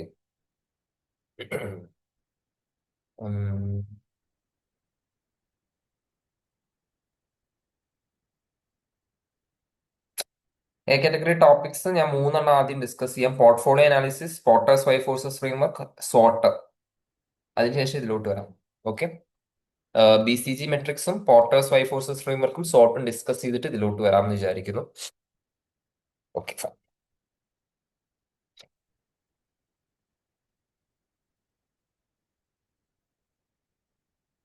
BCG matrix obviously അറിയാലോ അല്ലെ. Portfolio analysis എന്താണെന്നുള്ള ആരെയും അത് മനസ്സിലാക്കുക. Portfolio means എന്താണെന്ന് വെച്ചാൽ ഒരു ഓർഗനൈസേഷനെ സംബന്ധിച്ച് ഓർഗനൈസേഷന് ഡിഫറെന്റ് ഗ്രൂപ്പ് ഓഫ് ബിസിനസ് ഉണ്ടായിരിക്കും. ഗ്രൂപ്പിനെയാണ് നമ്മൾ എന്ത് വിളിക്കുന്നത്? പോർട്ട്ഫോളിയോ എന്ന് വിളിക്കുന്നത്. ഓക്കെ. ഗ്രൂപ്പിനെയാണ് നമ്മൾ എന്ത് വിളിക്കുന്നത്? പോർട്ട്ഫോളിയോ എന്ന് വിളിക്കുന്നത്. ഇപ്പൊ ടാറ്റയെ സംബന്ധിച്ച് തന്നെ Tata Motors, Tata consultancy services, Zudio, ഇതൊക്കെ ഒരു പോർട്ട്ഫോളിയോ ആണ്. മനസ്സിലാവുന്നുണ്ടോ? അപ്പൊ എത്ര പൈസ ഓരോ പോർട്ട്ഫോളിയോസിനും നമ്മൾ ഓരോ മറ്റേ എന്താ പറയുക ബിസിനസ്സിന് നമ്മൾ ഈ പറയുന്നത് പോലെ തന്നെ എന്ത് ചെയ്യണം, കൊടുക്കണം എന്നുള്ളതാണ് ഇതിനകത്ത് പറയുന്നത്. സോ ഫസ്റ്റ് ഓഫ് ഓൾ ആദ്യം നമുക്ക് മനസ്സിലാക്കുക objective of portfolio analysis to analyse current mix of business and take investment decisions. ഏത് ബിസിനസ്സിൽ കൂടുതലായിട്ട് ഇൻവെസ്റ്റ് ചെയ്യണം എന്നുള്ള കാര്യം തീരുമാനിക്കുന്നു. To develop strategies for adding new businesses in portfolio, thereby inducing growth. Okay, strategies to develop strategies for adding new businesses in the portfolio, thereby inducing growth. Growth induce ചെയ്യാൻ വേണ്ടിയിട്ടുള്ള പുതിയ, അതായത് എന്താണെന്ന് വെച്ചാൽ പുതിയ ബിസിനസ്സുകൾ ആഡ് ചെയ്യാൻ വേണ്ടിയിട്ടുള്ള കാര്യങ്ങൾ. അതായത് എന്താണെന്ന് വെച്ചാൽ ലൈക്ക് ഏത് ഏരിയയിലാണ് കൂടുതൽ ഗ്രോത്ത് ഉണ്ടാവുന്നത് നോക്കിയിട്ട് അതിനനുസരിച്ച് നമുക്ക് എന്ത് ചെയ്യാൻ വേണ്ടി സാധിക്കും, പുതിയ ബിസിനസ്സുകൾ ആഡ് ചെയ്യാൻ വേണ്ടി സാധിക്കും. പിന്നെ അതേപോലെ തന്നെ decide business to be retained and one to be excluded from the portfolio. വെച്ചാൽ നിങ്ങൾക്ക് അറിയുന്നുണ്ടായിരിക്കും ഓൾറെഡി പൊസിഷൻസ് ഉണ്ട്. ഇപ്പൊ ഡോഗ് എന്ന് പറയുന്ന പൊസിഷൻ നമ്മൾ ഒബ്വിയസ്ലി എന്ത് ചെയ്യും, ഡൈവേസ്റ്റ് ചെയ്യും, വിറ്റ് ഒഴിവാക്കാറാണ് പതിവ്. മനസ്സിലാവുന്നുണ്ടോ? അപ്പൊ അതൊക്കെയാണ് അതിനകത്ത് വരുന്നത് ബേസിക്കലി. സോ ഇതിനകത്ത് അഡ്വാൻറ്റേജസ് ആൻഡ് ലിമിറ്റേഷൻസ് ഉണ്ട്. ഓക്കെ, അഡ്വാൻറ്റേജസ് ആൻഡ് ലിമിറ്റേഷൻസ് എന്ന് പറയുന്ന ഒന്നുമില്ല. ടോപ്പ് മാനേജ്മെന്റിന് ഇവാലുവേറ്റ് ചെയ്യാൻ വേണ്ടി സാധിക്കും. ഓക്കെ, ഒബ്ജക്റ്റീവ് സെറ്റ് ചെയ്യാൻ വേണ്ടി സാധിക്കും. ആൻഡ് റിസോഴ്സസ്, ഫിനാൻഷ്യൽ റിസോഴ്സസ് ആയിക്കോട്ടെ, ഹ്യൂമൻ റിസോഴ്സസ് ആയിക്കോട്ടെ, ഇതൊക്കെ അലോക്കേറ്റ് ചെയ്യാൻ വേണ്ടി സാധിക്കും. Externally oriented data to supplement management judgement. ഇപ്പൊ അംബാനി വിചാരിക്കുകയാണ് ജിയോ വളർത്താം. പക്ഷേ ജിയോ വളർത്താം എന്ന് പറയുന്ന ആ ഒരു സംഭവത്തിന് ജസ്റ്റിഫിക്കേഷൻ എന്താ പ്രൊവൈഡ് ചെയ്യുന്നത്? ഈ പോർട്ട്ഫോളിയോ അനാലിസിസ് ആണ് പ്രൊവൈഡ് ചെയ്യുന്നത്. കുഴപ്പമില്ല, മാർക്കറ്റ് ഗ്രോത്ത് ഉണ്ട്, മാർക്കറ്റ് ഷെയറും കൂടുന്നുണ്ട് എന്നുള്ള രീതിയിലുള്ള ജസ്റ്റിഫിക്കേഷൻ ആരാണ് പ്രൊവൈഡ് ചെയ്യുന്നത്? ഈ പറയുന്നത് പോലെ തന്നെ ജസ്റ്റിഫിക്കേഷൻ ആരാണ് പ്രൊവൈഡ് ചെയ്യുന്നത്? ഈ പറയുന്നത് പോലെ തന്നെ പോർട്ട്ഫോളിയോ അനാലിസിസ് ആണ് പ്രൊവൈഡ് ചെയ്യുന്നത്. It raises issue of cash flow availability for use in expansion and growth. Cash flow അവൈലബിലിറ്റിയുടെ ഈ പറയുന്നത് പോലത്തെ സംഭവങ്ങൾ, അതായത് എന്ത് ചെയ്യും, ഈ പറയുന്നത് പോലെ തന്നെ റേസ് ചെയ്യുന്നുണ്ട്. അത് ചില സിറ്റുവേഷൻസിനകത്ത്, സേ ഫോർ എക്സാമ്പിൾ ക്വസ്റ്റ്യൻ മാർക്കിന്റെ സിറ്റുവേഷൻസിനകത്ത് നമ്മൾ ആ ക്വസ്റ്റ്യൻ മാർക്കിനെ ഡെഫിനറ്റ് ആയിട്ട് എന്തായിട്ട് ഡെവലപ്പ് ചെയ്യണം, സ്റ്റാർ ആയിട്ട് ഡെവലപ്പ് ചെയ്യാൻ നോക്കണം. ചാൻസ് ഉണ്ടെന്നുണ്ടെങ്കിൽ ക്വസ്റ്റ്യൻ മാർക്കായിട്ട് തന്നെ നിർത്തി കഴിഞ്ഞു വെച്ചാൽ ആ ഓർഗനൈസേഷൻ താഴോട്ട് പോകും. ഓക്കെ, ആൻഡ് നമുക്ക് എവിടുന്ന് എടുത്തിട്ട് ക്വസ്റ്റ്യൻ മാർക്കിനെ ഡെവലപ്പ് ചെയ്യാം? ക്യാഷ് കവിൽ ഓൾറെഡി പൈസ ഉണ്ടായിരിക്കും. ക്യാഷ് കവുത്തെ പൈസ യൂട്ടിലൈസ് ചെയ്തിട്ട് ചാൻസ് ഉണ്ടെങ്കിൽ ക്വസ്റ്റ്യൻ മാർക്കിനെ ചെയ്യാം. It's graphic ഡെപിക്ഷൻ facilitates communication. Graphic ഡെപിക്ഷൻ എന്ത് ഫെസിലിറ്റേറ്റ് ചെയ്യും? കമ്മ്യൂണിക്കേഷൻ ഫെസിലിറ്റേറ്റ് ചെയ്യും. പോർട്ട്ഫോളിയോ അനാലിസിസ് പക്ഷേ കുറച്ച് ബുദ്ധിമുട്ടാണ്. Defining product or market segments is difficult എന്ന് പറയുന്ന സമയത്ത് സ്റ്റാർബക്സ് കാലിക്കട്ട് ഒരു ബ്രാഞ്ച് ഉണ്ട്. ബേസിക്കലി കാലിക്കട്ട് ബ്രാഞ്ചുകാരൻ ചിലപ്പോൾ എന്ത് ചെയ്യുന്നു വെച്ചാൽ കാലിക്കട്ട് സ്റ്റാർബക്സ് ചിലപ്പോൾ ഡോഗ് ആയിരിക്കാം. മനസ്സിലാവുന്നുണ്ടോ? ഡോഗോ ക്വസ്റ്റ്യൻ മാർക്കോ ആയിരിക്കും. പക്ഷെ സ്റ്റാർബക്സ് എന്ത് ചെയ്യുന്നു വെച്ചാൽ മൊത്തത്തിൽ വേൾഡ് മൊത്തം എടുക്കുന്ന സമയത്ത് സ്റ്റാർബക്സ് സ്റ്റാർ ആയിരിക്കും. ആ രീതിയിൽ പറയും. സോ അതിനൊരു ക്രൈറ്റീരിയ ഇല്ല, ഏത് രീതിയിൽ പറയണം എന്നുള്ളതിന് ഒരു ക്രൈറ്റീരിയോ കാര്യങ്ങളൊന്നും ഇല്ല. It suggest use of standard strategies that can miss opportunities or B impractical. അതെന്താണെന്ന് വെച്ചാൽ എപ്പോഴും ബിസിനസ് എന്ന് പറയുന്നത് നമുക്ക് ഒരിക്കലും അളന്നു മുറിച്ച് ചെയ്യാൻ പറ്റുന്ന ഒരു കാര്യമല്ല. ഓക്കെ, ഇതിനകത്ത് എന്ത് സംഭവിക്കുന്നു വെച്ചാൽ ഈ പറയുന്നത് പോലെ തന്നെ you have to presence of mind കാര്യങ്ങളൊക്കെ യൂട്ടിലൈസ് ചെയ്യണം. പെട്ടെന്ന് ഓപ്പർച്യൂണിറ്റീസ് നമ്മൾ ഗ്രാബ് ചെയ്യുക കാര്യങ്ങളൊക്കെ ചെയ്യണം. പക്ഷെ അത് ചെയ്തിട്ടില്ലെങ്കിൽ അവിടെ ഇഷ്യൂസ് കാര്യങ്ങളൊക്കെ സംഭവിക്കാനായിട്ടുള്ള സാധ്യതകൾ കാണുന്നുണ്ട്. It provides an illusion of scientific rigor when in reality positions are based on subjectivity. ഇതാരാണോ ചെയ്യുന്നത് അയാളുടെ ബയാസ്, അയാളുടെ ഇൻഫ്ലുവൻസ് ഒബ്വിയസ്ലി ഇതിനകത്ത് ഉണ്ടായിരിക്കും. ഓക്കെ, അപ്പൊ എന്തൊക്കെയാ പറയുന്നത്? പ്രൊഡക്റ്റ് മാർക്കറ്റ് സെഗ്മെന്റ്സ് ഡിഫൈൻ ചെയ്യുന്ന ബുദ്ധിമുട്ടാണ്. സ്റ്റാൻഡേർഡ് സ്ട്രാറ്റജീസ് യൂസ് ചെയ്യുമ്പോൾ ഓപ്പർച്യൂണിറ്റീസ് എന്ത് ചെയ്യും? That can miss opportunities or B impractical. Scientific ആണ് എന്നുള്ള രീതിയിലുള്ള ഒരു ഇല്യൂഷൻ, ഒരു തോന്നൽ ഉണ്ടാക്കും. പക്ഷെ ശരിക്കും സയന്റിഫിക് ഒന്നും അല്ല, സബ്ജക്ടിവിറ്റി ബേസ് ചെയ്തിട്ടാണ്. അതായത് എന്താണെന്ന് വെച്ചാൽ ആൾക്കാർ ഈ പറയുന്നത് പോലെ തന്നെ അയാളുടെ ബയാസ് പ്രകാരമാണ് കാര്യങ്ങളൊക്കെ മുന്നോട്ട് പോകുന്നത്. Value Laden terms such as cash cow and dog can lead to self fulfilling prophecies. Self fulfilling prophecies means എന്താണെന്ന് വെച്ചാൽ ഫ്യൂച്ചർ പ്രൊഡക്ഷൻസ് എന്നാണ് ഉദ്ദേശിക്കുന്നത്. വാല്യൂ ലാഡൻ ടേംസ് മീൻസ് ഒരു കോണി ഉണ്ടെന്നുണ്ടെങ്കിൽ അതിൽ ഏറ്റവും കോണിയിൽ മീതെ ഉള്ളതാണ് ക്യാഷ് കൗ, ഏറ്റവും താഴെ ഉള്ളതാണ് ഡോഗ്. ശരിക്കും അങ്ങനെ ആയിക്കോളും നിർബന്ധമൊന്നുമില്ല. മനസ്സിലാവുന്നുണ്ടോ? ചിലപ്പോൾ ക്യാഷ് കൗ പെട്ടെന്ന് തന്നെ ഫെയ്ഡ് ആവാനുള്ള സാധ്യതയുണ്ട്. ഡോഗ് ചിലപ്പം മുന്നോട്ട് കുതിക്കാനുള്ള സാധ്യതയുണ്ട്. അപ്പൊ അതിനുള്ള ഓപ്പർച്യൂണിറ്റി ആര് കൺസിഡർ ചെയ്യുന്നില്ല? പോർട്ട്ഫോളിയോ അനാലിസിസ് കൺസിഡർ ചെയ്യുന്നില്ല. It is not always clear what makes an industry attractive or where product is in its life cycle. Product എവിടെയാണ് പ്രൊഡക്റ്റ് ലൈഫ് സൈക്കിൾ എന്നുള്ള കാര്യം, അതായത് ഇൻട്രൊഡക്ഷൻ സ്റ്റേജ് ആണോ, ഗ്രോത്ത് സ്റ്റേജ് ആണോ, maturity stage ആണോ, decline stage ആണോ എന്നുള്ള കാര്യം അവർ പറയുന്നില്ല. Naively means blindly following the prescription of a portfolio model may actually reduce corporate profits if they are used inappropriately. ശരിക്കും യൂസ് ചെയ്യേണ്ട പോലെ യൂസ് ചെയ്തിട്ടില്ലെങ്കിൽ അതെന്ത് സംഭവിക്കും? അത് ഈ പറയുന്നത് പോലെ തന്നെ വളരെ വലിയ രീതിയിലുള്ള ഓക്കെ ഈ പറയുന്ന ഇഷ്യൂയിലോട്ട് വരും. എക്സാമ്പിൾ ആണ് ബൈജൂസ്. സ്റ്റാർ ആണെന്ന് വിചാരിച്ച് അവർ കൂടുതലായിട്ട് ഫണ്ട് ഇൻവെസ്റ്റ് ചെയ്തു, പക്ഷെ ഇപ്പം അത് പുറത്തോട്ട് പോയിക്കൊണ്ടിരിക്കുകയാണ് ചെയ്യുന്നത്. Star, question mark, cash cow, dog, ഈ 4 പൊസിഷനെ കുറിച്ച് നിങ്ങൾക്ക് അറിയാമെന്ന് വിചാരിക്കുന്നു. Star is a business unit which has high market share in a growing market. Example Reliance Jio. അവരുടെ മാർക്കറ്റ് ഷെയർ, നമ്പർ ഓഫ് കസ്റ്റമേഴ്സും കൂടുതലാണ്, മാർക്കറ്റും ഗ്രോയിങ് ആണ്. Business unit may be spending heavily to keep up with growth, but high market share should yield sufficient profits to make it more or less self sufficient in terms of investment needs. മനസ്സിലാവുന്നുണ്ടോ? Okay, ഇവിടെ എന്താ ഉദ്ദേശിക്കുന്നത് വെച്ചാൽ അവർക്ക് അവരുടേതായിട്ടുള്ള രീതിയിലുള്ള കുറെ അധികം പൈസയും കാര്യങ്ങളൊക്കെ കിട്ടുന്നുണ്ട്. സോ അതുകൊണ്ട് തന്നെ അവർക്ക് എന്തിന്റെ ആവശ്യമില്ല, അവർക്ക് ഈ പറയുന്നത് പോലെ തന്നെ ഇൻവെസ്റ്റ്മെന്റ് നീഡ്സ് കാര്യങ്ങളൊക്കെ ഈ പറയുന്നത് പോലെ തന്നെ കുറവായിരിക്കും എന്നുള്ള കാര്യമാണ് സംസാരിക്കാനായിട്ടുള്ളത്. Question mark or problem child is a business unit in a high growing market but not yet with a high market share. Developing question marks into stars with high market share takes heavy investment. Many question marks fails to develop, so the BCG advises corporate parents to nurture. ഒന്നുമില്ല, question mark എന്ന് പറയുന്നത് വെച്ചാൽ BSNL example എടുക്കാം. BSNL actually എന്താണെന്ന് വെച്ചാൽ market growing ആണ്, പക്ഷെ market share കുറവാണ്. അപ്പൊ നമ്മൾ എന്ത് ചെയ്യുക വെച്ചാൽ ക്വസ്റ്റ്യൻ മാർക്കിനെ സ്റ്റാർ ആയിട്ട് ഡെവലപ്പ് ചെയ്യാൻ വേണ്ടിയിട്ട് നോക്കണം.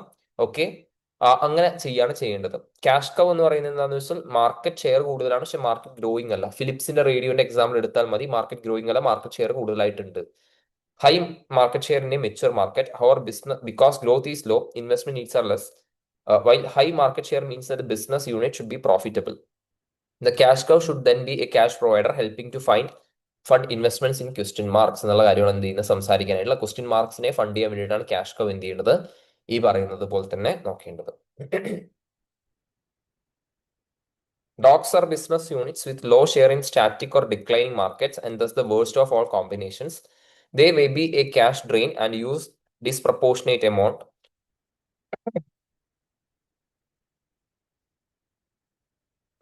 company time and resources. The BCG usually recommends divestment or closure.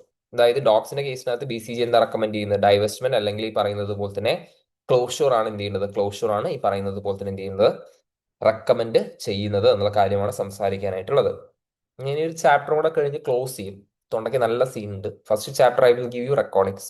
Okay, chapter recordings തരാം.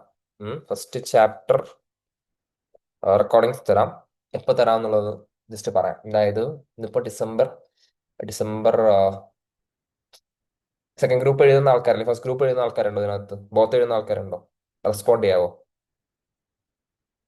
ബോത്ത് എഴുതുന്ന ആൾക്കാർക്കാണെങ്കിൽ okay fine, I will give you at December 8. Okay, വേണ്ട ആൾക്കാർക്ക് എനിക്ക് മെസ്സേജ് അയച്ചാൽ മതി. I will give you at December 8. Coupon create ചെയ്ത് തരാം. December 8 തരാം. ഓക്കെ, നമ്പർ ആക്ച്വലി ഉണ്ടെന്ന് പ്രതീക്ഷിക്കുന്നു. ഓക്കെ, നമ്പറിനകത്ത് കോണ്ടാക്ട് ചെയ്താൽ മതി. ഒരു റിവ്യൂ എഴുതി അയക്കണേ. ക്ലാസിന്റെ റിവ്യൂ എഴുതി അയക്കണം.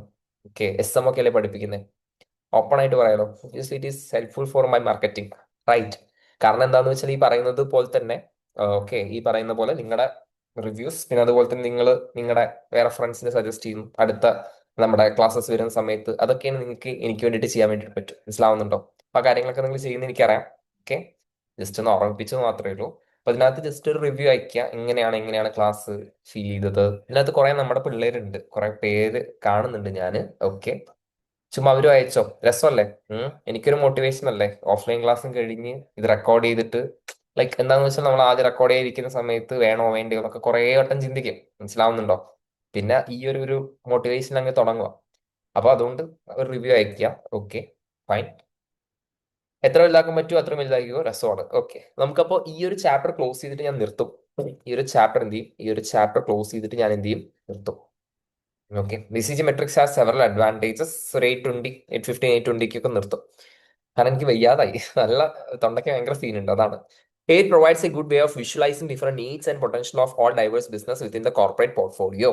ഗ്രോയിങ് ബിസിനസ് ആണെങ്കിൽ അവർക്ക് കൂടുതലായിട്ട് ഫണ്ട് വേണ്ടി വരും. പക്ഷെ ഡോഗ് ആണെന്നുണ്ടെങ്കിൽ അവർക്ക് എന്തിന്റെ ആവശ്യം ഉണ്ടാവില്ല, ഫണ്ടോ കാര്യങ്ങളൊന്നും വേണ്ട ആവശ്യം ഉണ്ടാവില്ല. കാരണം ഓൾറെഡി നമ്മൾ ഡൈവേസ്റ്റ് ചെയ്യാൻ വേണ്ടിയിട്ട് പോവുകയാണ്. സോ ബേസിക്കലി കറക്റ്റ് ആയിട്ട് വിഷ്വലൈസ് ചെയ്യാൻ വേണ്ടിയിട്ട് സാധിക്കും different needs of potential of all diverse businesses within the corporate portfolio.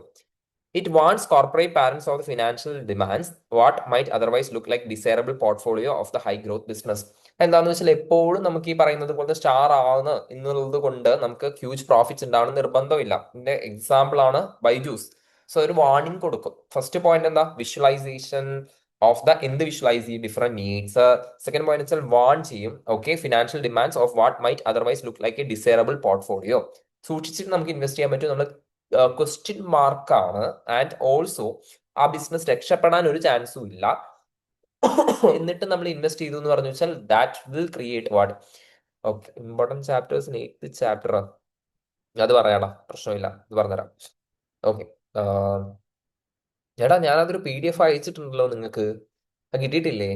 ആ, ഞാൻ എൻ്റെ PDF അയച്ചിട്ടുണ്ട്. PDF ആക്ച്വലി എൻ്റെ കയ്യിൽ ഇപ്പം ഐപാഡിൽ ഇല്ലാത്തതുകൊണ്ട് ഞാൻ ഫോണിൽ നോക്കുന്നത്. ഞാൻ ഉണ്ടാക്കിയിട്ടുള്ള ഇമ്പോർട്ടൻറ്റ് ക്വസ്റ്റ്യൻസിന്റെ ഒരു PDF കിട്ടാത്ത ആൾക്കാർ എന്നെ കോൺടാക്ട് ചെയ്താൽ മതി കേട്ടോ. ആ PDF ഉണ്ട്. PDFിനകത്ത് A B C കാറ്റഗറി ഇല്ല, Aയും Bയും ഉണ്ട്. ഓക്കെ, അപ്പോ ഈ പറയുന്ന പോലെ Aയും Bയും പഠിച്ചാൽ തന്നെ അത്യാവശ്യം നല്ല മാർക്ക് കിട്ടും. Aയും Bയും മറ്റേ ചാപ്റ്റേഴ്സിലത്തെയും ഇതിലത്തെയും B ഡിസ്കസ് ചെയ്തിട്ടില്ല എന്നുള്ളൂ. ബാക്കിയൊക്കെ ഞാൻ വൃത്തിക്ക് Aയും Bയും ഒക്കെ ഡിസ്കസ് ചെയ്തിട്ടുണ്ട് മറ്റേ ചാപ്റ്റേഴ്സിലത്തെയൊക്കെ. ഓക്കെ, ഓഡിറ്റിന്റെ കാര്യം സംശയമാണ് നാളെ. ഫർഹാൻ ഇപ്പം ജോയിൻ ചെയ്യുന്നേ ഉള്ളൂ. നമ്മൾ ഏകദേശം തീരാറായിട്ടോ. ഓഡിറ്റിന്റെ കാര്യം നാളെ സംശയമാണ്. കാരണം എന്താണെന്ന് വെച്ചാൽ എന്താ അവസ്ഥ, തൊണ്ടയ്ക്ക് എന്താ അവസ്ഥ എന്ന് ഒരു പിടുത്തവും ഇല്ല. നാളെ ഒരു ഓഫ്ലൈൻ ക്ലാസ്സസും ഉണ്ട്, 9 to 5 ഓഫ്ലൈൻ ക്ലാസ് ഉണ്ട്. അപ്പൊ അതിനുശേഷം എന്താ അവസ്ഥ എന്ന് പറയാൻ പറ്റില്ല. നോക്കാം, നമുക്ക് ഓഡിറ്റിംഗ് മാക്സിമം നോക്കാം. ഓക്കെ, എന്താണ് അവസ്ഥ? ഓഡിറ്റിംഗ് വേണോ? ഓഡിറ്റിംഗ് അത്രയും ഓഡിറ്റിംഗ് അതോ നിങ്ങൾ സ്വയം മാനേജ് ചെയ്യോ? എന്താണ് അവസ്ഥ? സന സ്വയം മാനേജ് ചെയ്യും, ഇപ്പൊ കുഴപ്പമില്ല. അങ്ങനെയാണെങ്കിൽ പ്രശ്നമില്ല. ഇമ്പോർട്ടൻറ്റ് ക്വസ്റ്റ്യൻസ് ഓഡിറ്റിംഗിന് ഞാൻ ഇട്ടിട്ടുണ്ടായിരുന്നു. ഓഡിറ്റിംഗിന്റെയും ഇമ്പോർട്ടൻറ്റ് ക്വസ്റ്റ്യൻസ് ഇട്ടിട്ടുണ്ടായിരുന്നു. ഓഡിറ്റ് വേണം. ഓക്കെ ഓക്കെ ഓക്കെ, ക്വസ്റ്റ്യൻ കിട്ടിയത് നന്നായിരുന്നു. ഓ അങ്ങനെയാണോ ഉദ്ദേശിച്ചത്? ഓ സോറി, ഞാൻ വിചാരിച്ചു യെസ് എന്ന് പറഞ്ഞപ്പം. ഓക്കെ, അശ്വതി വേണം. നോക്കാം, നമുക്ക് മാക്സിമം സെറ്റ് ചെയ്യാം. ഓക്കെ, മാക്സിമം സെറ്റ് ചെയ്യാൻ വേണ്ടിയിട്ട് ഞാൻ നോക്കാം. തൊണ്ടയുടെ ഒരു ഇഷ്യൂ മാത്രമേ ഉള്ളൂ, നോക്കിയിട്ട് എന്തായാലും ചെയ്യാം. ഓഡിറ്റിങ്ങിന്റെ കേസിനകത്ത് മറ്റേ ആ ഒരു ഡിഫറെന്റ് ടൈപ്സ് ഓഫ് ഞാൻ എന്റെ അനാലിസിസ് PDF ഉണ്ട്. അനാലിസിസ് PDFിനകത്ത് കറക്റ്റ് ആയിട്ട് അതായത് നിങ്ങൾക്ക് രണ്ട് ലോട്ട് അറ്റൻഡ് ചെയ്യാൻ വേണ്ടിയിട്ടുള്ള സാധനങ്ങൾ ഞാൻ കൊടുത്തിട്ടുണ്ട്. എവിടെ നിന്നാണ് കമ്പനി ഓഡിറ്റും പഠിക്കുക, audit of different types of റാൻസിന്റെ ഗ്രൂപ്പിൽ അയച്ചിട്ടുണ്ടല്ലോ. റാൻസിന്റെ ഗ്രൂപ്പിൽ ഏതിന്റെ, SM-ന്റെ ആണോ ഓഡിറ്റിന്റെ ആണോ? SM-ന്റെ അയച്ചിട്ടുണ്ട് ഞാൻ. SM-ന്റെ അയച്ചിട്ടുണ്ട്. ഓഡിറ്റിന്റെ അയക്കാനാണോ പറഞ്ഞേ സഫ? ഓഡിറ്റിംഗ്, ഓക്കെ, ഓഡിറ്റിംഗ് അയക്കാം, പ്രശ്നമില്ല. ഓഡിറ്റിംഗ് അയക്കാം. ഓഡിറ്റിംഗ് അപ്പൊ ആക്ച്വലി എന്താന്ന് വെച്ചാൽ മറ്റേ നമ്മുടെ ആ ഒരു മറ്റേ audit of different types of entities ഇല്ലേ, audit of different types of entities നന്നായിട്ട് പഠിക്കുക. പിന്നെ അതുപോലെ തന്നെ കമ്പനി ഓഡിറ്റും പഠിക്കുക. Okay, audit of different types of എൻറ്റിറ്റീസിനകത്ത് ലോക്കൽ ബോഡി ഓഡിറ്റും എഴുതിയിട്ടുണ്ട്. ഇതിനാ ഞാൻ പറയുന്നത് അല്ലേ, എഴുതിയിട്ടുണ്ട് ഓൾറെഡി. അപ്പൊ എഴുതിയിട്ടുള്ള കാര്യങ്ങൾ ജസ്റ്റ് എന്ത് ചെയ്താൽ മതി, ഒന്ന് നോക്കിയാൽ മതി. ഓക്കെ, അപ്പൊ നമ്മൾ മുന്നോട്ട് പോവാണ്. Corporate parents that stars are likely eventually to wane. Okay, അപ്പൊ ആ കാര്യങ്ങൾ കറക്റ്റ് ആയിട്ട് ഈ പറയുന്നത് പോലെ തന്നെ it also remains corporate parents that stars are likely eventually to wane. അതായത് ലൈക്ക് ടൈം ബീങ് അത് ഫെയ്ഡ് ആവാനുള്ള ചാൻസ് ഉണ്ട് എന്ന് പറയുന്നുണ്ട്. Finally it provides a useful discipline to business unit managers underlying the fact that the corporate parent ultimately earns surplus resources they generate and can allocate them according to what is best for the corporate whole.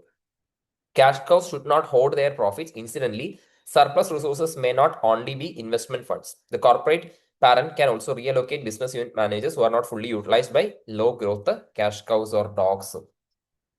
Okay. അപ്പോൾ ഇവിടെ എന്താ സംസാരിക്കുന്നത് വെച്ചാൽ നമ്മൾ അതിനനുസരിച്ച് നമ്മൾ shift ചെയ്യും, വർക്കേഴ്സിനെയും കാര്യങ്ങളൊക്കെ എന്ത് ചെയ്യും, കറക്റ്റ് ആയിട്ട് ഷിഫ്റ്റ് ചെയ്യും എന്നുള്ള കാര്യമാണ് അവിടെ എന്ത് ചെയ്യുന്നത്, ഈ പറയുന്നത് പോലെ തന്നെ സംസാരിച്ചിട്ടുള്ളത്. ഓക്കെ, ഞാൻ ഒരു കാര്യം ചെയ്യാം, ഇമ്പോർട്ടൻറ്റ് ക്വസ്റ്റ്യൻസ് പറഞ്ഞിട്ട് നിർത്തുവാണ്. എനിക്ക് ഒട്ടും വയ്യ, ഭയങ്കര സീനാണ്. അപ്പോൾ ഞാൻ ജസ്റ്റ് എന്ത് ചെയ്യുന്ന വെച്ചാൽ ഇമ്പോർട്ടൻറ്റ് ക്വസ്റ്റ്യൻസ് പറഞ്ഞു തരാം. ഓക്കെ, ഇതിനകത്ത് പോർട്ട്ഫോളിയോ അനാലിസിസ് ഇപ്പൊ ഞാൻ ഡിസ്കസ് ചെയ്തു. BCG മെട്രിക്സ് ഇമ്പോർട്ടന്റ് ആണ്. BCG matrix, okay, BCG matrix ഇവിടെ A കാറ്റഗറി ആണ്. പിന്നെ അതേപോലെ തന്നെ പോർട്ടേഴ്സ് ഫൈവ് ഫോഴ്സസ് ഫ്രെയിംവർക്ക്, ഇതിന്റെയൊക്കെ റെക്കോർഡഡ് എന്റെ കയ്യിൽ ഉണ്ട്. ഓക്കെ, അതാ ഞാൻ പറഞ്ഞത് റെക്കോർഡഡ് തരാമെന്ന്. വീണ്ടും ഞാൻ റിപ്പീറ്റ് ചെയ്യേണ്ട ആവശ്യമില്ലല്ലോ, കറക്റ്റ് ആയിട്ട് അടിപൊളിയായിട്ട് എടുത്തിട്ടുണ്ട്. നിങ്ങൾക്ക് തരാം. ജസ്റ്റ് എനിക്കൊന്ന് എന്ത് ചെയ്യണം, ജസ്റ്റ് എനിക്ക് ചെറുതായിട്ടൊന്ന് ഈ പറയുന്ന പോലെ ഈ മാരത്തൺ അറ്റൻഡ് ചെയ്ത കുട്ടിയാണെന്നുള്ള കാര്യം ഒന്ന് പറയണം. പിന്നെ എന്താന്ന് വെച്ചാൽ ചിലപ്പോൾ പെട്ടെന്ന് തന്നെ റിപ്ലൈ കിട്ടിക്കോണമെന്ന് നിർബന്ധമില്ല. കാരണം എന്താ വെച്ചാൽ ഓഫ്ലൈൻ ക്ലാസ്സിന്റെ സമയത്ത് മൊബൈൽ നോക്കത്തില്ലല്ലോ. അപ്പൊ അത് കഴിഞ്ഞ് വന്നിട്ട് ഈ പറയുന്നത് പോലെ തന്നെ നോക്കുന്ന സമയത്ത് ഞാൻ എന്ത് ചെയ്യാം, ഷെയർ ചെയ്യാം, കൂപ്പൺ ക്രിയേറ്റ് ചെയ്ത് തരാം. Okay, Porter's five forces framework important ആണ്. SWOT അനാലിസിസ് ഇമ്പോർട്ടന്റ് ആണ്. ഓക്കെ, സ്റ്റെപ്സും ലിമിറ്റേഷൻസും SWOT അനാലിസിസിന്റെ കേസിനകത്ത് steps, limitations, strategic stages of strategic planning important ആണ്. ഓക്കെ, വിഷൻ മിഷൻ കാര്യങ്ങൾ അത് ആ സംഭവം. അപ്പൊ അതാണ് ഇതിലത്തെ എ കാറ്റഗറി. ബി കാറ്റഗറി വരുന്നത് VRIO ഫ്രെയിംവർക്ക്. ബി കാറ്റഗറിയാണ്. BO CO പറയാം, ജസ്റ്റ് ഒന്ന് നോക്കി പോയാൽ മതി. PESTEL B category. Okay, PESTEL B category. Fine fine fine, അത്രയേ ഉള്ളൂ ഈ 9th chapter. Okay, 9th chapter അത്രയേ ഉള്ളൂ. PDF ഞാൻ അയച്ചു തരാം കേട്ടോ. PDF എനിക്കൊന്ന് ആരെങ്കിലും ഒന്ന് ജസ്റ്റ് ഒന്ന് ഈ പറയുന്ന പോലെ തന്നെ മെസ്സേജ് അയച്ചാൽ മതി. ഫസ്റ്റ് ചാപ്റ്ററിന്റെ PDF അയച്ചു തരാം. ഓക്കെ, ഒട്ടും വയ്യ, അതാണ് ഞാൻ എന്ത് ചെയ്യുന്നത്, സ്റ്റോപ്പ് ചെയ്യുന്നത്. അപ്പോൾ റിവ്യൂ ഇസ് വെരി ഇമ്പോർട്ടൻറ്റ്. ഞാൻ ഈ കഷ്ടപ്പെട്ടതിന് നിങ്ങളുടെ ഭാഗത്തുനിന്ന് ഒരു റിവ്യൂ എന്ത് ചെയ്യണം, ഒബ്വിയസ്ലി നിങ്ങൾ അയക്കണം. പിന്നെ അതുപോലെ തന്നെ ബാക്കി സപ്പോർട്ട് ചെയ്യാൻ മാക്സിമം നമുക്ക് ഓഡിറ്റിംഗ് മാക്സിമം നമുക്ക് നോക്കാം. ഓക്കെ, ഓഡിറ്റിംഗ് മാക്സിമം നമുക്ക് നോക്കാം. Thank you. സോ ഞാൻ വൈൻഡപ്പ് ചെയ്യാണ്. Thank you for every one. Just എനിക്കൊരു മെസ്സേജ് അയക്കണം. വേറെ PDF കാര്യങ്ങളൊക്കെ അതിനകത്ത് സെൻഡ് ചെയ്യാം. ഓക്കെ, ഇത്രയും സമയം ക്ലാസ് അറ്റൻഡ് ചെയ്തതിന് സന്തോഷം. Thank you. എൻഡ് ചെയ്യണേ. ഓക്കെ.